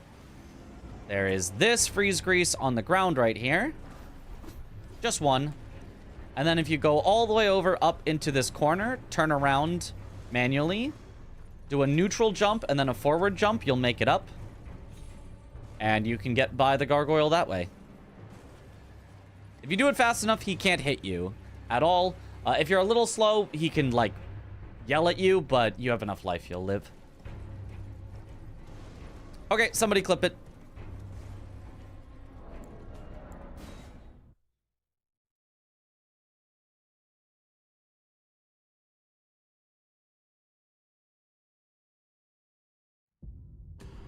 And then also...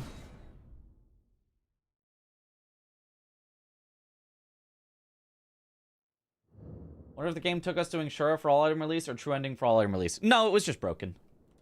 It was just very broken. Eclippa de Grace. And let's also go to Church of Ella.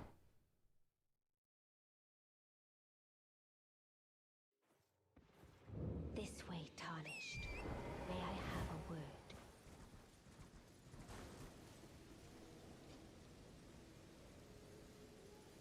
All right, my wife. All right, here's where you can get a couple more root resin as well. I guess you're doing this on foot, but if you stick left as you're going like to the Bofa cave, you'll see that guy with the fire. And then right before him, there's two by this tree here. So I got a 3 pickup and a 2 pickup, but you can grab those first and then go to the root resin where you normally do over here.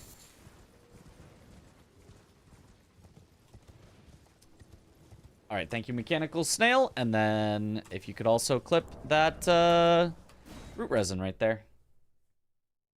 Would he even go here if he does Seaside? Yes, he always is going to go through to Gatefront. He just... he's been going to Gatefront directly to get Torrent. I don't know if he should be going Seaside Ruins, but I think the Seaside Ruins is such a minor thing that I don't think it matters. All right, let's check on this clip that we like it.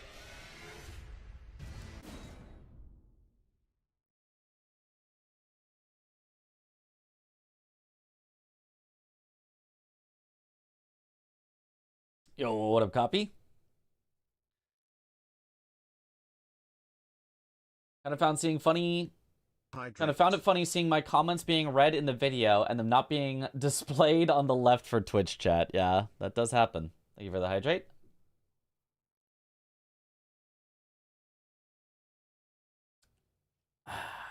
As he's doing Blood on Fang, Seaside might be better for that. If it is, it's better by a second. 2 seconds. And I think it's actually worse because Seaside takes an extra warp, and we're doing this in real time, not in-game time. So I think Gatefront is better for him. The only reason I'm doing Seaside is because I want it to be set to night for Magnus. Otherwise, I think I would be doing Gatefront as well. Okay, let's see if we like it. Here's how to get another Frost Grease from the Golden Seed in the Forbidden Lands. As you head over towards the Gargoyle, just stick further left over here. Jump up on this. And then it's over past this pillar. There is this Freeze Grease on the ground right here. Just one. And then if you go all the way over up into this corner, turn around manually, do a neutral jump and then a forward jump, you'll make it up. And you can get by the Gargoyle that way. If you do it fast enough, he can't hit you at all. If you're a little slow, he can, like, yell at you, but you have enough life, you'll live. Perfect. Perfect. And then the second one. All right, here's where you can get a couple more root resin as well. I guess you're doing this on foot, but if you stick left as you're going, like, to the Bofa Cave, you'll see that guy with the fire. And then right before him, there's 2 by this tree here. So I got a 3 pickup and a 2 pickup. But you can grab those first and then go to the root resin where you normally do over here. All right. Great. Love them both. All right. We will add both of those into the message. So first one was the extra Freeze Grease. And then the extra root resin.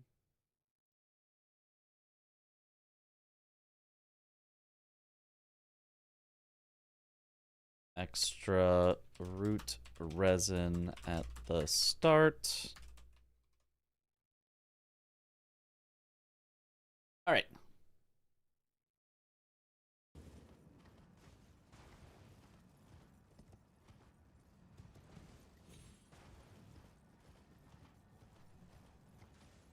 Not up on real-time timings. Yeah, that's the thing is, you know, real speedruns are done in game time as opposed to this showcase speedrun.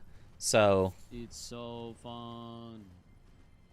Everybody knows the in-game timings, not the real-time timings.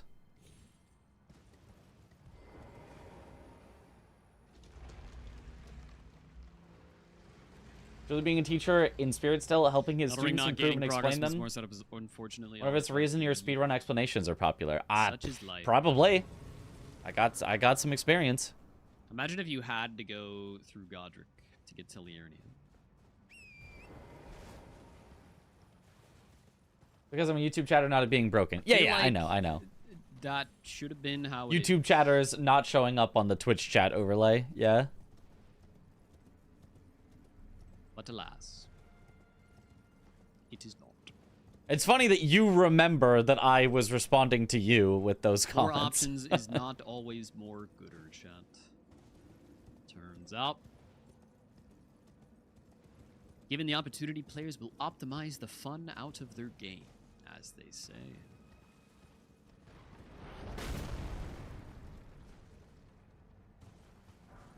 Covert secret chatting in YouTube, yeah.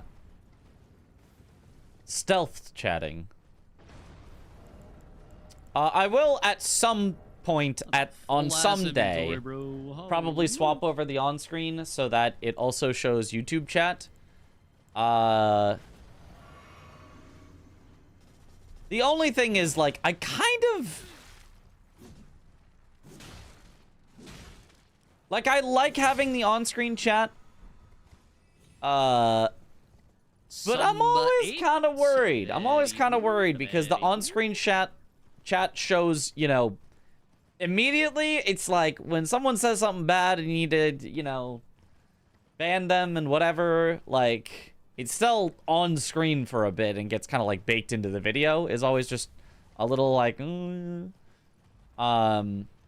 it's even worse with YouTube chat because the moderation tools on YouTube You know, chat, is suck. it worth it to just get to Somber So +9 it's a lot harder to and then do the Urge Tree Avatar? even quickly like The thing is, like, I'm gonna run ban somebody and literally get their right by messages it. deleted. But, like, if I'm bothering to go to +8... It's been very, very just rare bother that we've me had +9. somebody like intentionally And then saying save myself bad the trip words or for whatever. But it upgrading. has happened more than 0 times, but it has been quite rare. So it's probably fine. I'll get I was this reading grace Aggie's chat right now thinking potentially it's yours. Ah. regardless. Yeah, no, that is a different one. Insert something bad here. Hey! I'm gonna ban you for that. It's definitely not worth it to do the tree at +6, I can tell you that much.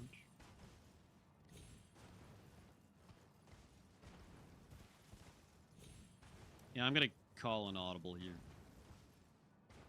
Just get all the way to +9. It's great for edited vids and stuff. Yeah, exactly. That's the best part is like the edited vids where they can like bring up, you know, a chatter's message that you're responding to so that you can read along with what the chatter is saying. Dude. Always a good time when you have that. Hydrate. Thank you for the hydrate. I routed some fire grease, tree +6. I would say Josh is looking awfully different here. Oh, or does the title still say Josh? I don't know if the fire grease would make that big a diff. It does. It does. Ideally, I That's should the have wrong. freeze grease. I do freeze grease that tree sometimes. It's probably better than the fire grease. Aggie's VHF route. There.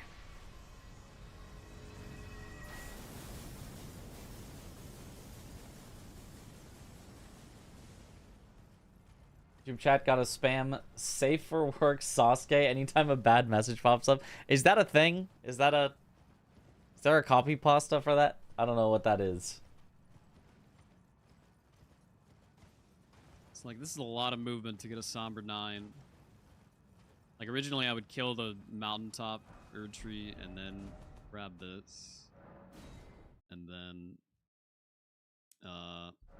I suppose Twitch chat as well I've could heard, spam to move YouTube chat off of the screen. This Because might it would be a better. mixed chat, so any It chat might just would be better move this all the way. chat.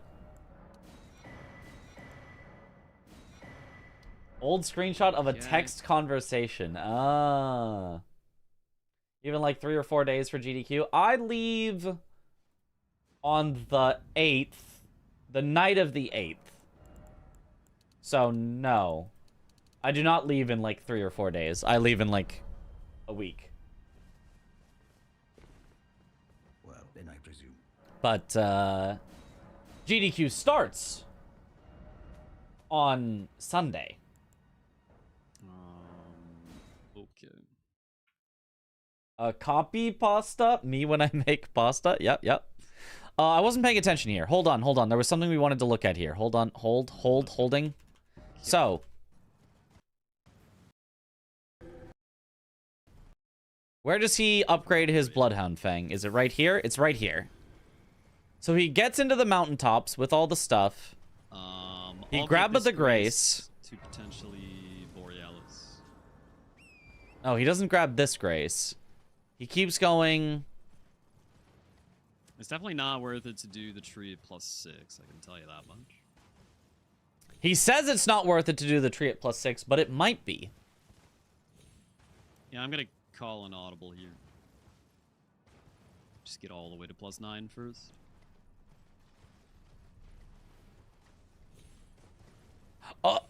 Yeah. Because he was thinking he goes +9 first before the Erd Tree avatar, but he said it could be faster to kill the Erd Tree avatar at +6 before getting to +9, which I think it almost certainly will be. So we can take a look at that, see if there's a good avatar script. I don't know if the fire grease would make that big a diff. It usually happens though, mods do poi if someone spoils something on YouTube too. Right.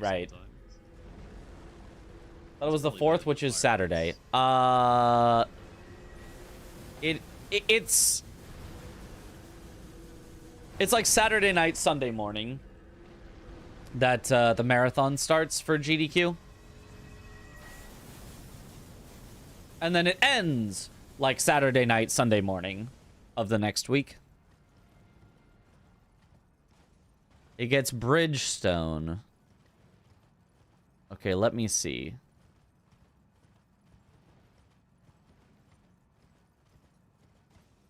It's like, this is a lot of movement to get a Somber 9. Like, originally I would kill the mountaintop Erd Tree and then grab this. And then go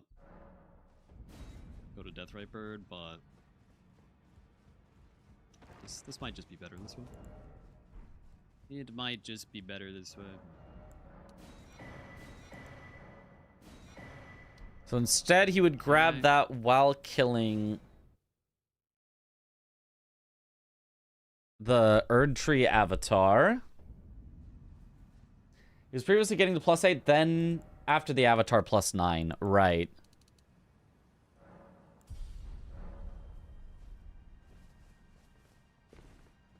Well, then I presume.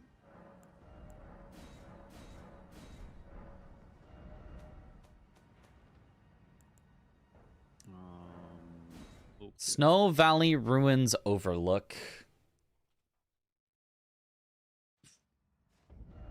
What is going on here? We don't do Nile yet? Oh, no. Well, yeah. No, wait, why? So he hasn't done the Erd Tree avatar now, then. Whatever. That's okay, he's gonna do it later, so let's...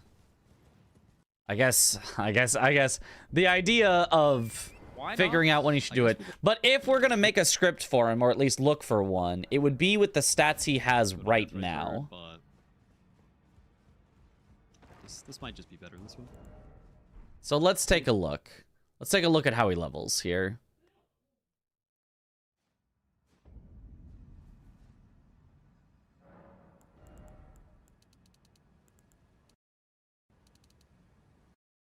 Okay. This is his levels. Let's bring that up.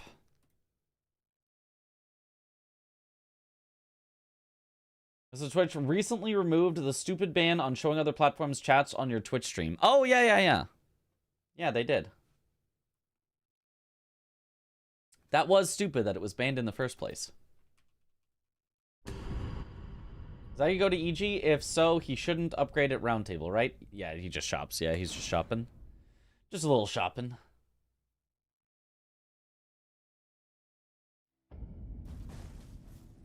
Okay, I'm gonna load, actually, the save file that we had for him that was at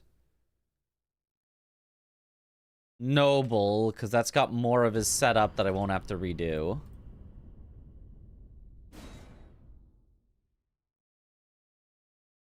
I believe that's for legal reason, the not showing other platforms chat. No. It was for stupid reason. Okay, it was like Ruins Valley Overlook something was the grace.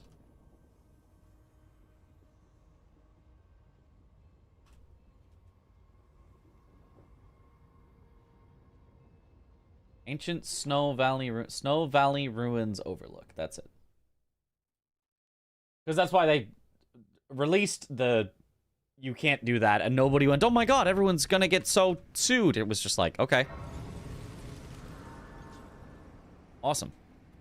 Okay, so his current setup would be, we need to give ourselves Bloodhound, oops, items. Bloodhounds, Fang. Upgrade level 6. We need to get our stats to Vigor 33. 11 Endurance. 24. Strength 18. Dex 20. Oh, I should have gone for the Morgott save. I'm actually going to reload. I'm going to reload from the Morgott save. It's got all the stuff he should have at this point, aside from levels, because he goes from Morgott to here. I loaded the wrong save.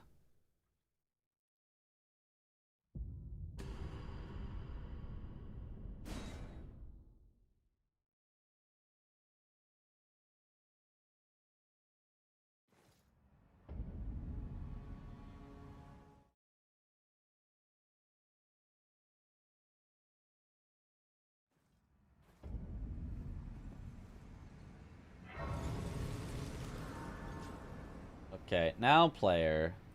33 Vigor. 11, 24. 18. 27, 9. 14. Okay. This should be the setup. By leaving the avatar to later, he also gets access to Epitaph buff for it, as well as +9. Correct, but it's a lot more travel time. If... Very well. Let my hand. Okay, we've never gone to round table, apparently, on this save. If he can kill it on the way through, it is guaranteed much faster. Because it saves him, like, a full warp back, a full travel time, a full... Like, it is definitely much faster if he can kill it safely on the way through. If he's gonna die, not faster. But if he can kill it, for sure, safely on the way through, it is 100,000% better.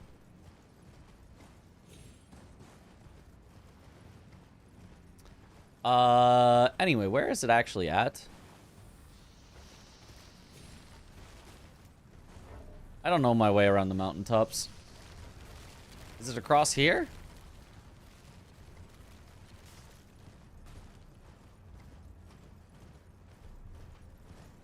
Is it this? At the minor Erd tree? Oh, I think it's this. Does he always enter like that? Or is he now just there? Did I mess it up?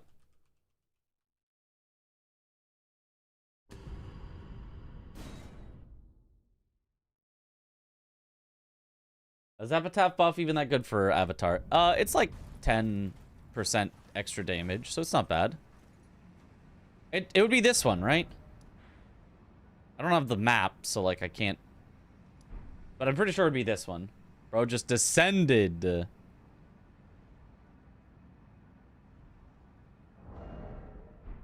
Let's assume it's this one and that I've got the setup currently, so...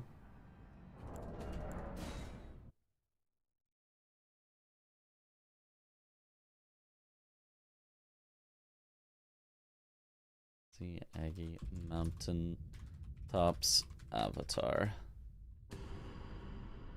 I don't actually know where the Somber 9 is, but I'm just going to assume he would go directly past this to get there.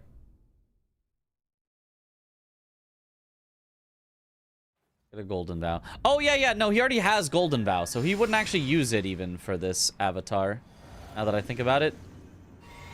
He doesn't need Golden Epitaph. It does nothing unless he's facing the undead, where he would use it.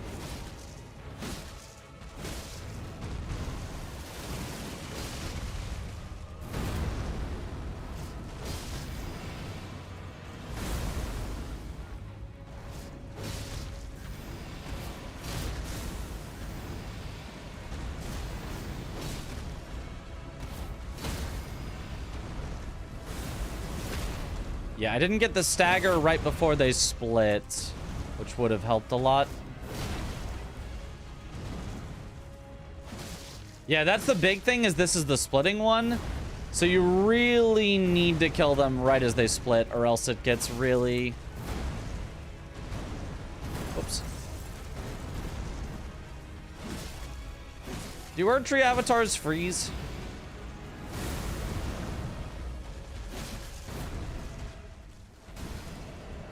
Okay, redo. Let's try some charge R2s. An Ash of War double hit would be nice. Yes, at the end, though. You want to stagger them before, and then...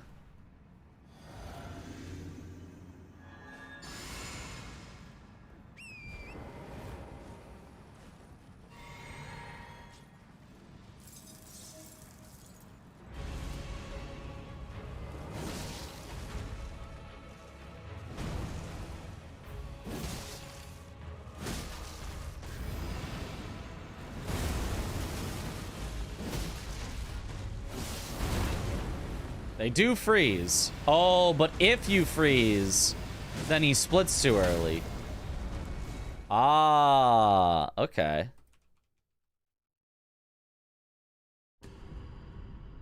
So let's not freeze right away. Get the stagger. Equip the freeze. Something like that. So let's...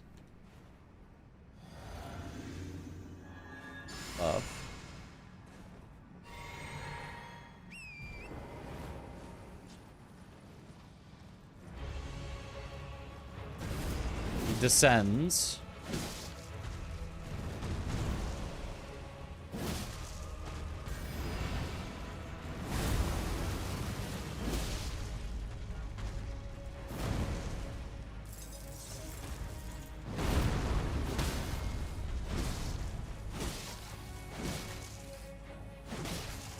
Give me the riposte! Oh my god.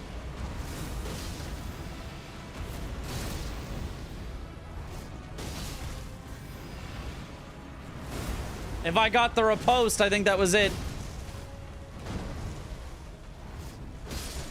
It's still not horrible.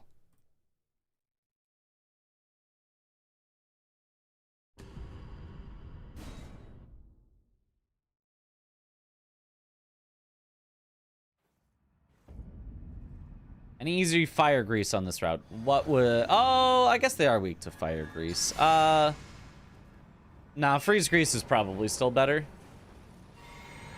Like, genuinely.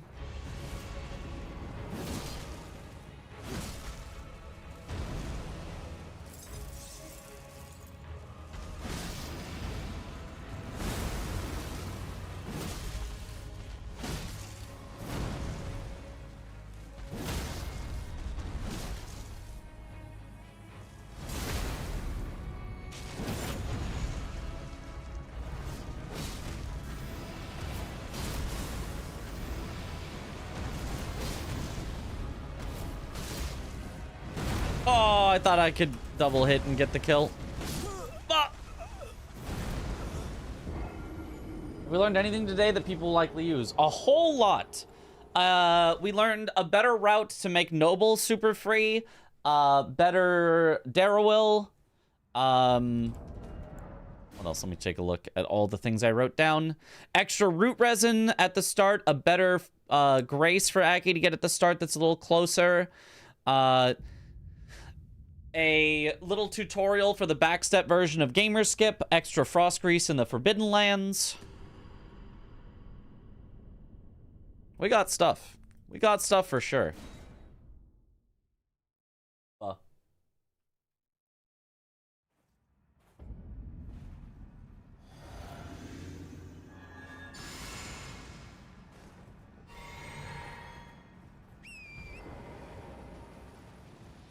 So it seems that you jump in, you do jumping R2, R1, dodge whatever he does first, immediate freezing grease.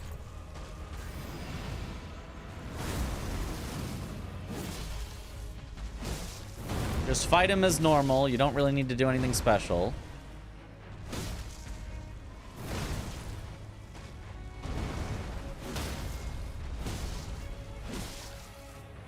Make sure to get the riposte before it goes away.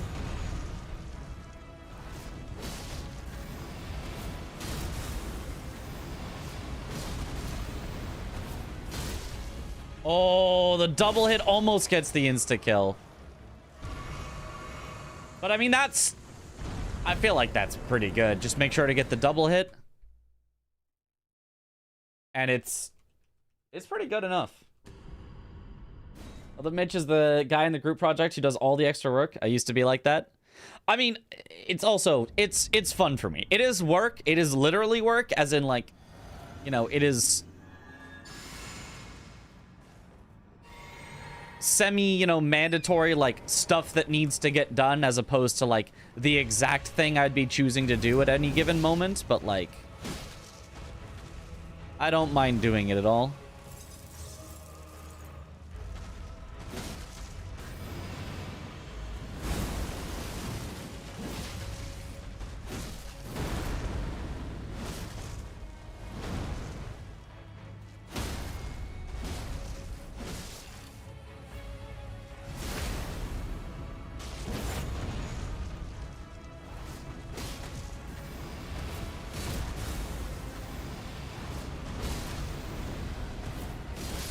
Yay! There it is. Just hit the double and you get it. Yeah. +6 is fine. We can even probably do more damage. Hold on. Try L2 for the stagger. That's what I was thinking. What's my love language? Acts of service. My love language that I express or that I choose to receive, because those are two different things.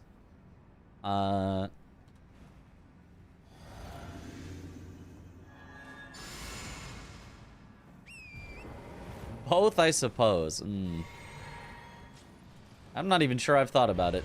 All right, so it's jumping R2, R1. Freeze grease right away. That was a single R1. 2, 3.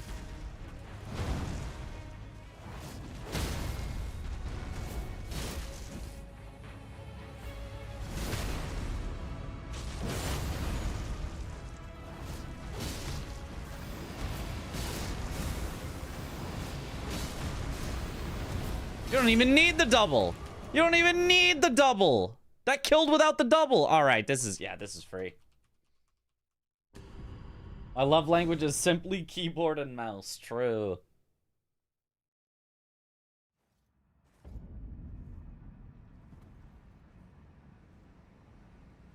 You know, I don't know. I don't have a genuine answer, but you know, I appreciate your joke answers.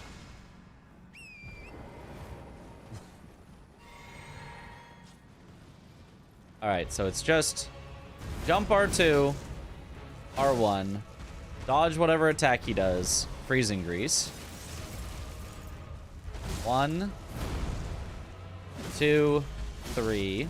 We need a charged R2. And now we know that the weapon art is going to stagger. So we just weapon art,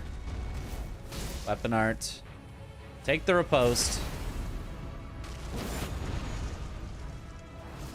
Weapon art, crouch to get enough stamina back to just weapon art, and it's a guaranteed kill. Okay, I think that's worth just making a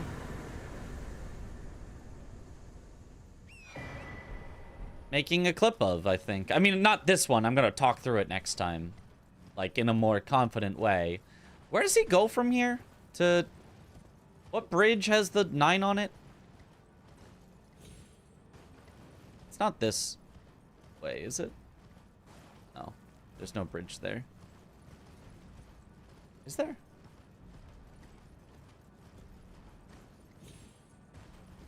Oh, there's just a bridge here, which is where he would come from.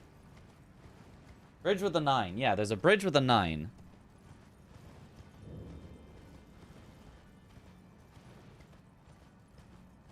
I just want to make sure, like, I'm approaching this from the correct direction, but I think I am.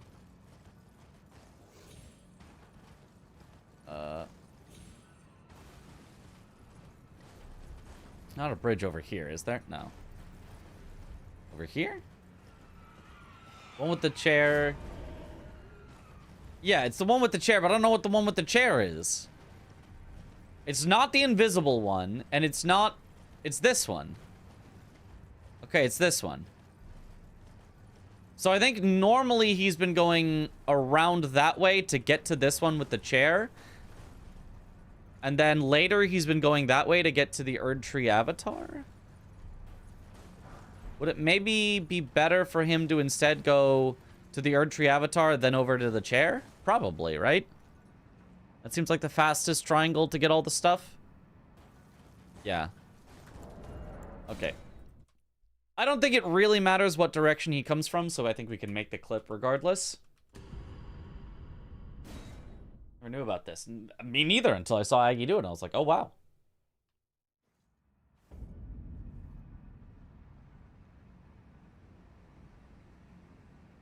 No, it's not a bug that you get stamina back faster. So watch this. When I do a charged R2, watch all that extra time that he follows through and lifts it all the way back onto his shoulder, right?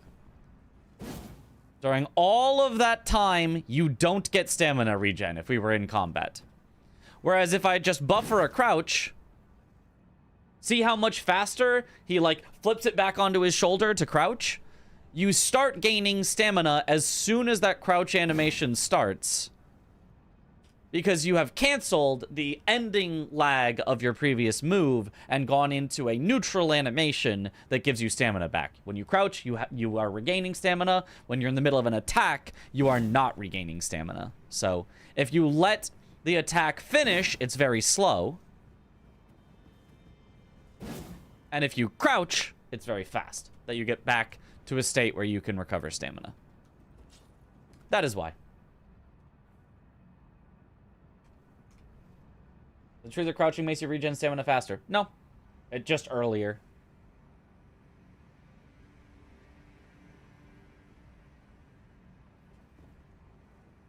Alright. Making a clip.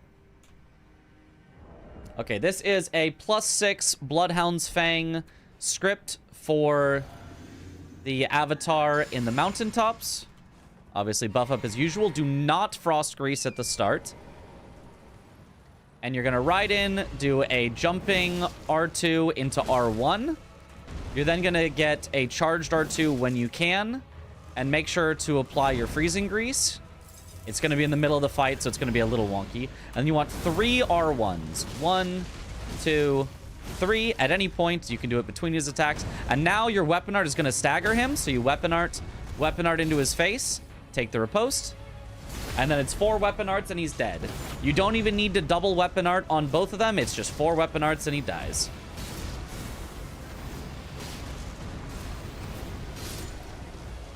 That easy.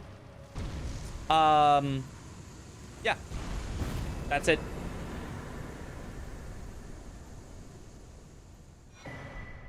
Alright, somebody clip it. Including the ending shrudge. Yeah, that's it.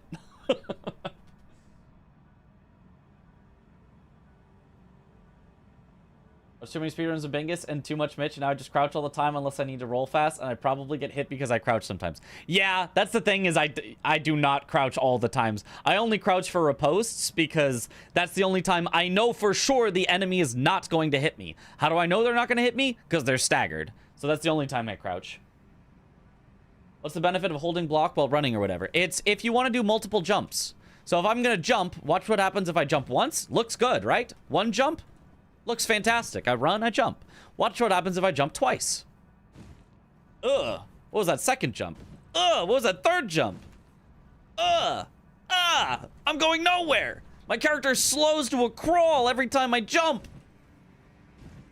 But if I'm blocking, first one looks good. Second one looks good. Third one looks good. Fourth one looks good. Fifth one looks good. It's because if you try to jump in a landing animation, your character just like stops and dead in their track. Whereas if you are blocking, you will cancel the landing animation so you can go back to sprinting and get a good jump. Now, if you have no intention of jumping, you don't have to block. It doesn't matter. But you might as well block just in case you ever want to jump. If you ever want to jump while running, it's better to have the block held. So, You just get into the habit. Oh, you're such a good teacher. Thanks, Chris. Yo, thank you, Whirlwind.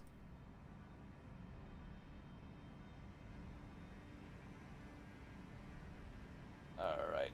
Let me check that your clip is good. We have to check. I'm a strict clip scrutinizer. God, you're such a teacher. Never said good, not a good teacher. Okay, well. Okay, this is a +6 Bloodhound's Fang script for... Not a good, definitely not a good reader. I can tell you that much. Obviously, buff up as usual. Do not frost grease at the start. And you're going to ride in, do a jumping R2 into R1. You're then going to get a charged R2 when you can. And make sure to apply your freezing grease. It's going to be in the middle of the fight, so it's going to be a little wonky. And you want 3 R1s. 1, 2, 3. At any point, you can do it between his attacks. And now your weapon art is going to stagger him. So you weapon art into his face. Take the riposte. And then it's 4 weapon arts and he's dead. You don't even need to double weapon art on both of them. It's just 4 weapon arts and he dies.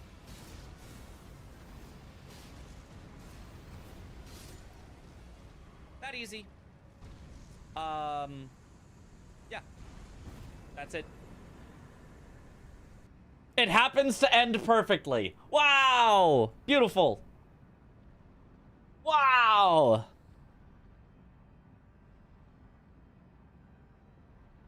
Alright. Add that into the list of things for Aggie. +6 mountaintops. Avatar script. Okay.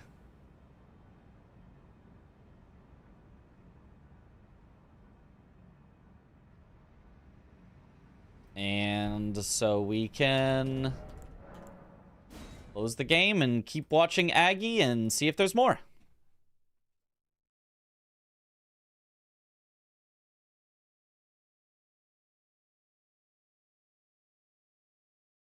Minor spelling mistake.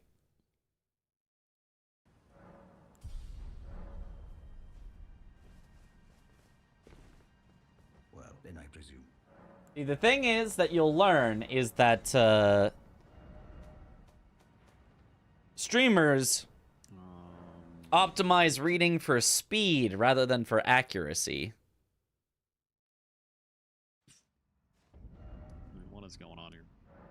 We just assume that everyone is We don't do going to say a no, message yeah, no, that is why? rather kind and rather relevant to the current situation.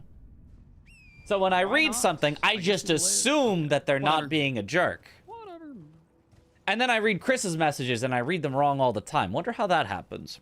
It's kind Calling an audible. it's kind of weird how that would occur. That's gonna kill me. It didn't. Okay. Cool. I like That way I can get through more messages quicker.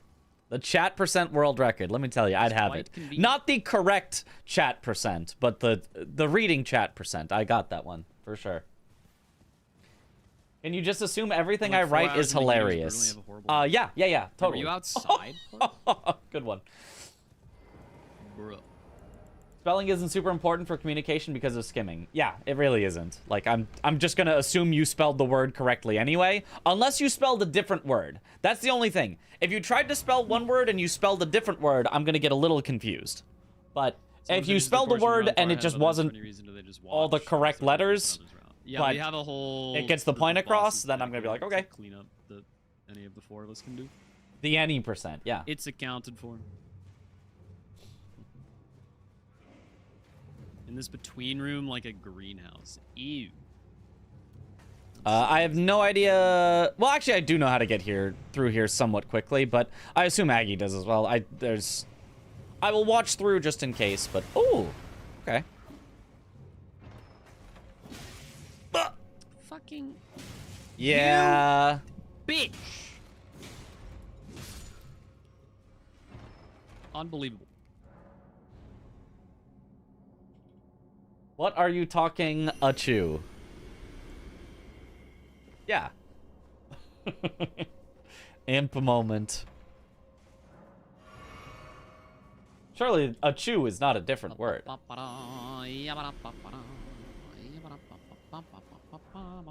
on GDQ, everyone will forget everything and If just you wing punch it. me off this thing, I Hopefully swear to God. not. Okay. I mean, if they do, I think everyone has gotten so good at winging it. I think we'll be fine regardless. A lot of these like scripts and stuff are just like, oh, this is easier, or oh, this is faster if you remember it, but you can always wing it if you need to, like whatever. So it's just good to have the scripts, and if you forget them, it's you're never worse off. So Shit is hot as fuck. was this a solo practice Aggie did? No, this was a duo practice. Me and Aggie did. So I am in the call, but we are mostly muted talking to our chats individually during this run. You know, I was gonna try, but let's skip this exercise. Let's not.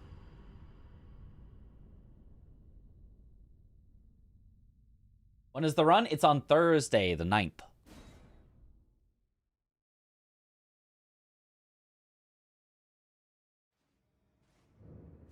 Can't see the logos because your camera is covering it. Yeah, you can't see the out of 207.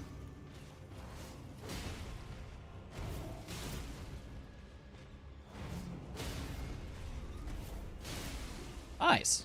Oh, somehow he lived with 1 health.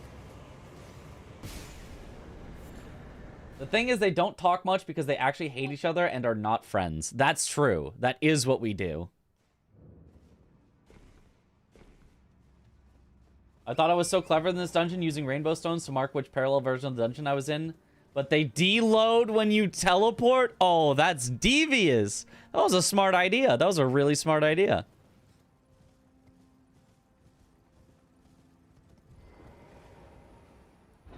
Okay, this is looking normal and good. Except it's going to be Crucible Knight Duo, so it's going to look awful. Keys, holy shamoly. I'm Didn't know that. I didn't know that either, no. But that, yeah, that's... Tralps, thank you for the 5 months. That's horrible. So true. So true.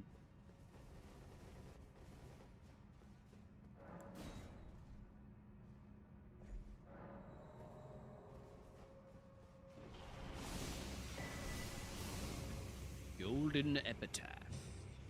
If you could warp out of here, Aggie wouldn't have to do the Crucible Knight Duo so early. But he wants to have that before he does any of the Death Birds. So that he can just one-shot them. And... so, since he's already here, he's like, might as well do the Crucible Duo. It's just... the Crucible Duo sucks. And you really wish you had, like, infinite stats for them. By the way, did Chris commit to the silent bit the entire run that time? Had to leave before the end. He did. Until he killed Bale. When he finished on Bale, he had to let out a scream.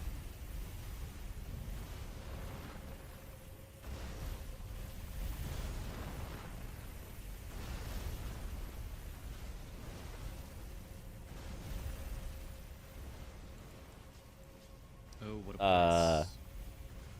Phrasing? No. That's the normal phrasing. Oh, what a place. I've noticed that I say holy schmoly now because of Chris. Is it because of Chris or is it because of Dom? Who started holy schmoly? I feel like it was Dom. Honestly, Aggie has kind of been doing it for a while, but he says it a little different. I think he says it like holy shamoli, like a 2-syllable compared to holy schmoly. Maybe it's the other way. And after all my setup too, it's gonna take so long to go back for that. I feel like that's something Dom would say. That feels very Dom, right? Sucks.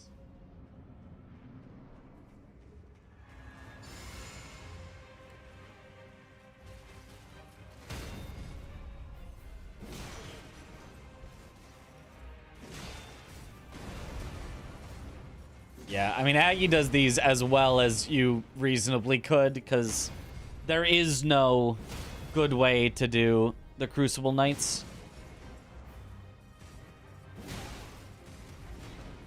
And honestly, like, when he's able to get, like, multiple hits like that in, it almost feels like, wow, this fight actually feels like maybe it's kind of okay. Aggie's more like, holy shamoly. Yeah. Ooh. I'm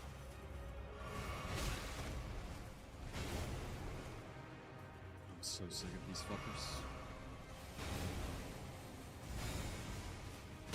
One Duo was one of the hardest fights in your first playthrough simply because for some reason I'm terrible at fighting any kind of knight.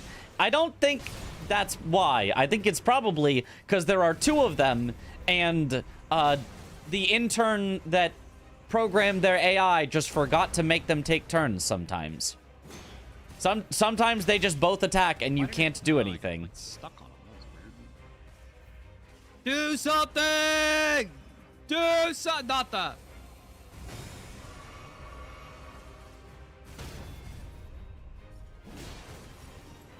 Don't do that. Kind of okay with a +9, yep. Oh, sorry, I didn't realize it was That is, by the way, an actual linguistic thing. Reduplication. Really? I forgot you do them this early. I have +9 to be fair. Some kind of AoE like Fire or Death Poker would go crazy, but Aggie has quality build, yeah? Yeah. Well, also you can't level up a second weapon. It would take an age, an eternity. The age of the dragons would have come and gone by the time that you upgrade a second weapon.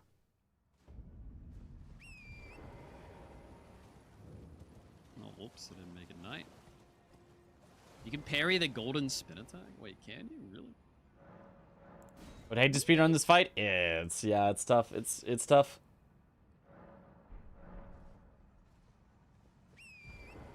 As he swings down, okay.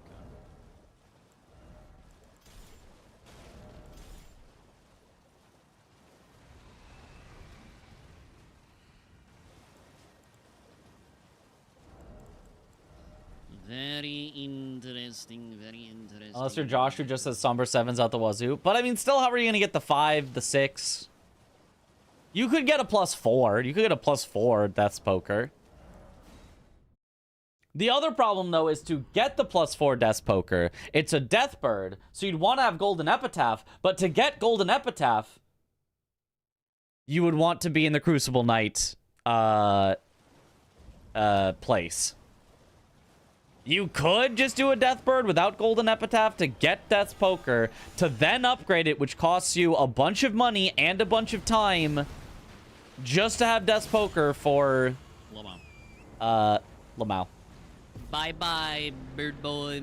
For the Crucible Duo, but, like, it's just not worth it. Like, as much as it sucks to have to do Crucible Duo as is, it's the fastest option by far. You could get Gambit to make the duo much more chill. Does it? You can just Gambit and only have one of them? Where's Gambit? Because I can suggest that for sure. Thank you, good luck. But also do the Death Bird cheese if the player is comfortable with it. It's so inconsistent. It would be slower than just killing him by a lot. The runs are getting pretty clean at this Through the wall and have a 1v1. Okay, where's Gambit? Where's Assassin's Cleaning Gambit? up our bullshit. I do not know this location. Just get the 1% Magma Blade drop in Volcano Manor and turn the floor to soup. Oh yeah. We were routing the possibly upgrading Golden Halberd on Josh's run. Yes. Yes, this is true. Josh goes to a place with a lot of somber stones. So Kuiper is the host for the run. It might be possible for Aggie. Actually, it would be possible to Aggie to get another 6? No, 7. I think he could get another +6 if he wanted for an alternate weapon, but I don't think it would be remotely worth it. Volcano Manor, Bernal NPC shop. The problem is he does the abduction route and he never goes into Volcano Manor proper. That'd be really, really far out of the way. Or can you get it at Bernal at the War Master's shack? If you can get it at War Master's shack, you could get that. After killing Rykard, Bernal should have Gambit in the shop. So you have to kill Rykard first, and then you have to go... Sure, man, That's just way too long, way too far out of the way. Can't get it War Master? Yeah, then it's not worth it, unfortunately. That's just way too long. That's probably like a 2 or 3 minute running section. To maybe more, I don't know. To make that fight easier. Unfortunately, he's just going to have to suffer through. It is a 2-man practice. Mitch is here as well. Sometimes we just have to suffer through. We're kind of doing our own thing, but... You know, we're together. Kill Bernal, get the bell bearing, kill Rykard could work as well. Oh. Oh, wait. That would work then. That would work. If you can kill Bernal, then kill Rykard. That would work. Aggie can kill Bernal before going to Rykard. Breast buds forever. If you ever reach the manor, the bell bearing changes afterwards. Ah. Okay. That is a suggestion. This needs a test too. Okay. Let's test it. Let's test it. Let's test it real quick then. If we're going to suggest something, we may as well test it. It's skipping / breaking quest lines. Okay, who cares?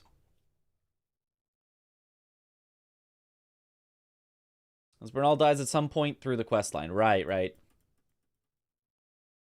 We test the Gambit on the duel? I'm interested. Me too. I want to see it. Okay. Show Elden Ring. There we go. The magic worked. Okay, so first things first, we head to War Master's Shack.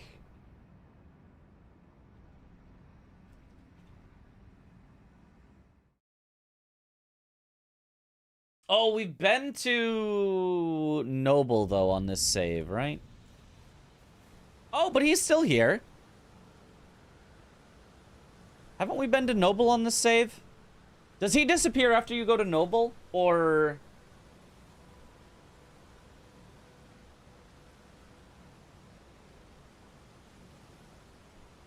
Aggie actually kills Rykard first before getting Bloodhound's Fang. I think. He doesn't... Or at least before getting it upgraded. But I mean, I guess he could kill Bernal with an Uchi or something. I think after you kill Rykard, he should be dead here. So hopefully you only need the Grace. Well, let's try that then, I suppose. Let's just go kill Rykard. What is the name of Rykard's Grace?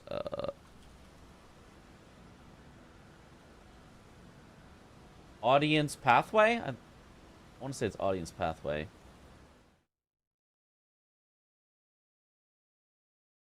Or something. Aha.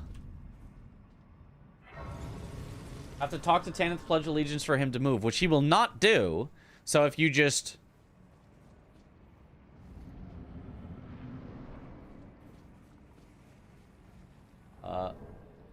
target, enable target options, press the kill button. Where's the kill button? Kill. Simply target and then kill.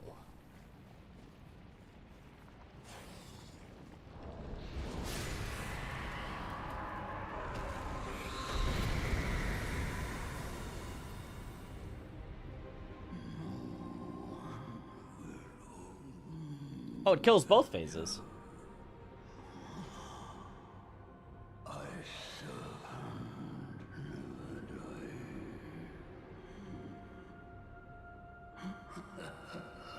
Unless it's just now bugged.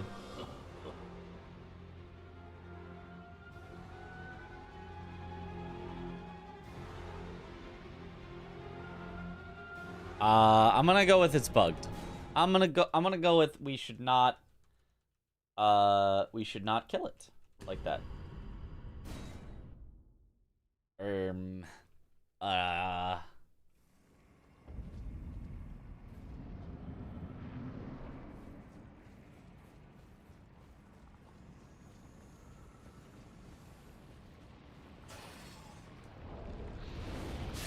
Set HP to 1.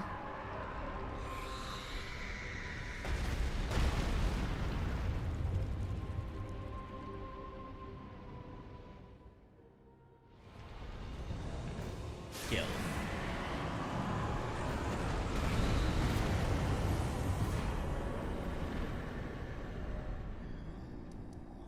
Head back to War Master's shack.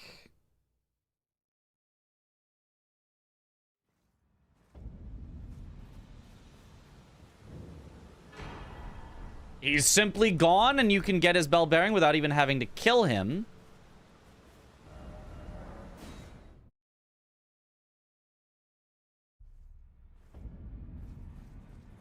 And then at some point when he's coming back to buy things, which he was going to do anyway...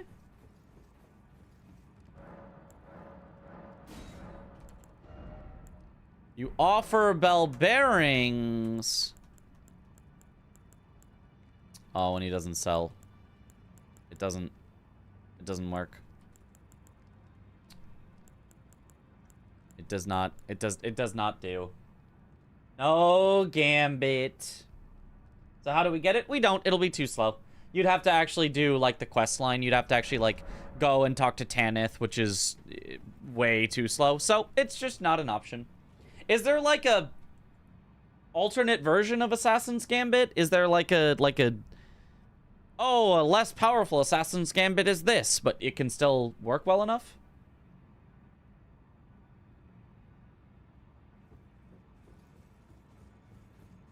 Hidden body in the tower. Tower sounds slow.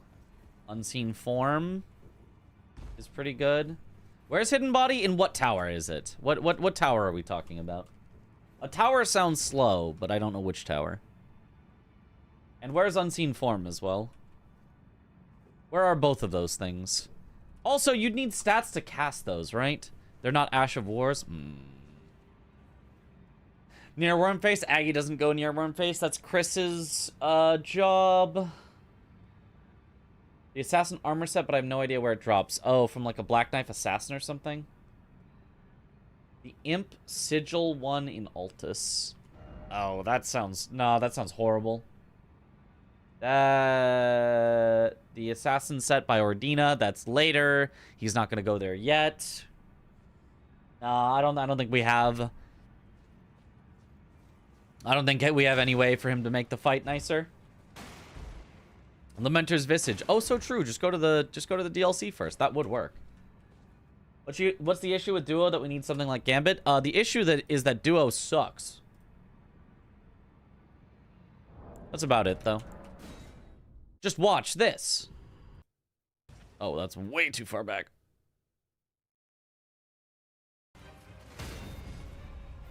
As soon as Elden Ring fully closes. Here, just watch this.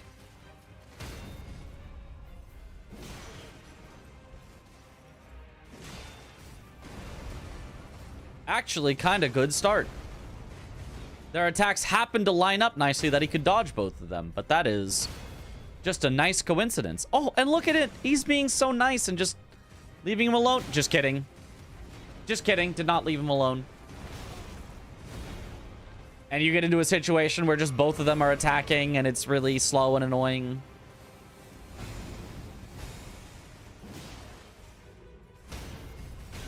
Can't get a punish there because of the other one. I'm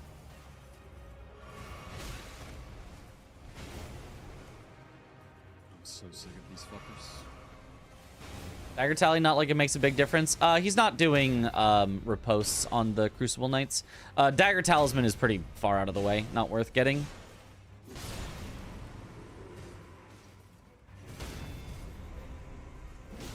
Would Darkness Incant work? I don't know. I don't think so. Why did it... oh, I got... Would it be worth rerouting Aggie to Wormface to get Unseen Form? Probably not. Do something! Not that. Now he's got a 1v1, so now it's like the same as it would be, but yeah, you can kind of just see. It sucks, but it's whatever. I didn't realize it was... He gets through it through sheer skill, which is all he needs, so I think It's fine. We don't have to route him in a unseen form type thing. Very interesting indeed. Not using any sleep? You can't really sleep the Crucible Knights, I don't think. I think they, like, if they sleep, they just kind of, like, nod off for a second, then they're like, oh, I'm awake. So you get, like, 1 free hidden, and that's about it. You would need 7 more int for unseen form. Also not worth it. For Godskin Duo. Oh, no. Sleep is used for Godskin Duo. But that is, Josh does Godskin Duo.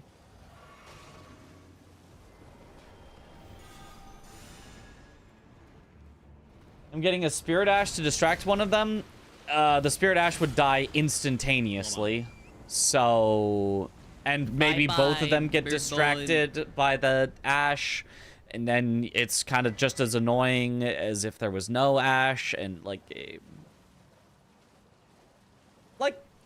yeah, maybe. But if it's better, it's like barely better and probably not worth the time, you know?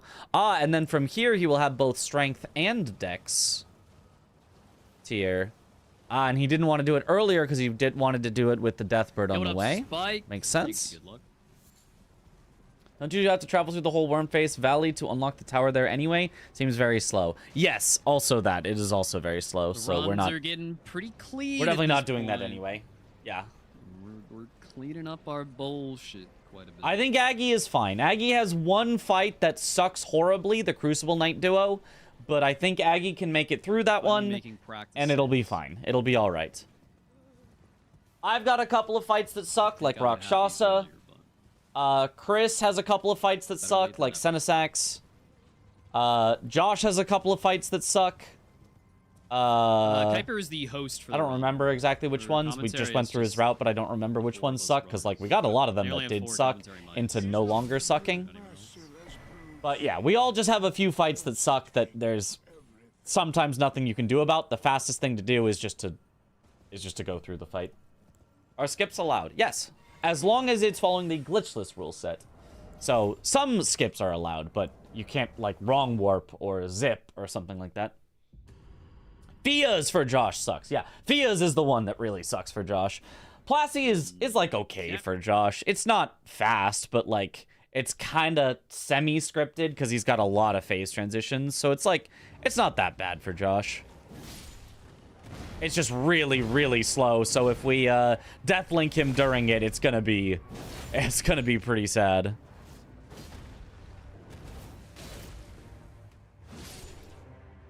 Sure, man, I guess.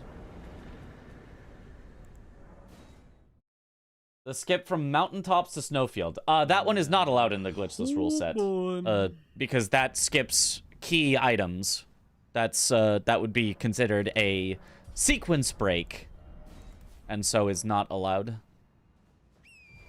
It is a 2-man practice. I actually want to go through with the Deathlink for official run. Yep. The official run, if you guys raise enough money. I hope they set it to a very high amount. Maybe not like so high that we couldn't get to it, but I hope that we raise a lot of money for charity with it. Will be to have the Deathlink on.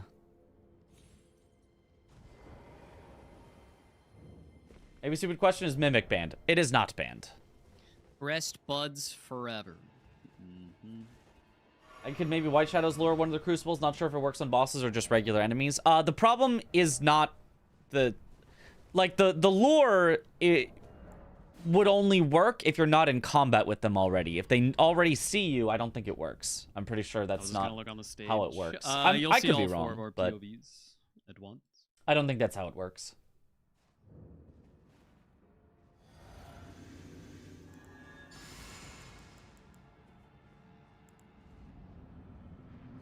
Forgot to flesh. That's not gonna work.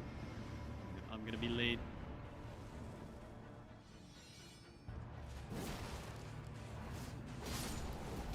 Oh, he just insta-kills that? That's so nice, actually. This is where I find out that Golden Vow and Exalted Flesh don't even stack together. They do stack. Golden Vow and Exalted Flesh do, in fact, stack.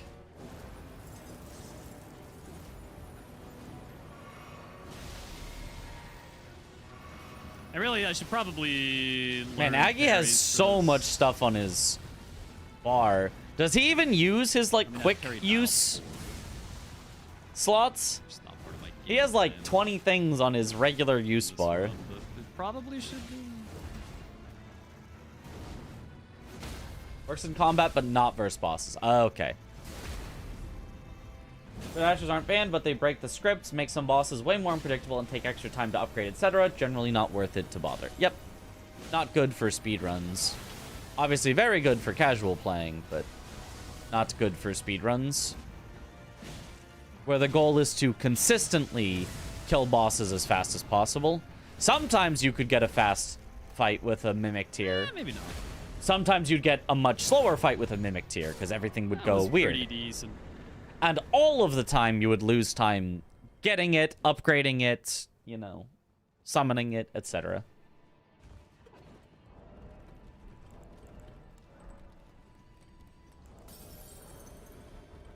Uses it for Torrent. Okay. But not worth. And probably Mog as well, since Mog starts there, I guess. The boys are good for speedruns. Wasn't there a Rot Dog cheese at some point? Okey-dokey. There was attempted Rot Dog stuff to get a Moog one cycle, and then we found a one cycle that didn't involve the dogs, and we were like, thank goodness. Where to GDQ? Because the Rot Dog does a stronger rot than regular rot grease. But Assless chaps. why did you just say assless How chaps? should I know? What's it even matter? And there was just regular wolves were used to activate a glitch on Elden Beast as well.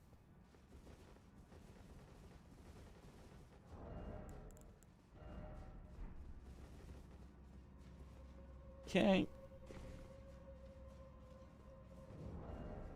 Deathlink is an incentive for the run. Yeah, he literally had his entire equipment. Incentivize. Look at it. The entire thing is filled up. The entire thing. I could not handle that.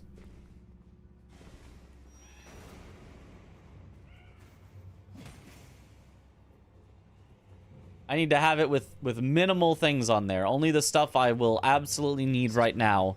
I will unequip and re-equip stuff later when I need it. So that in combat I I only do don't the base have game, too many but things there and like then miss out on DLC as well. swapping something.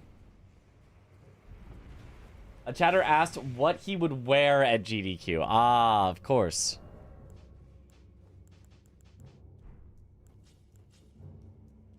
Aggie showing up to GDQ and assless chaps confirmed. Absolutely confirmed.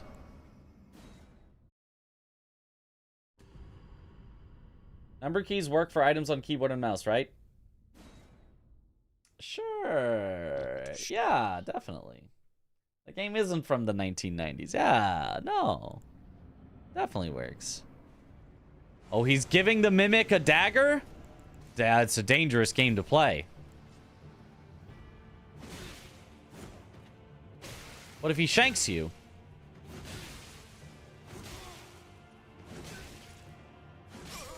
Oh, I like That's that. my new tech. That's my new tech. For Group Mimic. cosplay for GDQ would go so hard. True. Crouch, That would be curved fun. Great sword R1. It actually works shockingly well.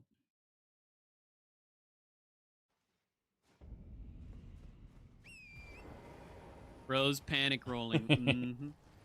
Each of you guys to wear the cosplay of the armor that you are ending the game with.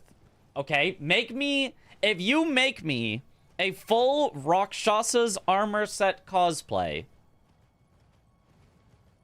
and can get it to I'll do Minneapolis Lost in the Sun. No. This part's by pretty easy. Thursday, You next just go Thursday. North, forehead. Sure. I'll wear that. Totally. But I mean, I can't do that. Yeah, that's never gonna happen. I didn't think so. So, but I would wear it. This bit you draw. Mostly Josh and here, Ronnie's hat. Okay, fair enough. Send the and postcode. It's voila. you can just look for games done quick. There's a hotel in Minneapolis. That's where it's gonna be held.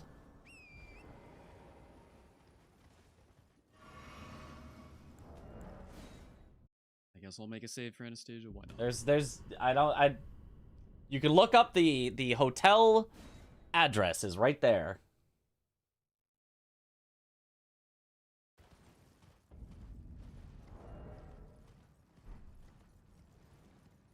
Live in PX. Easier to drive it up to Seattle. I don't know where that is. Ordina skip is allowed. I don't know. I was gonna look that up real quick. Hold 1 sec. I was gonna look that up during the run, but I didn't. Speedrun.com.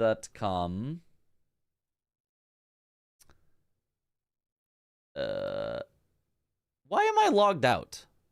I guess it doesn't matter, but why did it log me out?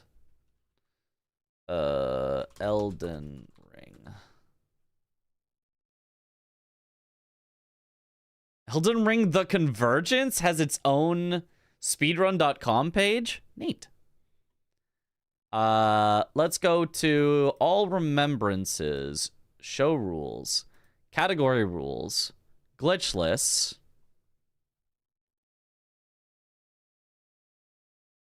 Triggering death cam is allowed in situations where it can be considered a purely visual change and does not alter the gameplay, its logic, and collision in any way. FPS-based fall damage manipulations are not allowed.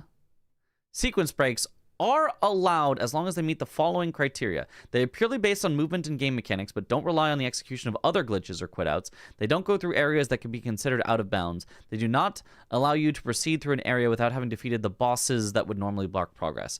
So this is why you can't do the consecrated snowfield one, because you would have to skip Nile. Radon stake skip is allowed. Snowfields, wait. Snowfield skip is allowed, including death cam, but only after you have defeated Nile in Castle Sol, since the boss is a requirement to get to part of the Haligtree medallion. Keep in mind that only defeating the boss is required. You don't have to pick up the medallion. Okay, I don't agree with this, but okay, technically Aggie could do that. Animation cancel, including bow cancel, are explicitly allowed. You may not abuse the stand-up animation after quit out to break objects. The spear power stance on Brightcard is not allowed. No bird skip. So it sounds like, based on this, though, that you are allowed to do Ordina skip. It is purely based on movement and game mechanics. It doesn't go through any area that can be considered out of bounds. And there are no bosses that you are skipping. It is only the jail itself.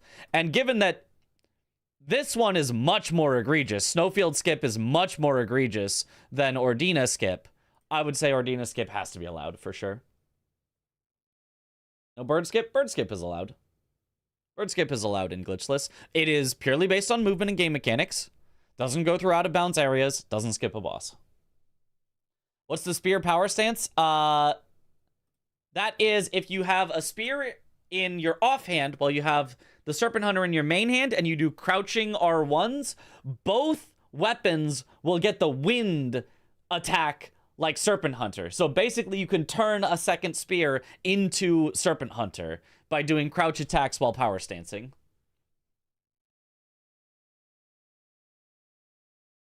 No bird skip is not allowed. Oh, yeah, sorry. No bird skip is not allowed. Here, let me show you what no bird skip is. This is the way to skip bird skip. Like that. This is no bird skip. Or bird skip if you want. Yeah, it's that's a whole different thing. That's a whole different thing.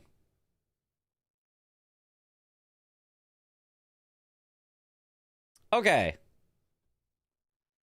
Why is that not allowed? Because it I don't know if you can see it actually on his screen anywhere. You cannot, but maybe you can tell from the video. Does anything look strange about his video? Anything at all? Feel free to call out anything you see that might look strange about the video.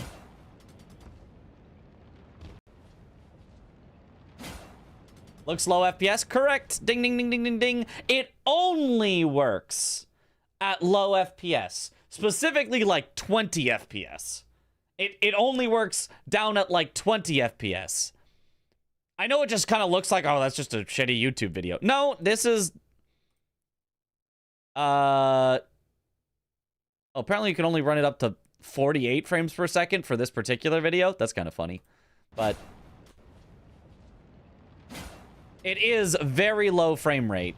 Is the only way that it possibly works. Or at least maybe it's the only way that it consistently works. I don't know the specifics, but it was found to be like super frame rate dependent. Switch to exclusive skip. Yep, that's right. So for that reason, it was like, no, just don't. Let's not do this in glitchless. Why is Aggie still on 2 talismans? Because he doesn't have any other good ones, I think. Damn, she's good. Why does he have to kill Anastasia? Is it just What about my spin technique? to make it easier to kill the Knight's Calves? Oh, it's for Somber Ancient. Oh, it's how he gets to plus 10.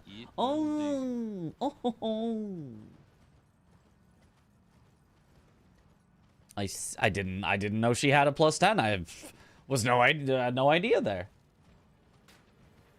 Something is better than nothing, though. Is it? Like, what he has right now is, like, Red Feathered Branch Sword, So which does nothing. Earlier to get the Somber 10. Or... I don't even know what else. I already do it realistically as soon as possible. Yeah, I think he does Anastasia pretty much as soon as possible. It's better for me to get more things for Nile than it is for me to do Nile earlier to make the already fast fights, like, 1 second faster. Agree.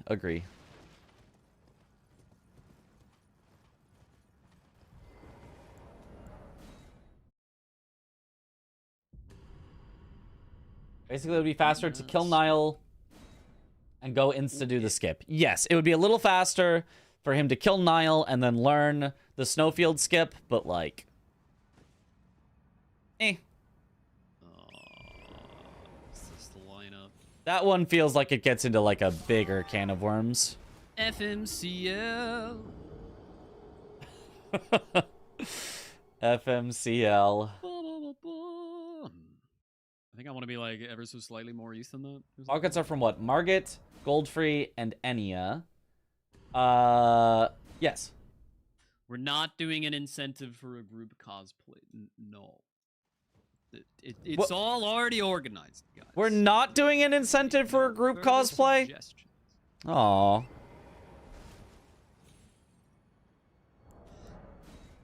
What the fuck, man?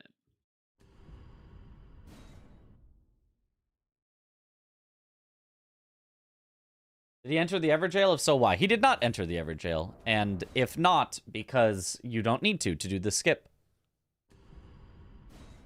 Does Aggie even get any pouches? Oh yeah, just along his route, he naturally gets 2, and he can go talk to Enya to get the third, so he can have up to 4 total talisman slots. Got a fucked up position. Cheater. I was just not getting over the wall anymore.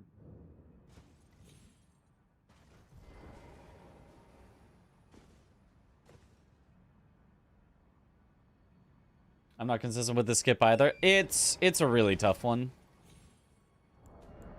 Really tough one. You kind of have to do it in such a way that you turn it just the right time so that you kind of like ride the invisible wall up a little bit to give you a little extra. See? See how he got a little extra height on his jump because he was kind of like riding the invisible wall up. That one is probably easier on mouse and keyboard. It probably is, but I'm not great at it yet, so it hasn't been super easy for me, but I bet if I practiced enough time with it, yes, I could make it pretty consistent for keyboard and mouse. Looking forward to your SGQ spot? Yeah, me too. Should be fun. How many times can he fail before it doesn't save time? Like 20 probably. Like Ordina is a while. You skip it a grace. More lol. Yeah, it might be more than 20 times that you could fail it and still save time doing Ordina skip. If it's allowed, you do Ordina skip. I don't think I need that key, but I'm getting it anyway in case I need to help Josh with Mr. Spirit Caller Snail.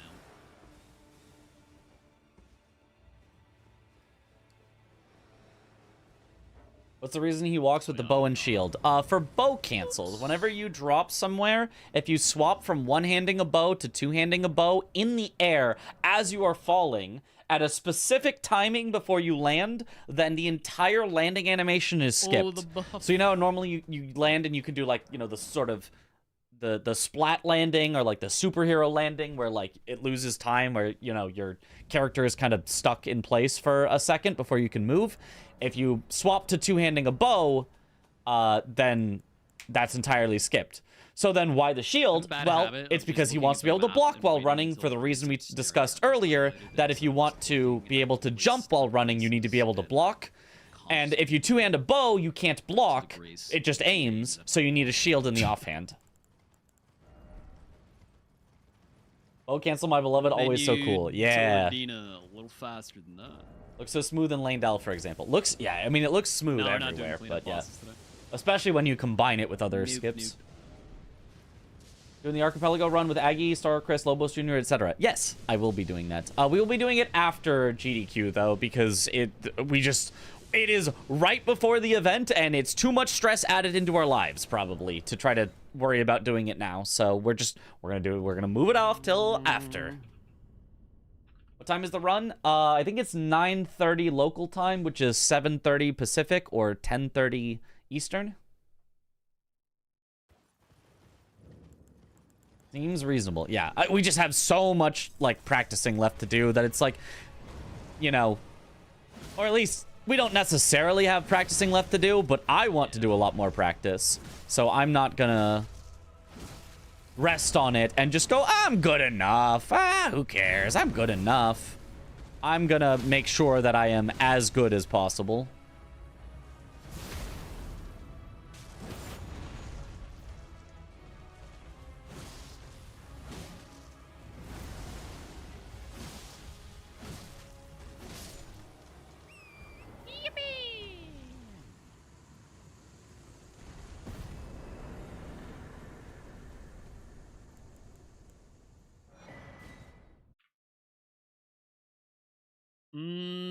Yeah. Ordina could take like 5 minutes if you do it super fast. That's assuming you don't get ganked or sniped. Yeah, Ordina's super slow. Yeah. Your GDQ run is like 4 a.m. your time. I mean, sometimes that's the premium time. Sometimes save states to practice. Sometimes I'm like, oh boy, 4 a.m. Time to watch some runs. State for this Tibia Mariner. I don't have work.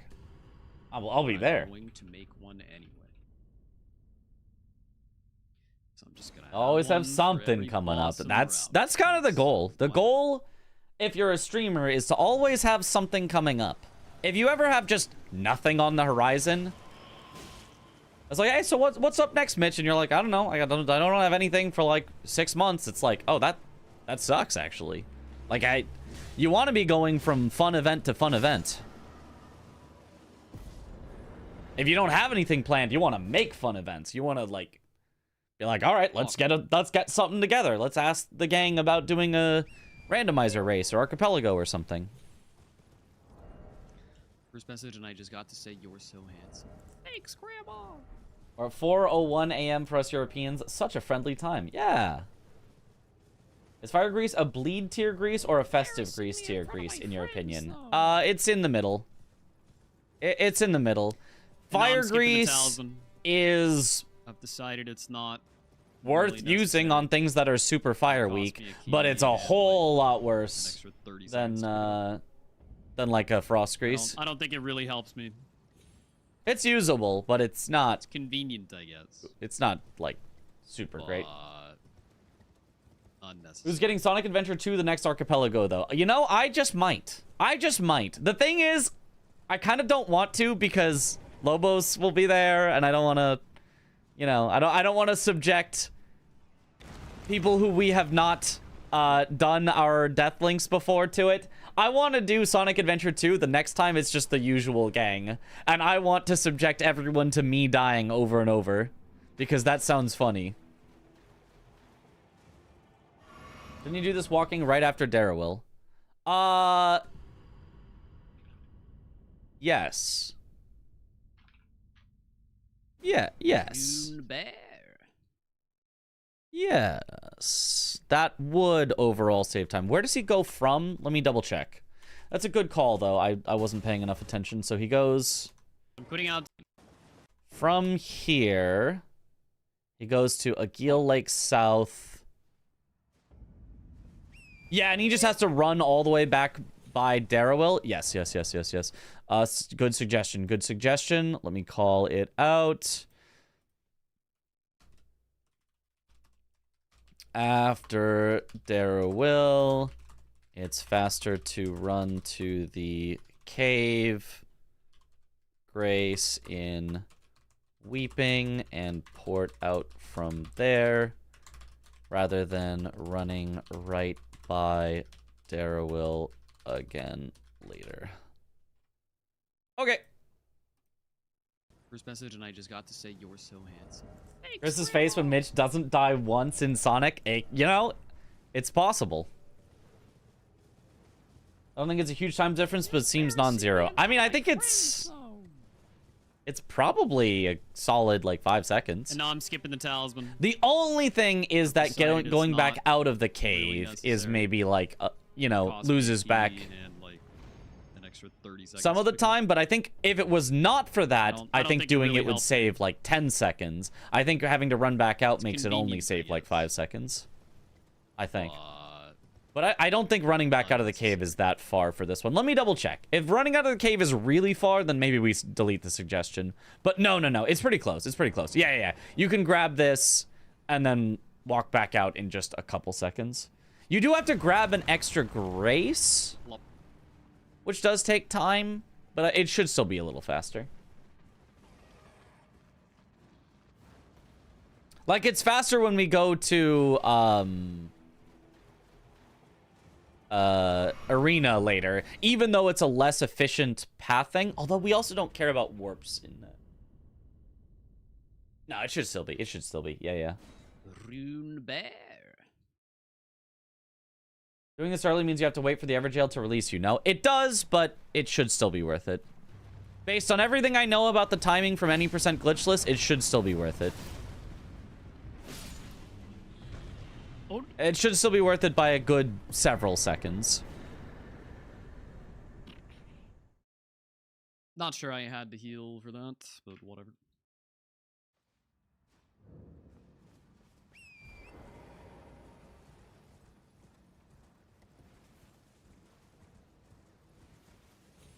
A not useless talisman? Wait, what did he get? Did he equip it already? Gold tinged excrement. Yay.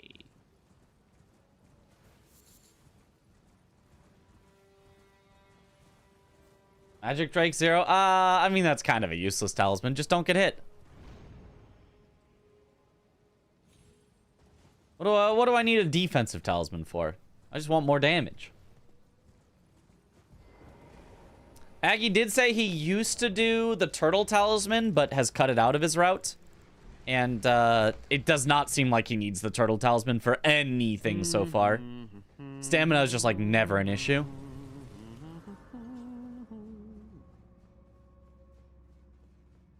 How's it going over there, Mitchell? Played around with Rakshasa for a bit. I think I'm just gonna go back to guard countering her and hope that works. Because trying to loop her with the crouch attacks is just not consistent enough. I do Yeah, need I to can work see on my Rakshasa, for sure. It's crazy how much more annoying she is in the vanilla game compared to randomizer. Yeah. In randomizer, I feel like it's fairly easy. Borealis, maybe? She just has so much poise. Yeah. I mean, I could see it. Which, like, I feel like it's not even a high Yeah. poise armor, but, like, I can't... It actually is. It's Oh, a is it's it? a high poise armor. It's just low defense. Oh, interesting. Because it's got all of the benefits of a heavy piece of armor except for the defense. That's the only thing it's lacking. Interesting. Apparently, you Let me can check at parry least. Weed Cutter. Was that an option? I don't even know if you have a shield. You can. I do have a shield, but it's slower than just double deflect and then guard counter. Fair enough. Do you get the guard Yeah, counter? weed off cutter is before- actually not the issue if I do the deflecting strat. Shit. Oh, he missed. No. I think he would have one shot. But now he has to wait through all of this. This is so sad. Nothing really, though, to change here. Yeah, yeah. So stupid.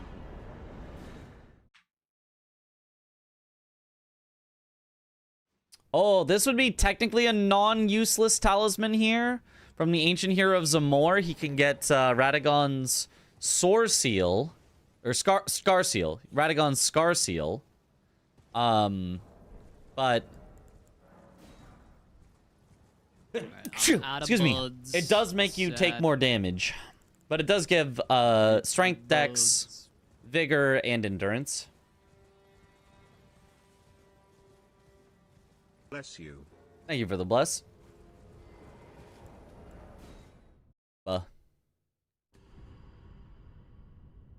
I think it's worth. It's worth probably for most bosses, but like for Melania at the end, not worth. Not worth at all. You do not want to take that extra damage.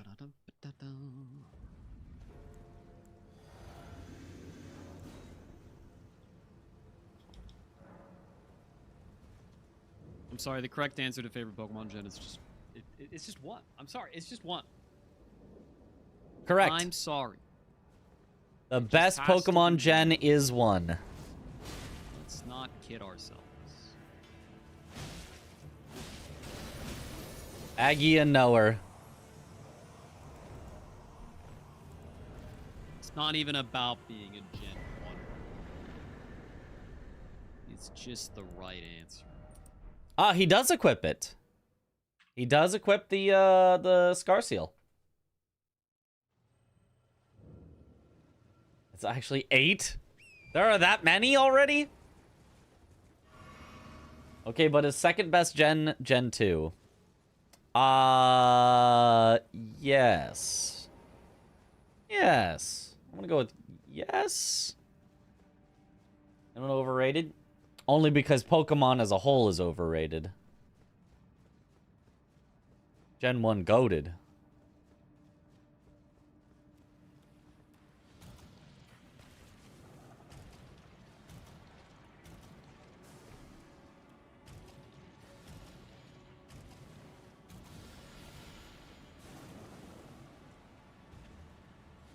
Gen 10 is coming out next year. Holy.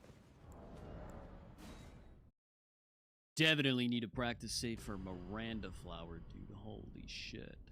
Gen 1 not overrated. This boss is crazy. As a generation of Pokemon. Not necessarily as the games. Although the games are also goated, but ignore the split times. I'm quitting out on every boss to make a practice. you can't tell me there's a set of 150 Pokemon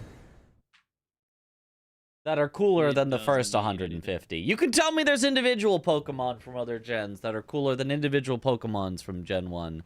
For sure. It's not the 150 all best, but you can't tell me there's a collection of 150 better than that first collection of 150.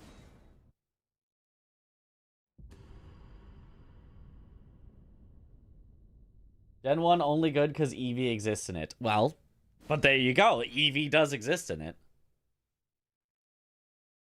Honestly, this would be a pretty good run. Gen 3. Nah. If we weren't making the 6. That knocks off Horse in 1? Actual Gen 1 games That's were not that crazy. great. Tons of bugs and weird interactions. The combat is missing half the stuff that makes it interesting.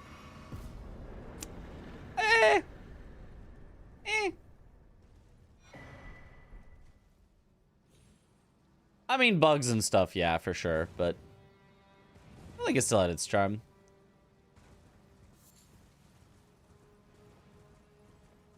It's not off at your desk. It's time for bed. That's probably a good idea. We probably should not. Normally I would golden vow. I mean, it's on not this like I need to go to elevator, bed like but I'm not. early Just for the necessarily, sake. but like we probably shouldn't stay up too late. We should try to get our sleep schedule a little bit more on like normal person sleep schedule for when GDQ comes. Just because Too early. we're gonna be around normal people, and if everyone's like, all right, let's meet up at let's meet up at noon, and I'm like, oh, sorry, I'm not gonna be awake until 5 in the evening. Can we meet up at 5 in the evening? That's not gonna work out. So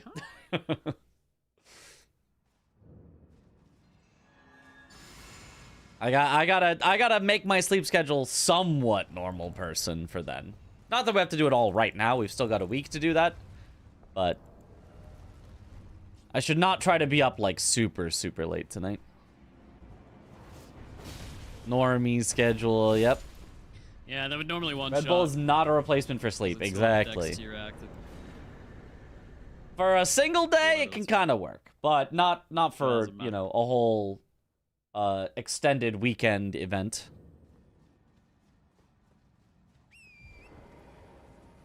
Ask your mom if you can have 5 more minutes. Yeah, she probably would let me.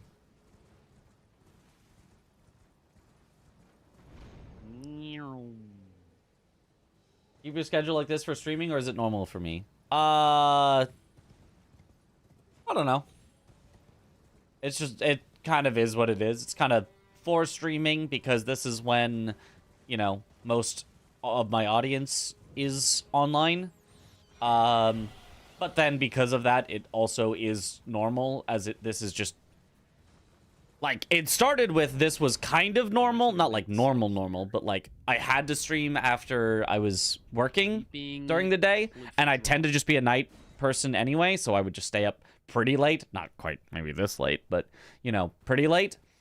And so that's when I could start streaming, and then people started watching then. So then I would stream late because that's when people could watch, and I already was a late night person, and so it kind of was just a feedback loop. The later I streamed, the more people would expect me to stream late and be watching late, and the more that people watch late, the more that I would want to continue streaming late. And generally, my body naturally stays up too late and sleeps in too late rather than the opposite. So it's just a feedback loop cycle. But confirm this is EU friendly and from EU. Yeah.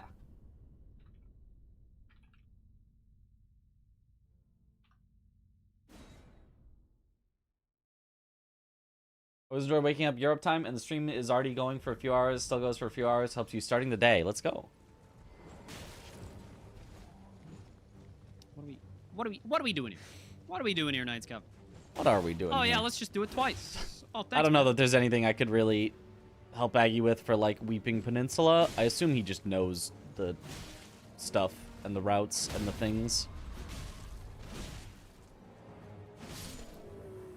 Get out of here.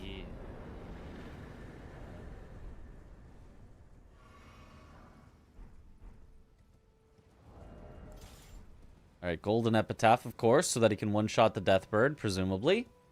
No, it really is not looking Watching stream very during work right now. Uh-huh. This must be the very, very end of night.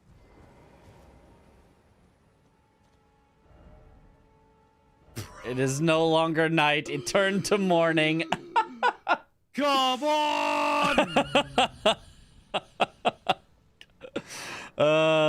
Enough So time for the fucked Night's up. Cab, but not for the bird. Time loss.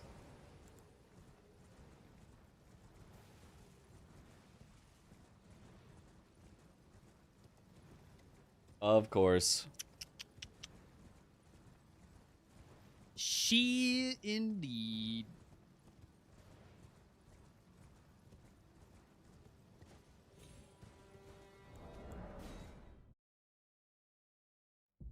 Nothing messing with day-night timers will be interesting. Yeah, it's gonna be really, really rough on...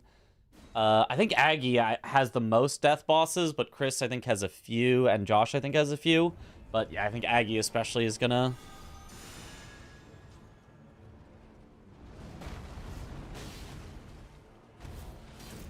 Aw. Nice, though. Good recovery. Deathlink is happening. That's going to be rough. If you guys raise enough money. It will be a donation incentive. So if you want to see it... Oh, I didn't mean to drink that. donate your money to the charity. If you do not want to see it, still donate your money to the charity if you'd like, but select a different donation incentive. Ho to you as well, silly_monkey2. Have you already played this before with Deathlink, or is that still a thing to try out before the event? We have done it one time. One time we have done a Deathlink, so we're trying to get more practice in. We were gonna maybe do some today, but Josh wanted to practice all the stuff that I showed him from the reroute. He wanted to go back and do individual saves, look at individual bosses, really clean everything up, because he wasn't feeling like he was fully prepared. And I, by the way, totally agree with that from Josh. I love that he did that. That would really be something. My super preference would be that he does that and then also does the 4-person practice, so we could have had both, but if he doesn't have time for both, then I think the solo practice is really helpful. I do wish Chris also would do some more solo practice instead of Overwatch, but to be honest, he's playing very well, so like I can't really fault him too much. And I also wish that Aggie would, but he also has Bingo, and I do understand that Bingo is, in a lot of ways, more important for him. So getting in the Bingo practice time when he can, and then doing the 4-player practice time when we can, I think he's doing a good job of balancing the two. So, I can't really fault either of them, but I... But I love that Josh... has taken the initiative to do solo practice. My life. Oh no. Deathlink is nothing. We need a damage link. Oh no. Oh it's no. Over. Oh god, he has to go so far back. Oh, it's over. This would be good at dragons, yeah. It doesn't even look lethal. I'm gonna be real, that shit doesn't even look lethal. It kind of looked lethal. It didn't look super lethal, but it kind of looked lethal. Or can Deathlink be part of the boss counter mod? That's what it will be, yes. The boss counter mod has Deathlink built in. We just press a button to activate it. Most of the running sections are just holding... He has to wait for the elevator now. No! If I want to practice a running section, I can just load the boss and then kill the boss real fast. Probably not going to need to practice most running sections. We have practiced once with Deathlink on, yes. But not a lot.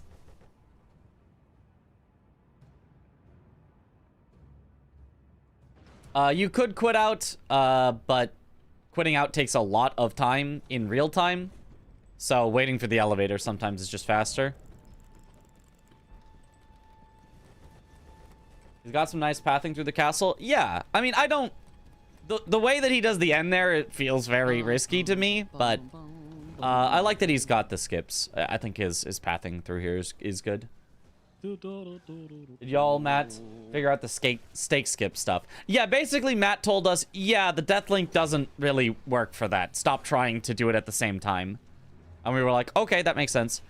We did not figure out why we were getting killed off of Torrent backward, or to the side or forward instead of backwards. I have some random theories that, like, it's based on the time of day, and because we died beforehand, it's exactly morning, and at morning it bugs out and kicks you off in a different direction. I realize I have not made the name of my character. What probably not right, but I don't know. So for backup saves, I'm probably gonna redo them at some point. Oh no. I mean, I'm gonna do a ton of practice between now and then, so it's not that big a deal. That is unfortunate. But yeah, I don't actually know. I don't know why the forward or sideways on Torrent happened, so I'm just gonna not try to land on the pillar anymore. I'm just gonna practice landing way off to the side to make sure that doesn't happen.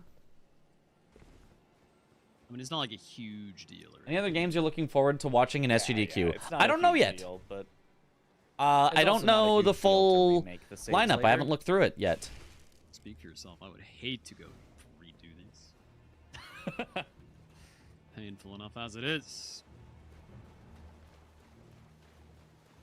I'm hearing two Mitches. I don't know. I kind of. You are like hearing a Mitch in the remaking past. Saves every so often to double check they're up to date. It is with all my Spilatra run, current surely. strats. Oh, definitely. Definitely 8F Spilatra run. Stake skip depends on what moon phase. Yeah, Yep. fair enough.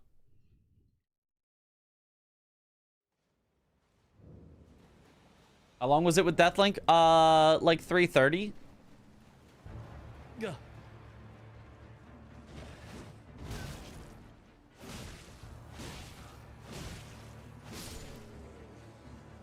Good.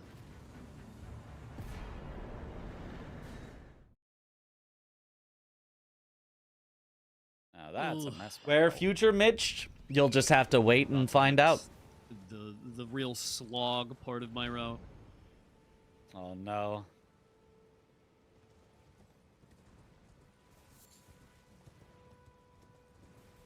It's not mountaintops, is it? Nah. It's the Altus and Gelmir cleanup. It's probably my least favorite part. Is it just because everything falls over so quickly? No, I mean, they like don't get one shot, but they're still not challenging.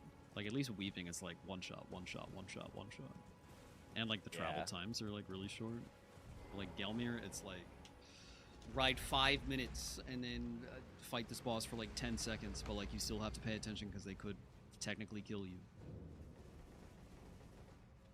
And then ride for another 5 Or minutes. froze himself somewhere like Mitch in a fridge. Yep, you got me. That's how I'll be in the future as well. Forever and ever. I'll never grow old.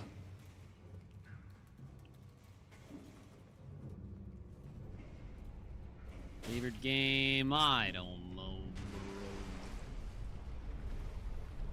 bro. Elden Ring, I guess. Very confident on that answer.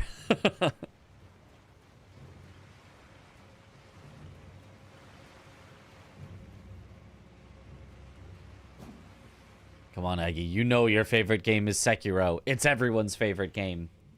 Haunts on pistachio ice cream. I mean, it's pretty good. It's solid. Not my go-to, but solid. Pistachio ice cream is actually very good, but it's such a like non-standard ice cream flavor. You don't just go to the store and get, maybe you could, but I feel like you don't just go to the store and get pistachio ice cream. That's like it's got to be like a no, actually we're not a I am a ice Zelda cream, we're a Very much so. That was by far my sorbet favorite. or whatever. Oh no, it's actually a type of a cream that is actually different than ice cream. It's actually I mean, obviously, I still like them quite a bit. gelato. Yeah, that. I just don't play them very often Go what playtime? It's sadly league. That's because I'm an adult with a that's job. disturbing. You got to play something else for thousands of hours to make that one not your top played game. I really like pistachio ice cream. Funny Really? how that works out. Pistachio ice cream is top 3 flavors. It's not third. It's a very good flavor. I mean, like, if you allow not just flavors, but, you know, topping combinations, I do like my ice cream to have, like, some crunch in it. And I do think that just plain vanilla with, like, Oreos in it is just a good way to get crunch. I don't think I've tried, like, pistachio ice cream with Oreos in it or something. I don't know if that would work that well, but we're a frozen yogurt shop. Night ice cream, yeah.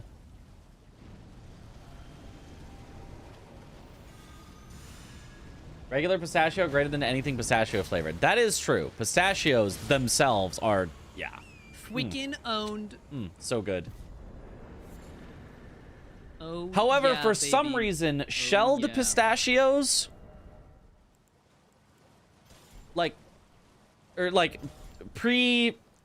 removed from the shell pistachios also don't have the same magic as pistachios that you gotta get out of the shell yourself. You gotta crack it, you gotta... I don't know why, but out of the shell, the pistachios are like, oh, this is good, I like this. I never finished Minish But Cap. in the shell, it's like, damn, these are godly. But so much I'm effort. reasonably positive that my friend stole my copy of Minish Cap when I was a child. Pistachio ice cream with pistachio toppings. Ooh, I would try that. I've never had that. Or it's the only game cart Salted / disc caramel that I ice ever cream. lost in my life ever. Always feel fresher when you crack them yourself. Yeah. Now, when you say it, I don't like it anymore. I think he The salt in stole salted it. pistachios comes from your sweat and tears as you crack their shells. That on must to be it. Okay. He's a little cleanup mode already, which is surprising because it's only 2 hours in. But I don't know if there's like too much we could It's a optimize solid here because he game. just kind of goes to a place, kills a thing, goes to a place, kills a thing. Oh, he probably needs to learn the new skip for this one. I think I saw him doing this in Bingo as well, where he's doing the old skip that's, I think it's slower and more difficult the way he's doing it.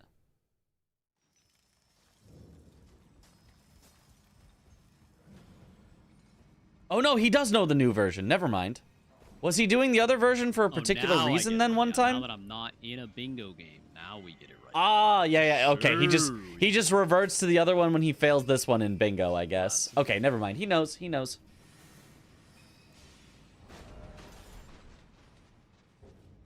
Most devastating thing is opening the shell and the pistachio is gone. No, actually, the most devastating thing is opening the shell absent-mindedly while you're not looking at That's it. the new skip, except there's an even Putting it newer into your skip mouth which and is realizing it's like a considered rotten weird. pistachio. That there's just like a less they than say. 1% chance of the pistachio just being all like According to black and like I don't know what happens, but like actually just not good. And you have to like spit it out and you're like, "Oh my god." And it lingers in your mouth and it's awful. That's the worst. How much of your optimizations did Chris actually acknowledge? I remember watching yesterday and he basically said, I don't really care every time you mention something. Yeah, but that was just kind of being Chris being Chris, like, for, you know, the sake of comedy. I think he acknowledged pretty much all of them. It's time. I don't think he's going to implement all of them, but I think he's going to try out, the...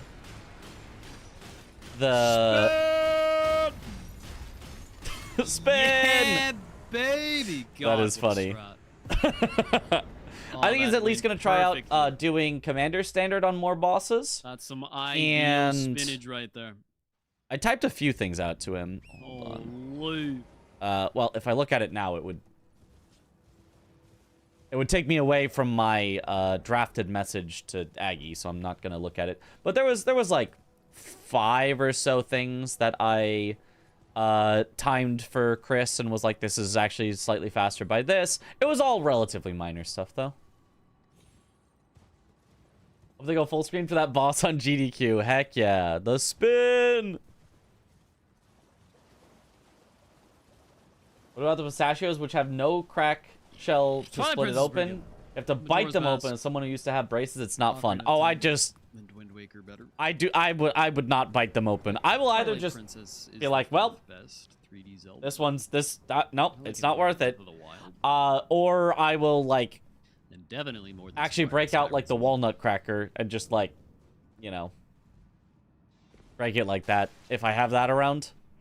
I'm not biting it. I'm not sacrificing my teeth like that. Fine then, keep your secrets. I'm a Majora's Mask. Fair enough, it probably seemed worse than it actually was. His last run was pretty solid anyway. Yeah, no, honestly, like, Chris's route was like very good. It was hard to find big things. I was pointing out like every little thing that I saw on his Hopefully they don't. that I haven't done as much on Aggie's and Josh's. I'm gonna be honest. Because his route was the genuinely like teaser very good, and I had him there in with terms me, of so I could aesthetic just point out every little was thing. a little concerning to me. I don't think it looked very good. Whereas for Aggie's and Josh's, I've been more like, okay, these are like the big things that I know that will help like a lot. You know, here's a 5 or 10 second time save. For Chris, I was like, here's like a 1 second or 0.5 second time save, and he'd be like, don't care. I'd be like, fair enough. Sounds like a good way to demolish her teeth. Yeah, no. There's no openings.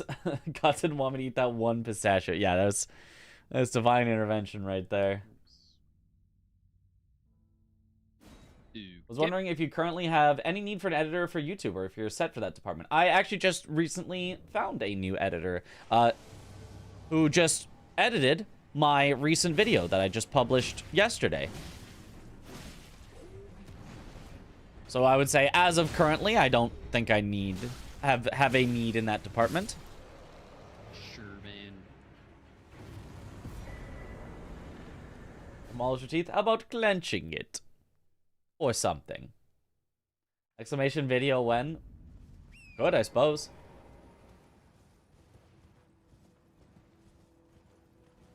Real-time save is disabling Chris's mic. Honestly, he did play way better like that, so we should do that all the time. A little more than an hour left to do. Watching this from Aggie's POV before it occurred to me, is there any small time save in throwing a dagger at invis walls to remove them before you get to them? There can be, yes. Once and for all, unless we change. I don't think we will. It only generally really helps if you like can throw it pretty early, like as you're running up to it, because the animation of throwing it also loses you a bit of like time. But yes, it can be good to do that.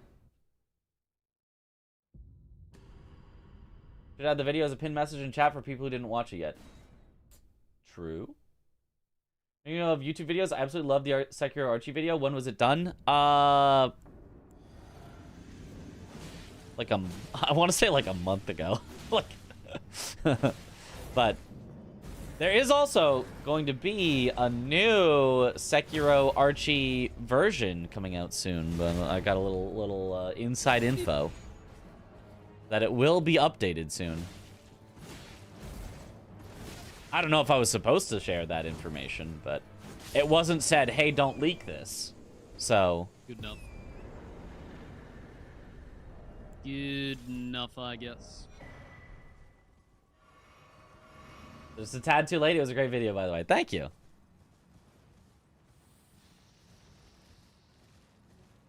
You know, I the don't video think definitely we'll it was not a question. I loved the video. Kingdom into the stream rotation. I loved the video. I hate to disappoint. I didn't need updates. It seemed like perfection. So true. You know, they're just adding in more features, I'm sure. No fixes necessary. They must just be adding in features.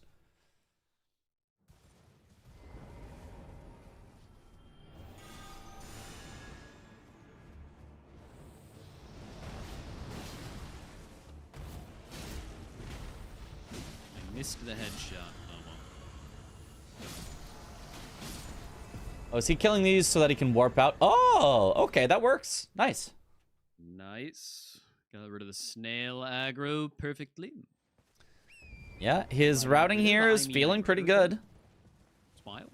Nothing I can really point to and be like, oh, he should actually go around this way or anything like that. All his fights seem very fast. Did you end up winning the Cuphead/Crab Archie race? I went to bed and you were on Final Crab Boss. It was a little bit of a no contest. I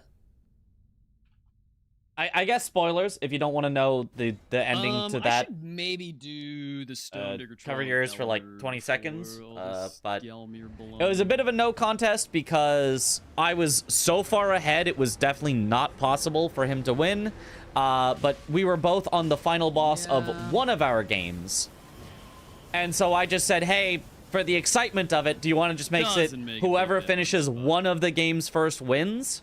And he was like, if you want to, I'm down. And so I was like, yeah, let's do it. And then he killed his final boss like 3 minutes later or something. Like it was like it felt like it was like the next attempt. I was like, okay, well, I guess you win then. And then I actually finished both games. Okay. We're done if you want to listen in again, if you really didn't want to hear the spoilers.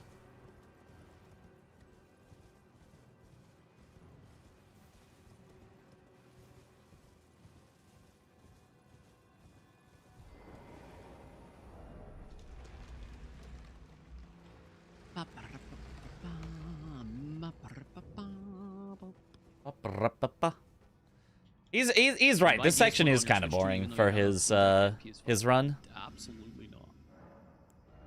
Why Spoilers on earth done. would you? Sounds like a fun ending, at least. It was a fun ending, yeah. Hell no.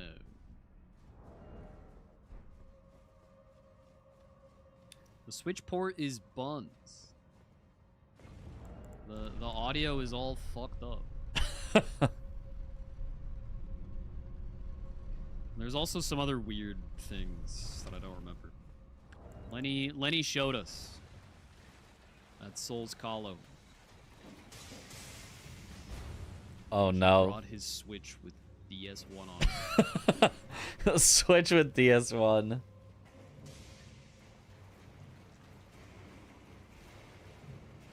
How did after the Switch like couldn't handle DS1? How were they like, yeah, and now we want to bring Elden Ring to the Switch too, which still has not happened yet.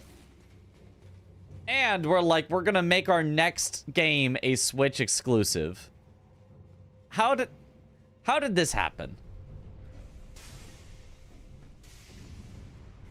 Sen's Fortress on Switch. Oh no. Oh no.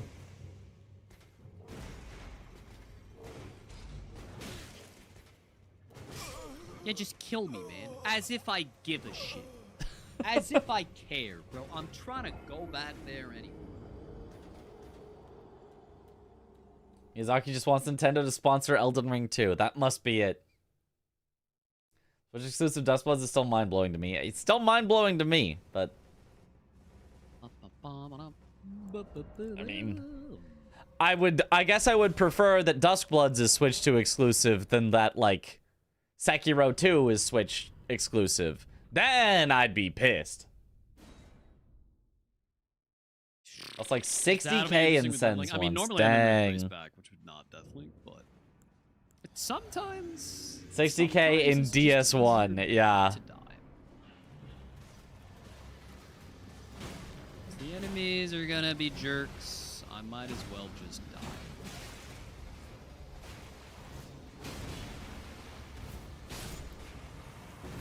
Okay, nice.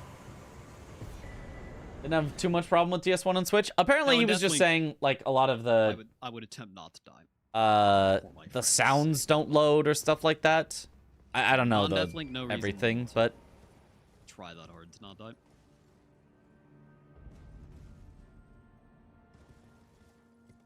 Getting the Mog off is faster, for sure.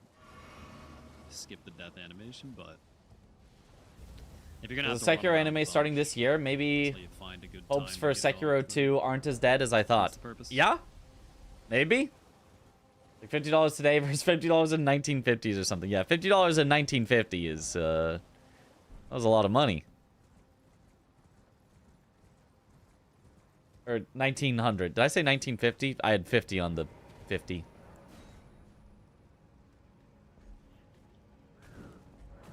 It's obviously not optimal, but it's doable. Right. But imagine that being the only way that you can play it. That's just... They're like, yes. This is the only way you can play DS1. Dude, I don't super get Switch 2 should be mostly an Dark Souls optimization thing. The Remastered console is should be over powerful enough. complaints. Yeah, we'll see. We'll see. And we'll see if the online holds. We'll Some see. of the textures are like I have no it's idea not when they even texture, started using dollars, so whichever works. like the materials are like wrong for some of I the feel like they probably had dollars such in the game. since quite a bit longer than 1900, I but think the lighting is like fine though. But yeah, the Switch version is like a weird amalgamation of Prepare to Die and Remaster. Which like I don't even get like why. How did that even end up being the case?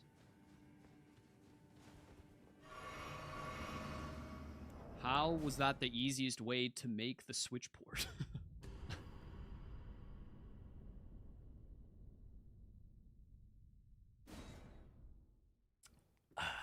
Yeah.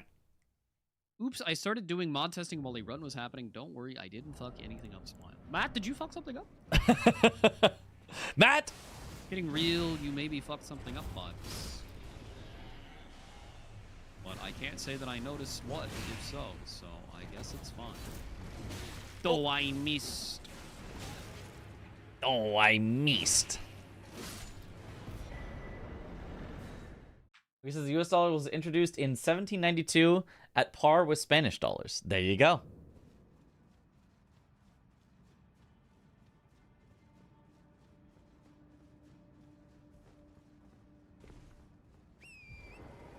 You briefly joined the run. Nice. Hell yeah, dude.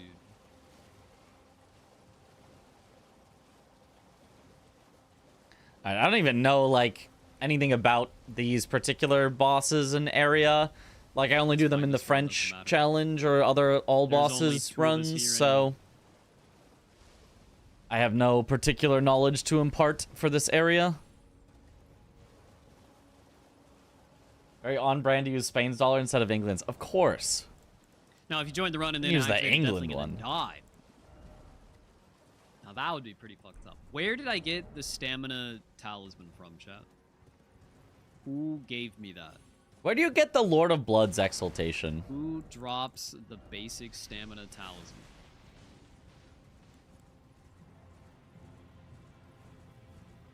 AB5P where Matt is just chilling. Yeah. Miranda? Is it from Miranda?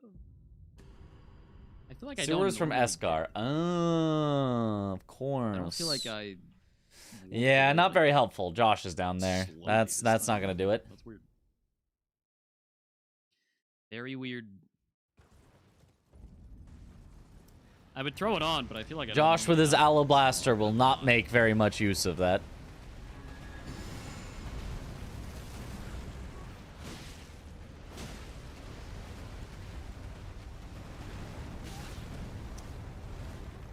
Oh, this magma worm is the worst.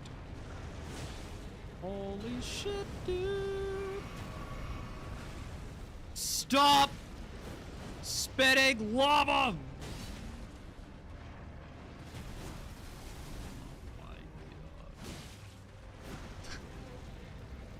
This is not Okay, going great. okay. That's enough out of you, Buster. Alablaster should bleed, it needs more. For Yeah. fuck's sake. Really, they should just add bleed to Alablaster. That'd make it balanced. Holy shit, man. He's exclusively done lava attacks. Except for like one spinny move.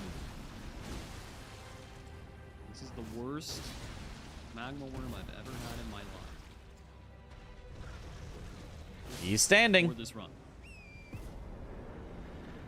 My god. What an arena. Yeah, you have to like drag him out of the lava to not just... It's pretty rough. No chat, you cannot romance Alablaster the should have a magma worm. bleed and a ranged projectile R2 like Wing of Estelle. True. Flattery is not an option.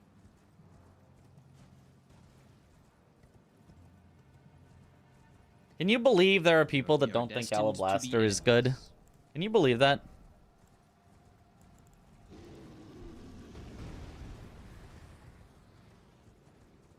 It's just how it is. It's just how it has to be. Maybe Frost build up too. Honestly, Frost would make more sense with the blue blade. Could have a cooler L2. Yeah. It could have a cooler L2. But Minecraft sheep dot wave. is that blue sword? It is that blue sword. The blue sword that costs 0 stamina and just has higher damage values on its charged R2s than any other greatsword. And better flinching power on its uncharged R2s than any other greatsword.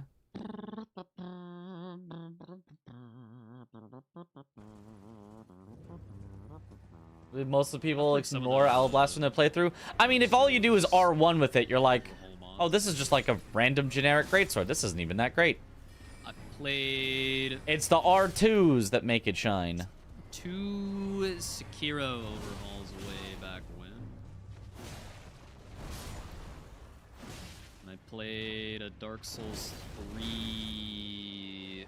This is Not a even sword that you old. swing at the boss. It's How just good a could it whole be? ass new game. I don't remember what it's called. What the hell is that called? Ordova's greatsword also nice now. Why? Cinders? I feel like Ordova's is fine, but I don't see anything special about it. Archthrones. Archthrones. Yeah. I don't know. I don't know if it has anything cool.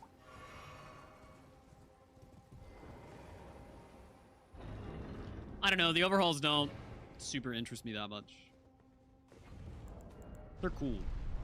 A sword that's almost definitely bugged, but not. they didn't care about fixing it. I think it's almost definitely not bugged.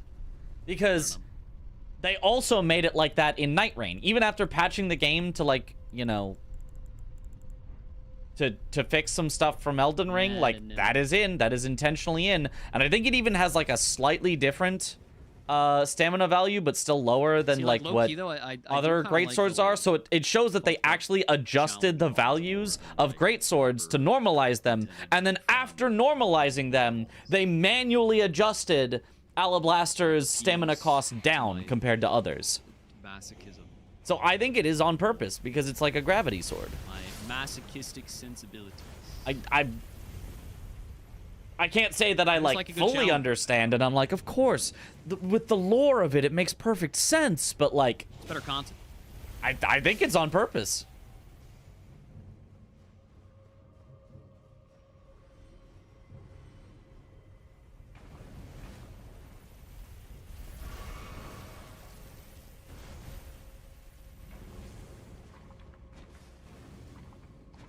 Oh, the flippy back step. Ah, didn't quite get that one.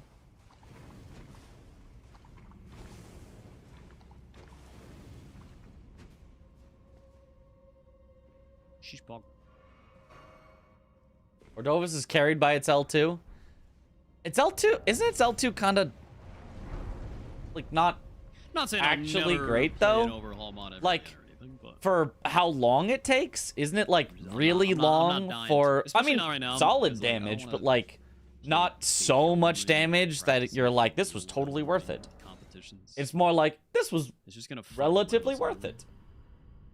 L2 is 40 poise if you charge it, but you know how you could get 40 poise faster than doing an L2? By doing a tap R2 charged R2 on Alablaster, which does more than 40 total poise between those two, and I believe you could get both of those done faster than you could do Ordovis's weapon art. Could be wrong, Convergence but is an I feel like it is literally slower than doing a tap and charged R2 together on Alablaster.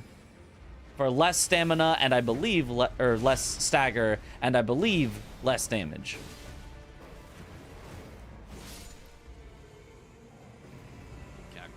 Charge R2-2 is 44 poise. So, yeah, just one of the charged R2s of Alablaster can do more poise. And that's definitely way faster, so, yeah. Goes back to being a normal greatsword when Wilder uses it. Yeah, but that's because Wilder has his own specific moveset that overwrites the moveset of greatswords. That's, yeah, ass is out of very different. Oh no. Gravity weapon, lighter to swing, less stamina. Yes, yes. Yes. Wilder is him.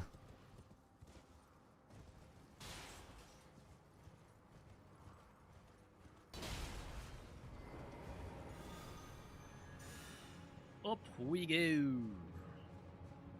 I've seen people sunlock Millennia with the R2. I think it requires some specific setups, though. Oh, interesting.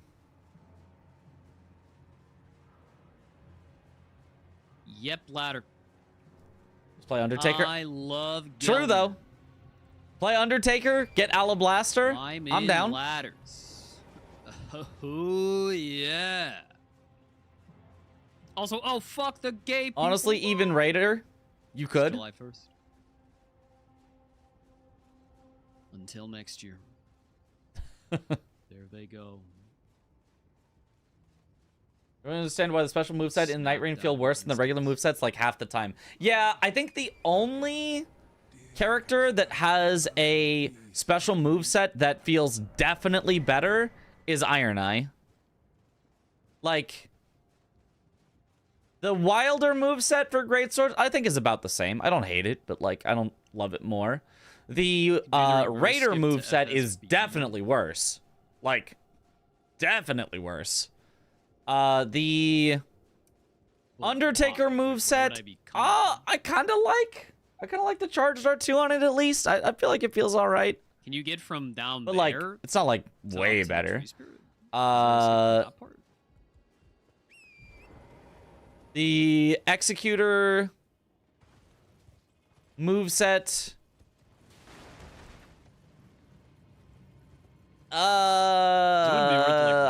I think is maybe better slightly. I'm not sure. The Guardian Halberd guard counter is very fun, I will say. Duchess moveset is nice. Duchess moveset's kind of cool.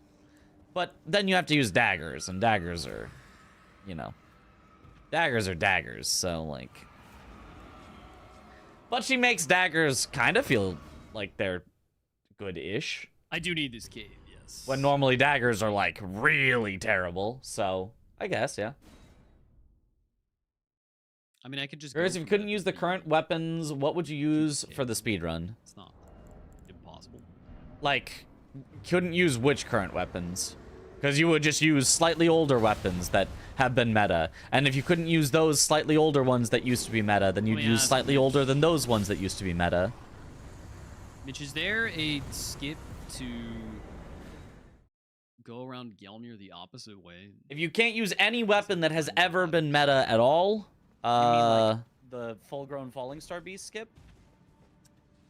Yeah, but like not. you'd probably find a way to make iron balls work or something, which would be funny. Like the ulcerated tree spirit. Like, can you get up to the ulcerated tree spirit from below? I do wish that Elden Ring bows worked like in Night Rain. I do as well. They're very fun in Night Rain. I don't think I know of one. I grew to dislike Undertaker hammer moveset. Yeah, I did a little as I feel well. like that would be the only way it's. I liked just finding something that wasn't a hammer for her. I don't think it'd be worth me. Like, Would you ever use Great Stars, or is it somber non-negotiable? You could use Great Stars, but it's very slow the to main thing is upgrade. the doors But are Great closed. Stars is solid, yeah. So You could. walk out. You could make Great Stars work. That would be a problem. They actually do use Great Stars in the glitched The only way I know of is in speed warp runs out to the front, but for going through the DLC, because you can activate a glitch where you can like do infinite wild strikes basically. Like you do a single wild strike and it hits infinite times and the enemy just dies. Yeah, there's nothing else. Like it hits like once per frame. Get up there. So it's like doing 60 wild strikes per second.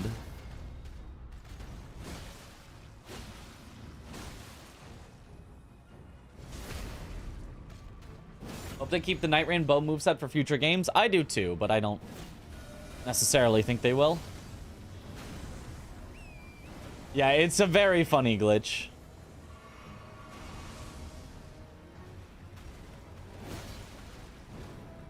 Making me sad knowing they're never giving Night Rain new content. Yeah, probably not. Be cool though. Bro, that was kind of a sick fight. 60 wild strikes per second sounds like a regular Base Elden Ring transition, enemy shorter to attack L2 pattern. torrent. So true. Nasty. So true.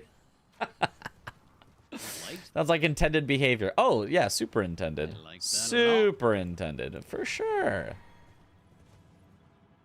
Is it a chainsaw type swap? No, actually. Chris actually does it on accident sometimes during our runs. And we have to tell him, hey, Chris, that's not allowed. That's a glitch. Basically, you just, like, start it while unlocked and facing sideways-ish to the enemy or something like that. And then as you start the wild strikes, you target the enemy. And then targeting the enemy tries to make your character like turn to face them, but you're like starting the wild strikes animation, so it kind of like forgets that you're doing the wild strikes animation or something, and instead has your character kind of like rotate in place while the weapon is just out, and during that just rotating in place, the weapon can just keep hitting the enemy or something like that. I don't know the specifics, but it's something I don't like think that. It's there's very, any very good silly. option. The fact Night Rain ends with no Everdark Killstore is so sad. Yeah, they should have at least done that one. And Everdark Greg. There's way more pros than cons. Is that the strat you tried for Moog? No. I've never tried that strat for Moog. I mean, maybe I tried it, like, playing around one day. If you're referring to, like, one specific day where I, like, tried it out for, like, 10 minutes because I was like, oh, this would be really funny if it works, then maybe. But I have never seriously tried doing that glitch to Moog.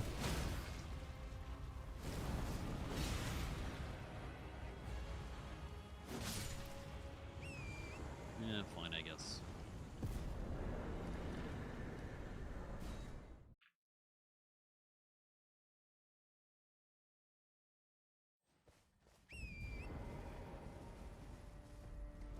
All right, yeah, I really have nothing much to say about this this phase where he was just killing stuff. Once you're powerful enough, like, you don't need scripts, you don't need specific stuff. We're kind of just watching through to watch through his route. It is gonna be nice to know everyone's that route. I have is from the Snowfield avatar. Is that right? It gives ruptured and thorny. Pretty sure, yes.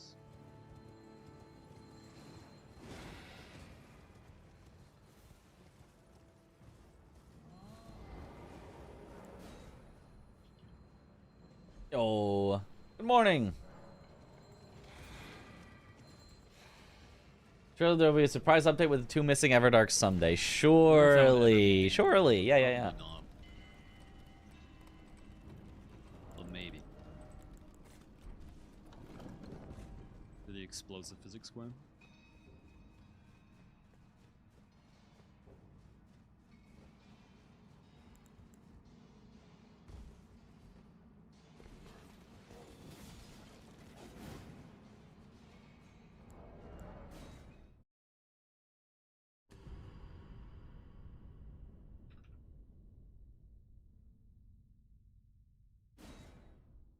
Bleep.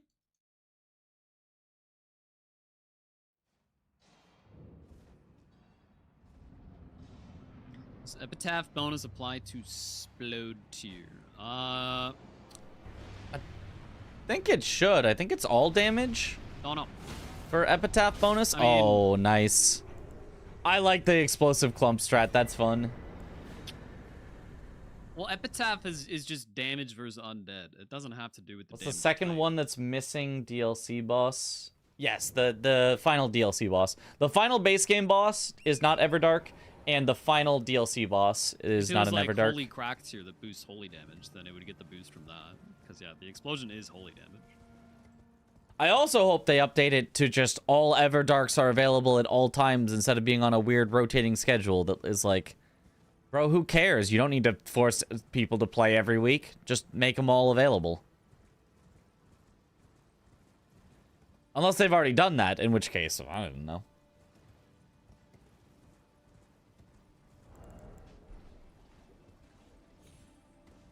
Buh.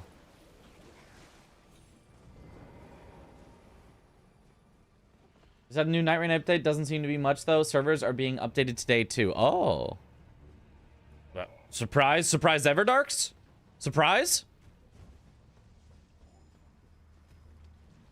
I mean, I could definitely, like, one-shot the Weeping Cemetery Shade. There's no point.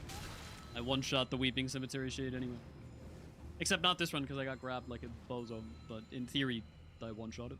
I'll go back to Night Rain soon. Haven't played since like 2 months post-release. Oh, nice. It's fun. Yeah. It's,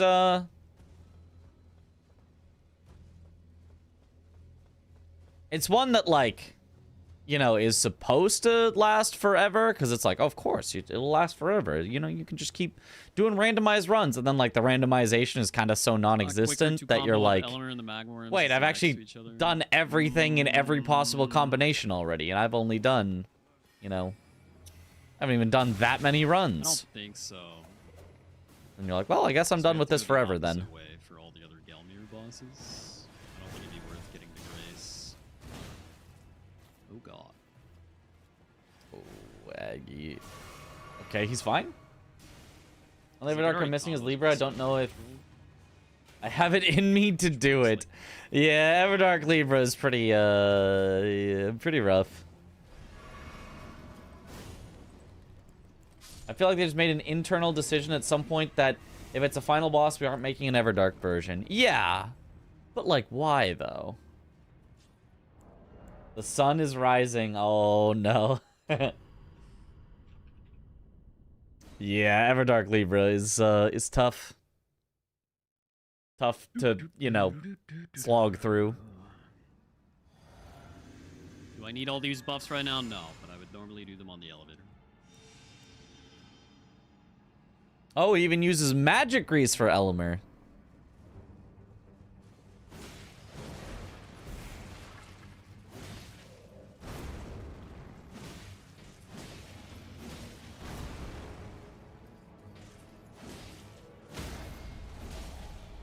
Oh, nice. Everdark Libra is very fun and balanced. Who doesn't enjoy NPC gang fights? Yeah, that's everyone's favorite, right? Everyone loves Fia's champs. Everyone loves Leda and Friends for the actual gameplay and not the story. Everyone. Magic grease, put it on the hotbar. Add another one. Another grease for the hotbar.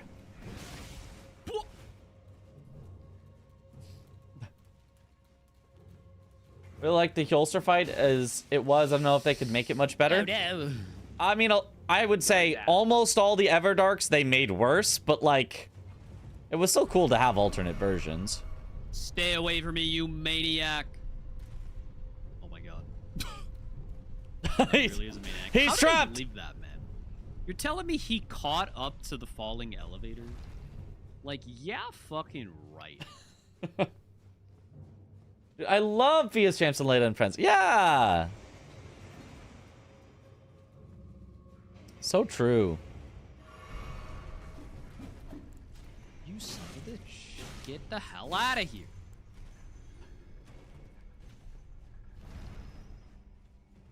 One for Gaping Jaw was more fun.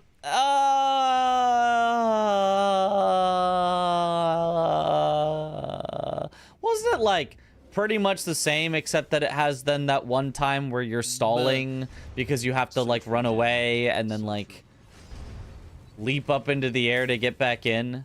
Wasn't that like not even that changed? It just did more damage and had that one time where you just aren't fighting him. BHF, yeah, that's Bloodhound's Fang. I liked Lightning Man. I mean, like, I didn't hate it. I was like, oh, this is mostly the same. I liked the original. Oh, this is fine. I didn't hate it.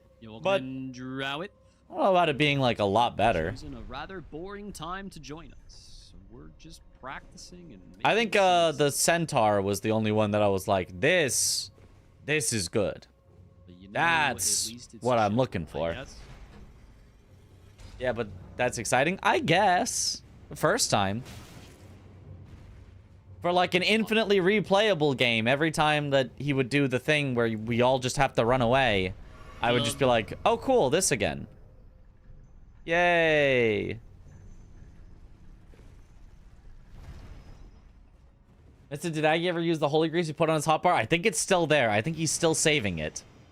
I can't believe everyone used to I think Mog. it'd be faster to make Ana fall off the edge. Catacomb is such a Kill her slog. quite It's a real slog, yeah. Before Metter? Yeah. Everdark Fulgore is the GOAT, yeah. Yager Everdark was neat. The gimmick was fun to do at least once. Probably not. Centaur was probably unless it's like a super the best consistent Everdark. fast, It was fun to do Yeah, I don't know, there once-ish, sort There of. might be one. But I Well, can kill her in, honestly, like, the idea minutes. of it was more fun. walk up Augur, there 5 the times. big space fish, where you were using, where you had ranged attacks. It was like, oh my god, we get Storm Ruler? That's so funny. I like that idea. That's a funny idea. I like that. Yeah, give me Storm Ruler. And then actually doing it more than once was like, oh, so I just kind of sit here and I spam the thing and I don't really interact with the fish. It's just kind of over there. And every so often there's a rain of annoying bubbles. Oh, I hate this actually. Doing it more than once, I hate Everdark Augur. Okay. I would not want to do it very much. If I had to do that boss over and over, like, that's not a boss I would grind over and over, you know? To be like, man, this is so fun, let me do it over and over. I'd grind Everdark Fulgor over and over. I'd grind regular Hjolstor over and over. I would not grind Everdark Augur over and over. No, absolutely not.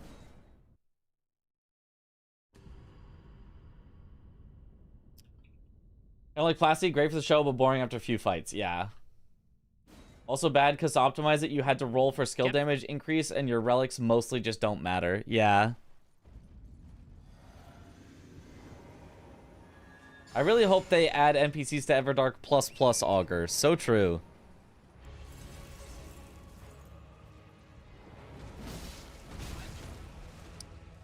Yeah, that was dumb. We'll play all bosses. Randomized Deathlink is the next run. So, yeah, absolutely. For sure.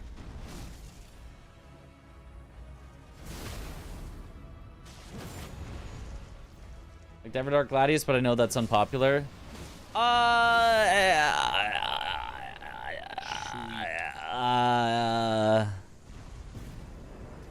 It's a little overcooked, the Everdark Gladius. I was really hoping Everdark Gladius would just always be a single dog and just not split up into 3 dogs, and that was not.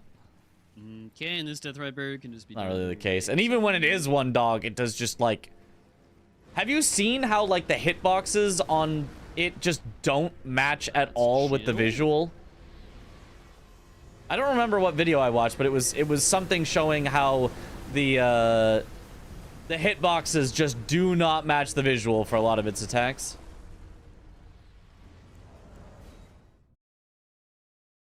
Everdark ++ Augur can have 2 smaller fish. Elden Beast. Oh, yeah.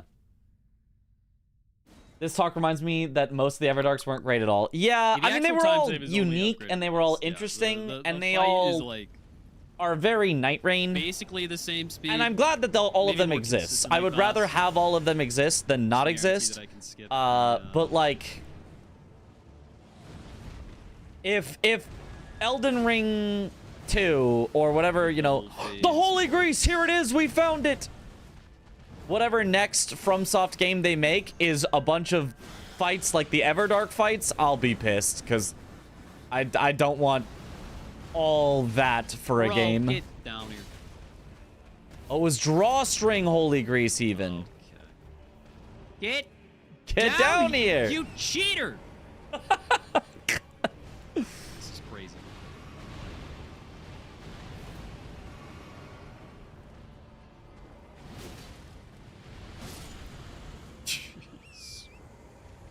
I like Everdark Balancer, but that's really unpopular. Honestly, no. Everdark Balancer was kind of cool.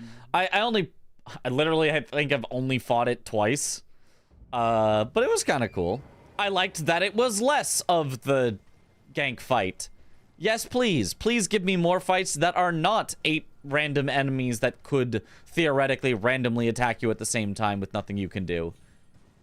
Please give me less of that. Whole point of the Everdark fights is they're meant for deep of night level 5, I think, design-wise. Absolutely no shot that is the case. Absolutely no shot that is the case. Clear there? There's no shot that you would design your bosses over something that less than 1% of your player base is doing. Absolutely no shot. No, it must be this way. Okay. That is at best copium. Yeah, and more realistically, just like not having even a single shred of truth to it. There we go.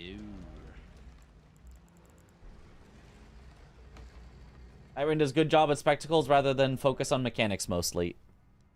Yeah, it's just that it could have done both. It's just it could have been spectacles and mechanics. It could have also been fun. You know, it's possible. But, you know.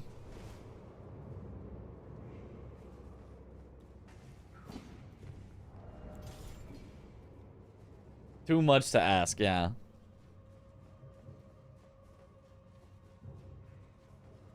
Oh yeah, totally, but he's a good boy. Fair enough, yeah.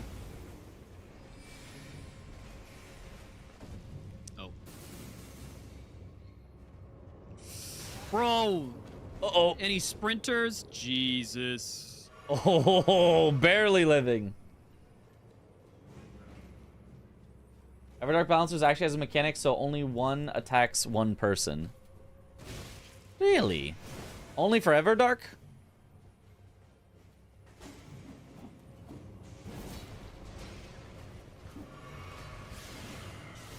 I haven't fought it enough to know whether that's true or not. I'm pretty sure for regular balancers that was not the case.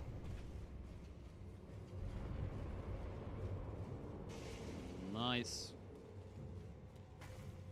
Or, like, it technically is the case, but it could be like one of them's attacking you. Then it swaps which one is attacking you in the middle of one attacking you. So, like, as you're like, oh, I just dodged this one, and now I have a safe punish, another one comes in and attacks you or something. But, like, I don't know. Yeah, only Everdark. Oh, okay. Interesting. Even Night was also kind of a letdown. I was hoping for added systems to help the randomization, but ended up just being numbers go up. Yeah. Yeah. Same.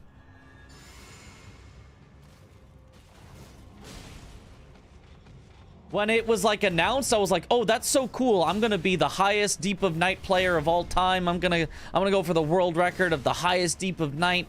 And then it came out and it was like, "Oh, just numbers go up." And I was like, "Never mind. I don't think I actually want to do this at all." Good. Very good. Others just scream when you get close as a warning to back up. Oh. Even Night was the only thing I felt like served the game well, since randomness feels more real there. Yeah, but I mean, just when numbers are just so high, I just don't think that's a fun way to just have it. Okay. Like, cool, I get one shot. Like, Yeah, my dragon okay. is ready to go. Oh yeah. Cool, you know, fighting a boss takes 5 minutes. A dragon. Mm-hmm. Cool, you know, like.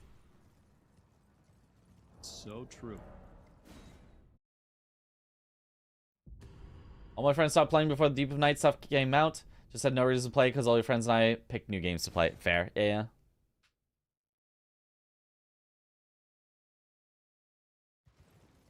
A lot of waste of potential. Surely they'll have it all worked out for the Dustbloods. Well, the Dustbloods is going to be an entirely different style of game, so I'm not sure. I'm not sure if Night Rain will have taught them anything for Dustbloods.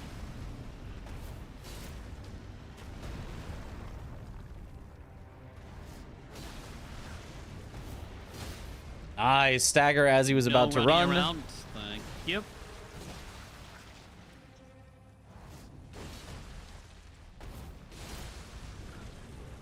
Yep. Even Knight is super swingy as a skill-issued gamer. Yeah, very swingy. I suppose it's a very new genre for FromSoft. Yeah. I mean, something they've kind of tried to do all the way since maybe even Demon's Souls with, like, invasions. I don't remember if there were invasions in Demon's Souls, but I know there was in Dark Souls 1. But, like, making that the main focus... I mean, it's risky.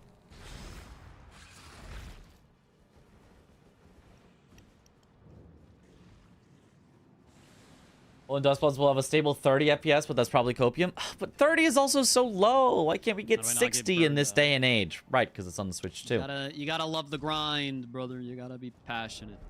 Night Rain was a success for what it is, an attempt to bring new genre and multiplayer fun into the equation, and that people just overhate on it because it's a popular thing to do, not the best for sure. Also not as bad as some people make it out to be. I don't feel like it gets that hated on. Like, I feel like everyone is just like that same opinion. Like, oh, it's cool, it's fun to play with friends, but yeah.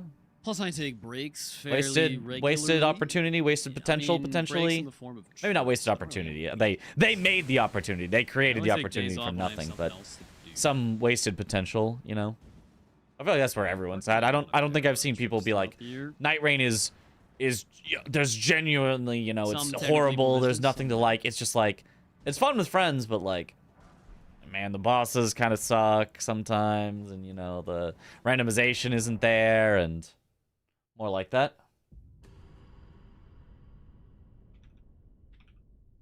Because the extra Deep Night relics, I'm quite looking forward to the GD can make a Future lot next of week. very good builds, and at depth 3 it's still fun, and fights are normal, so no 5-minute slugfest. If you make sure to have some defensive passives, you don't get one shot either. Okay.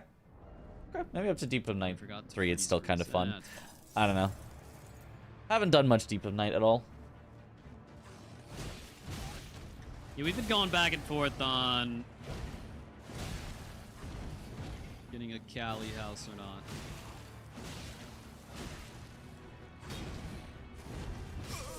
Oh! Yep, double slash. Not I should have just misbegotten. R1'd him. I think he was one away from staggering. Only critique Night Rain out of a place of love. Yes. Always hated invasions. I don't know why someone would want to have their adventure interrupted randomly. Yeah. Me too. Like,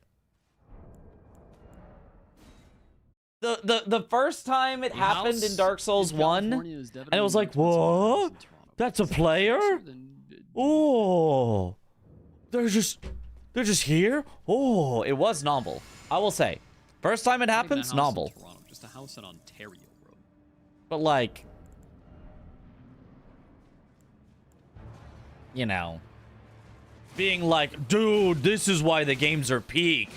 This is the real mechanic of the invasion. It's like, no, it's a novelty. That's about all it is. A little novelty. Constant invasions are annoying as hell. Yeah, no. Getting to a place where people are just invading and invading and invading, it's like, oh my god, this sucks so badly. Get me out of here.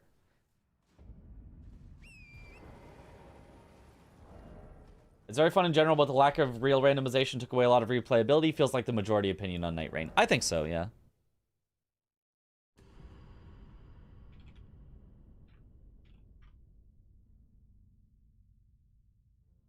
This argument is made by people that played 1 to 2 bosses only with greater amount, etc. That's truly a low amount of seeds. It's not about the amount of seeds. It's that separate seeds feel identical. There's no real randomization. That's the problem. It's not that there are too little seeds, although that's also a problem because I have played every single seed in Night Rain. I guarantee you, I have played every single seed in Night Rain. Actually, maybe not on the new map because I didn't play the new map all that much. But on the old maps, I guarantee you I have played every single seed in Night Rain. And even outside of that, you'll play 2 seeds and you'll be like, is this the same seed? I can't even tell. I don't know. Like, it doesn't feel like you are playing a truly random game because it's like the locations of so many things are so identical even between seeds. And it's like, okay, sure, I go here and there's this boss versus this boss, but like, it's still like, you always go to the place and there's a boss, and you always go to this place and there's a boss. And like, you know, it's so like, it feels so samey regardless of just like, well, actually, technically, the positioning of this boss is now over here instead, and technically in this position, there's this boss instead. It feels the same, is the problem. It does not feel like you are playing a unique map every time. It does feel like you get unique rewards, right? You can make cool, unique builds, and that is a lot of the fun of it, but it doesn't feel like you're going through a unique challenge each time. Yeah, bro. I'm literally more famous than Tom Cruise. Even if you didn't play all 320 base seeds, it feels like you did. Yeah. Don't you know? Could you get frosted so I feel like this wasn't like, wait, okay. No frost. I mean, I have extra freezers anyway. Will the mod you use during the run unlock the map so they are visible? It will not.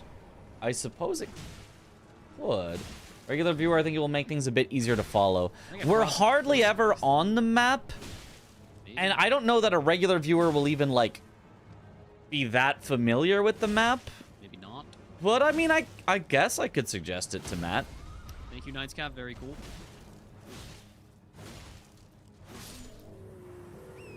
Sure, I guess. Well, the fact that Night Rain exists for the console users who don't have rando. I guess, yeah, pretty much.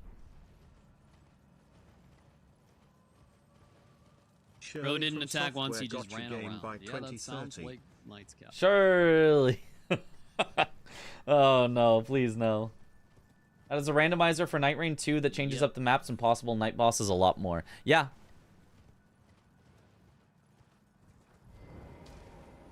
Yeah, it is possible to randomize it more. Quarter of it. I am a base Because the bingo mod does it, it might have been included. Yeah, it could be included, but it has not been included, no. I feel like trying to play the game, you know, as unmodded as possible, outside of the deathlink, which is for fun, and the boss counter, which is just convenience, and like showing, it's like directly showing what the run is about. I feel like keeping everything else vanilla makes sense. I mean, I don't think anybody would actually think this, but I could imagine a world where someone's like, oh, you have the maps to start? Well, that's actually an advantage, and your run actually is less valid because of it, type of a thing. Obviously, it's not. I don't think anybody would actually truly think that, but and Radon. And technically having the maps is like the slightest bit of advantage in that it might be slightly easier to see where you like want to warp to. Is that it? And I guess so keeping it vanilla, I think, makes the most sense. That might be it. Routing in maps, you could. There's definitely some you could.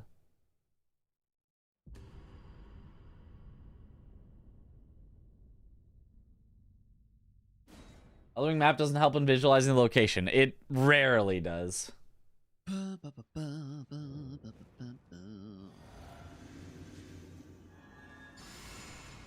Okay, anything interesting about his Estelle fight? Check it. Estelle be frosted? It can, right? No, right? I don't think Estelle can be frosted. Frost or magic grease this.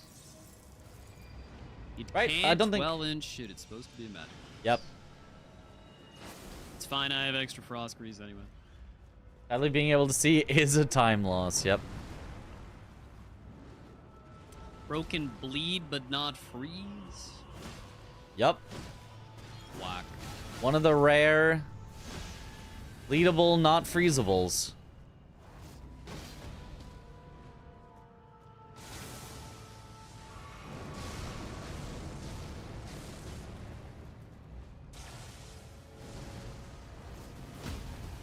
Oh, that's nice. Oh, I'm surprised he still got that riposte. That was very nice.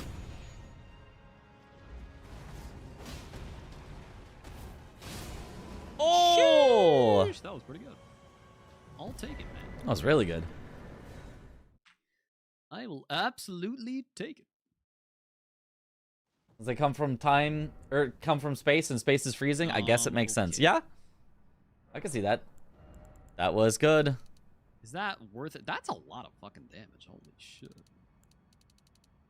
727. Got a bit of a Bluetooth riposte right there. Yeah, a little bit of a long distance one. More, cool. Oh, I could. On when it's worth. Hold on. Let me do a little sleuthing of when the AR calculator. Google Elden Ring AR calculator. All right. So if we look at this is Bloodhound's Fang. We add that to the list. This will be Somber level 10. We'll have at least 20 dex and at least 20 strength to make sure it makes sense. We will be two-handing it. And looking at the total number, 555. If you up the dex... Oh, wow, you get a lot of extra for the dex. 5% per dex, 3 per strength. So dex is better, even while two-handing. Up to, let's say at 30. 4 versus 5. So dex still better. Up to 40, I assume. Oh, wait. I thought strength was way closer for Bloodhound's Fang. But it's saying dex is better even after 40. Really? 659. 45? 81. 80. Wow. Better at more than 45? At 50? Now it's 701. 701. Now it's tied. Up to 60 dex?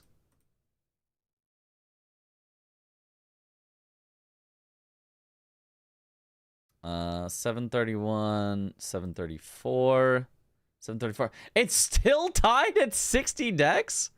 Okay, that's not how I thought that was gonna go at all. Hold on. Let me go by tens. Maybe just 20 to 21 strength is just a weird, odd breakpoint. So 654.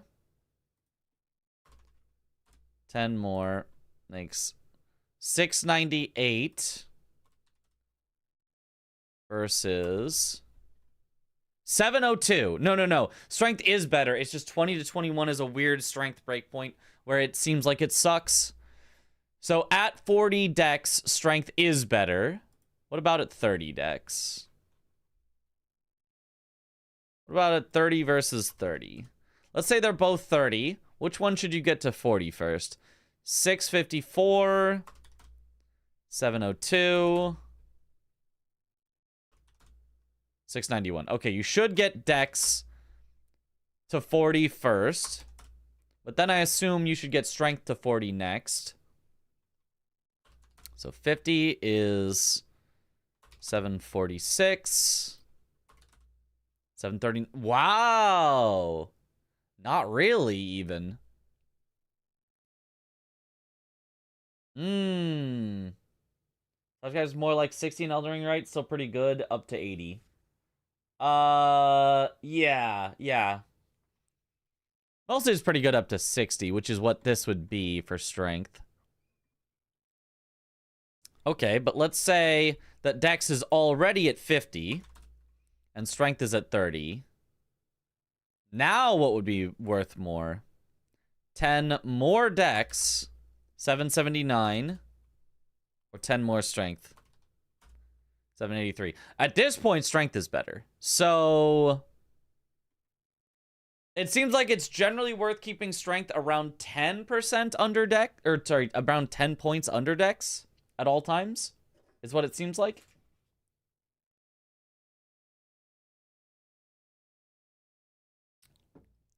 It seems like the dex scales better, but only up to about 10 more levels. Then you should catch strength up.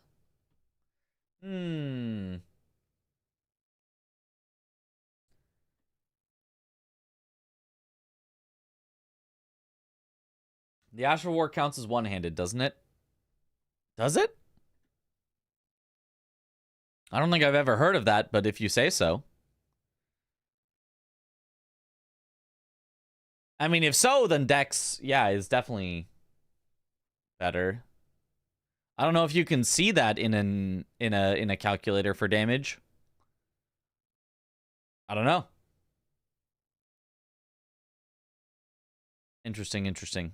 Okay, well, knowledge gained. Worth me dumping levels or not.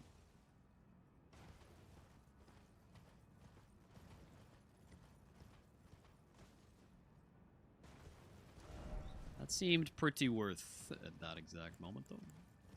I kind of feel like maybe we should skip through a little. Because, like, I'm not really going to have too much to say on a lot of these bosses.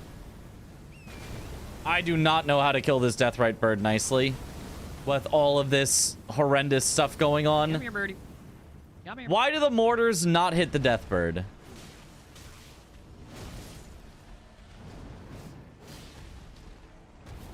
Oh shit. Oh, that was scary.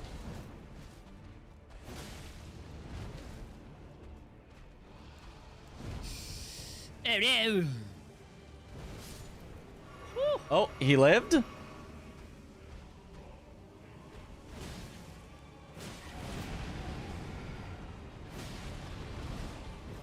Friendly fire is turned off? Well, it shouldn't be.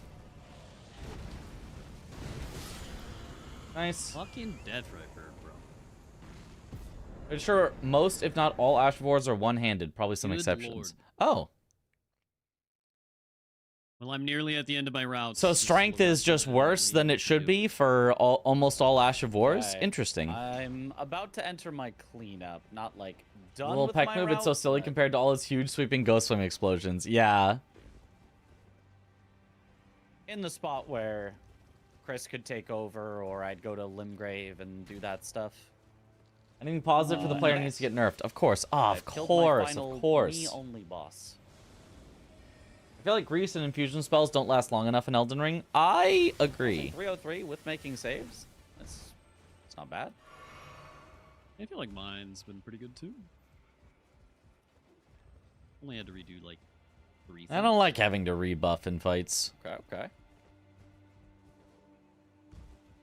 Did you find anything new along the way? Seemed like you were experimenting a little bit. Just know that two-handed talisman So usually not does nothing. sure Oh, that's different. best way for me to fight Two-handed talisman Crystal Jewel. specifically I think it would only be affects Alablaster. R1s and R2s. Not sure That's it's the absolute that's just a different thing. It also doesn't affect riposts, and then I even though realized obviously you're two-handing when you ripost, and you do get the strength bonus Do you on riposts. do them early for but a particular you do reason? not get the For two-handed laptop. bonus. It's just Ah, the right, way right. that Need the to do it before I two-handed do any sword death birds, so I can just one talisman works is it increases the damage of certain attack IDs It's not too bad. rather than increasing the damage of the actual like weapon itself, Yeah, you're parrying them right now? which is kind of weird. But you Yeah. do? I'm almost positive you do. I'm like Parrying and then charge doing them. 90% sure you get the two-handed bonus on riposts. I just kind of have to pray that the other one leaves me alone. Yeah, that's probably as good as you can get, I would imagine. The reason I'm so pretty positive on that is because there was some strategy, and I don't remember what it was at all. Not totally But there was sure some when I strategy should where start you with would those. parry and then two-hand your weapon to take the riposte for more damage before going back to un-two-handing with the shield. I think it was a consort strat at one point. Level ups theoretically would be like figure out where it'll actually save you. It'd be easily a testable. hit No, on a it would boss, be. and then level up at that It would be point. very, very easily testable. So I guess we're gonna go do that.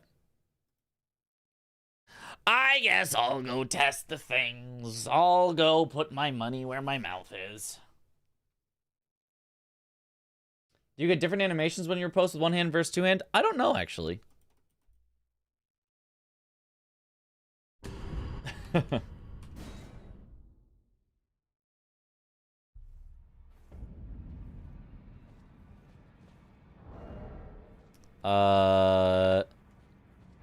It should be seeable on dagger. What's something super easy to stagger? I'll just go to Bofa. Why not Greatsword plus Buckler? Swip swapping to take crits. Yeah.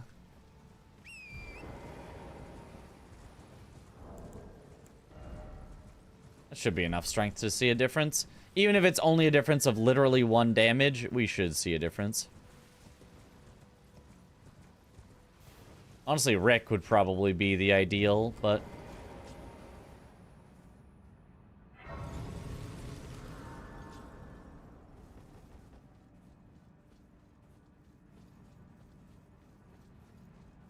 let me take off this so that it doesn't affect it if I get hit.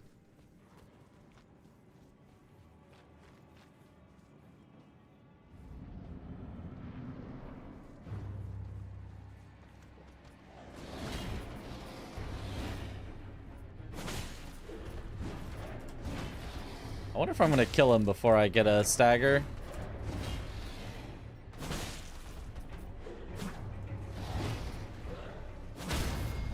Okay, one-handed first. 458. Write that down, write that down.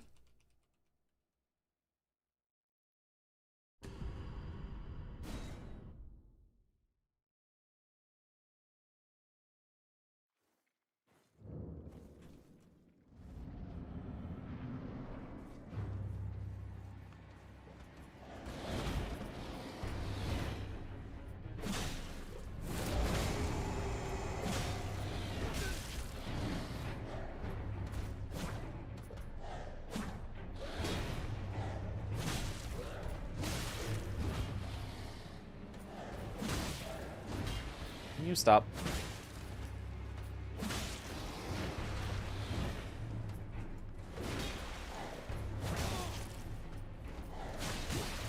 I'm not getting a stagger because the dagger's too short.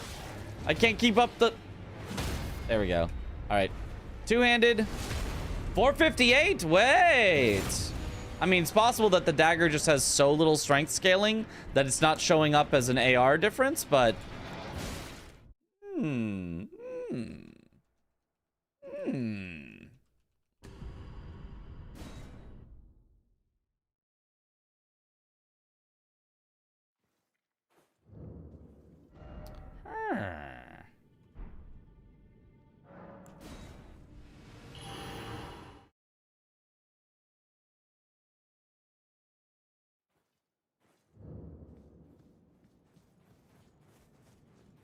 All right. Let us instead... We will see this perhaps much easier. Or testing with a higher strength weapon. That's what I was thinking. How about a brick hammer? Brick hammer.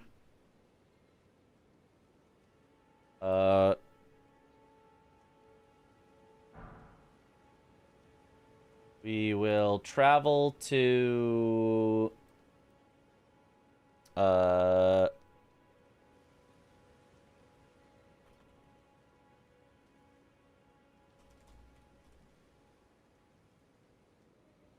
Divine Gate front staircase. So I guess I could have it at plus 25 then. We can have brick hammer at 25. Ash of War... Well, whatever. I don't... It's fine.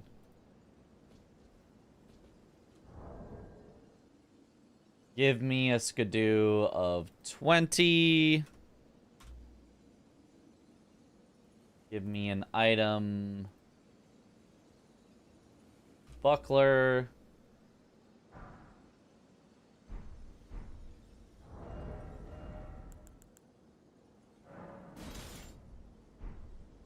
Oh, actually, I don't need it. I've got a small shield, which I like better, even. Give me enough strength to wield this monstrosity. And, yeah. We'll just do a parry one.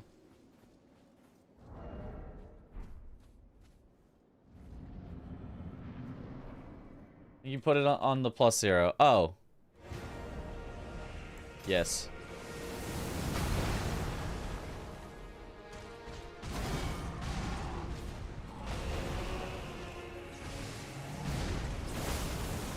Rude? Trying to test here.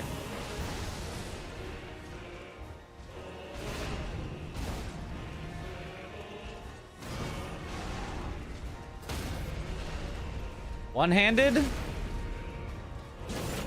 2, 5, 7, 8.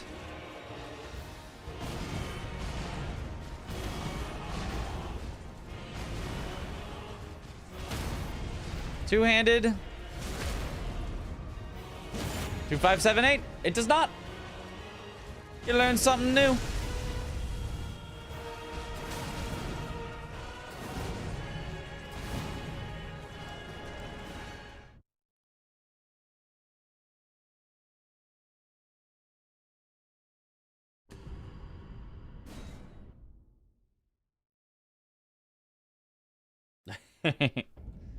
However, Let's also test real quick.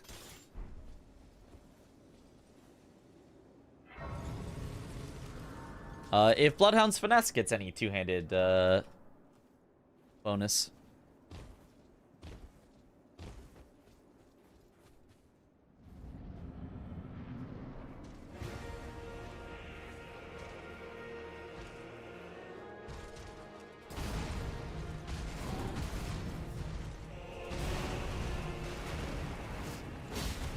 $1031.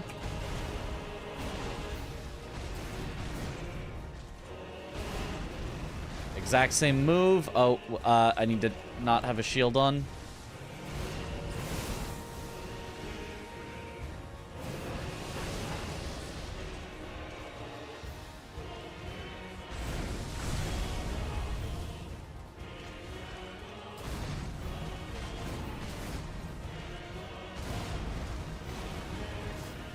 $1031.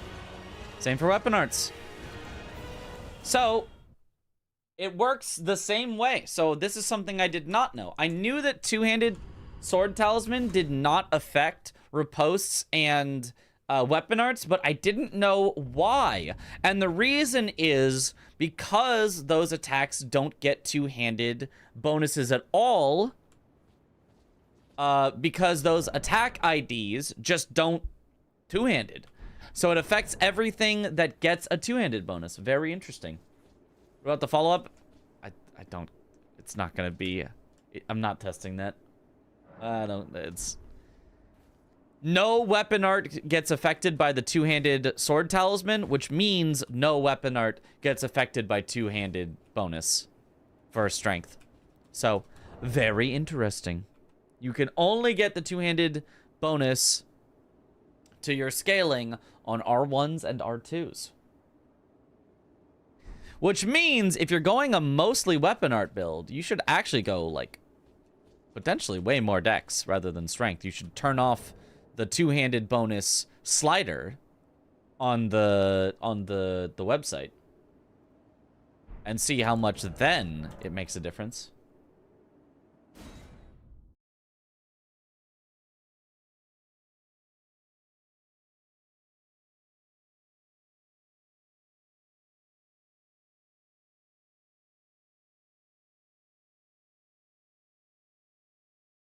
Only 72 more morphs to go until we get the real one. That's right. We're almost there. Does the follow-up counts as an R2? It doesn't. It does not. It is still a weapon art. I mean, right now I'm generally just cashing in whatever I'm planning on logging in the next mini dungeon. Yeah, that's a good way to do it.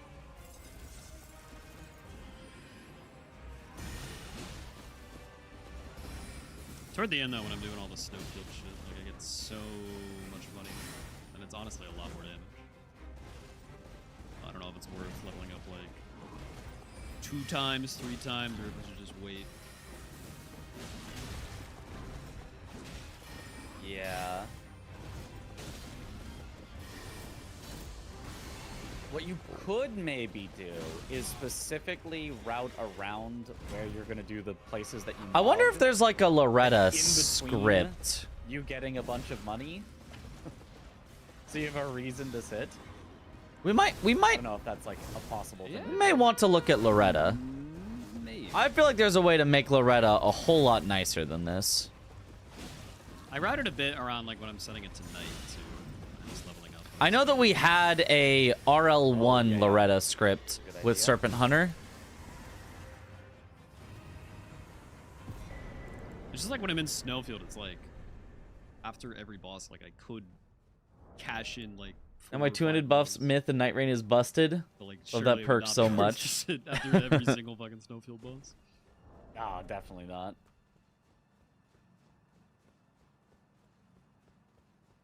Hmm.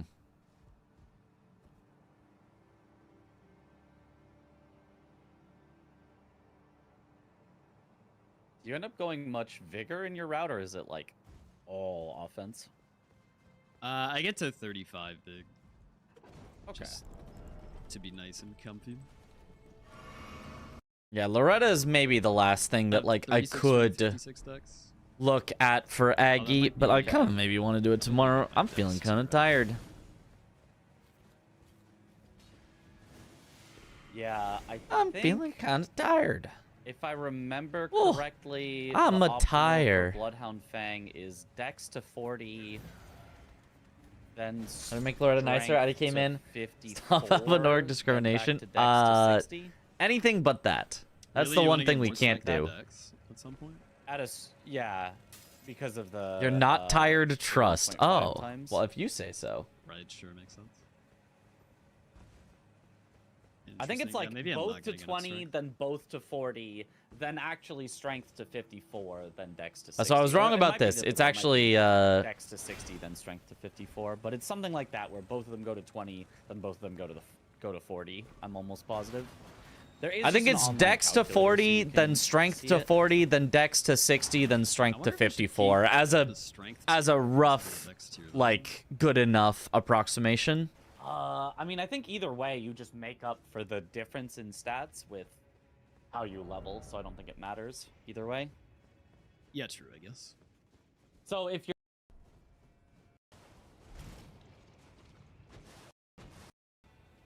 Yes, there's no quick way through Melania's area. Yeah, and then he just goes straight into Melania doing here. just random cleanup stuff that doesn't. Let's see how his Melania is.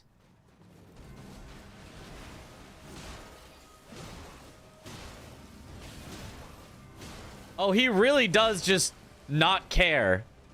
That's... He said, "Oh, I just keep swinging." I was like, "Yeah, I'm sure you do." He really just keeps swinging. Oh my goodness. All the mechanics and pressing R1. Really? Yeah, more or less. For phase 1 of these. You get surprisingly far. Just kind of stun lock blood up.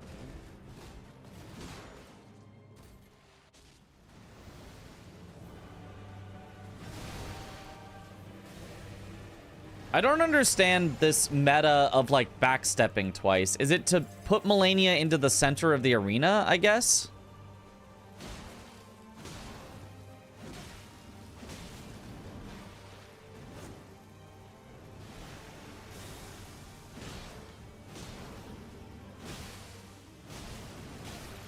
Out of the consort.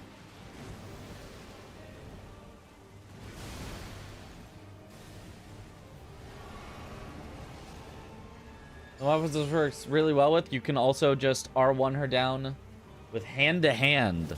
Really? Oh my, he just got the lucky frost as she was doing waterfowl? Melania dead. Holy. Okay, I'm just heading in. So we kind of perfectly staggered. That fight was insane.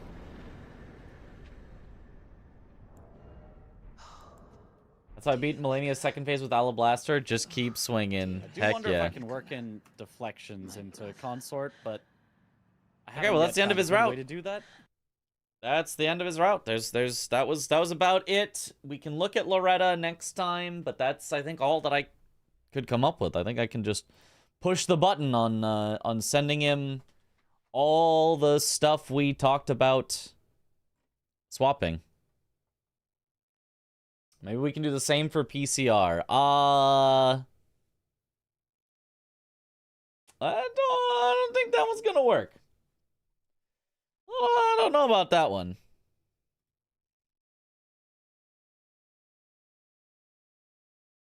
All right. I have sent all of the clips to Aggie. Would it be worth swapping two-handed talisman for your PCR fight? I don't have anything to swap it to outside of Radagon's Sore Seal, which causes me then to take more damage. So I don't want to do that because I don't want to die. So not really. It's not really worth it to swap it out for anything. If I had another talisman, I would swap it out. No, actually, I do sometimes. Sorry. Sometimes I do. If I remember, I swap it to just the health talisman from one of the Death Knights, I think. I still use Green Turtle for that one, but Two-Handed Talisman, yeah, is not helpful for Consort specifically. Okay, well, with that, let us find someone to raid. Someone to raid here. Let's raid. Aha. Let's raid Zoodle.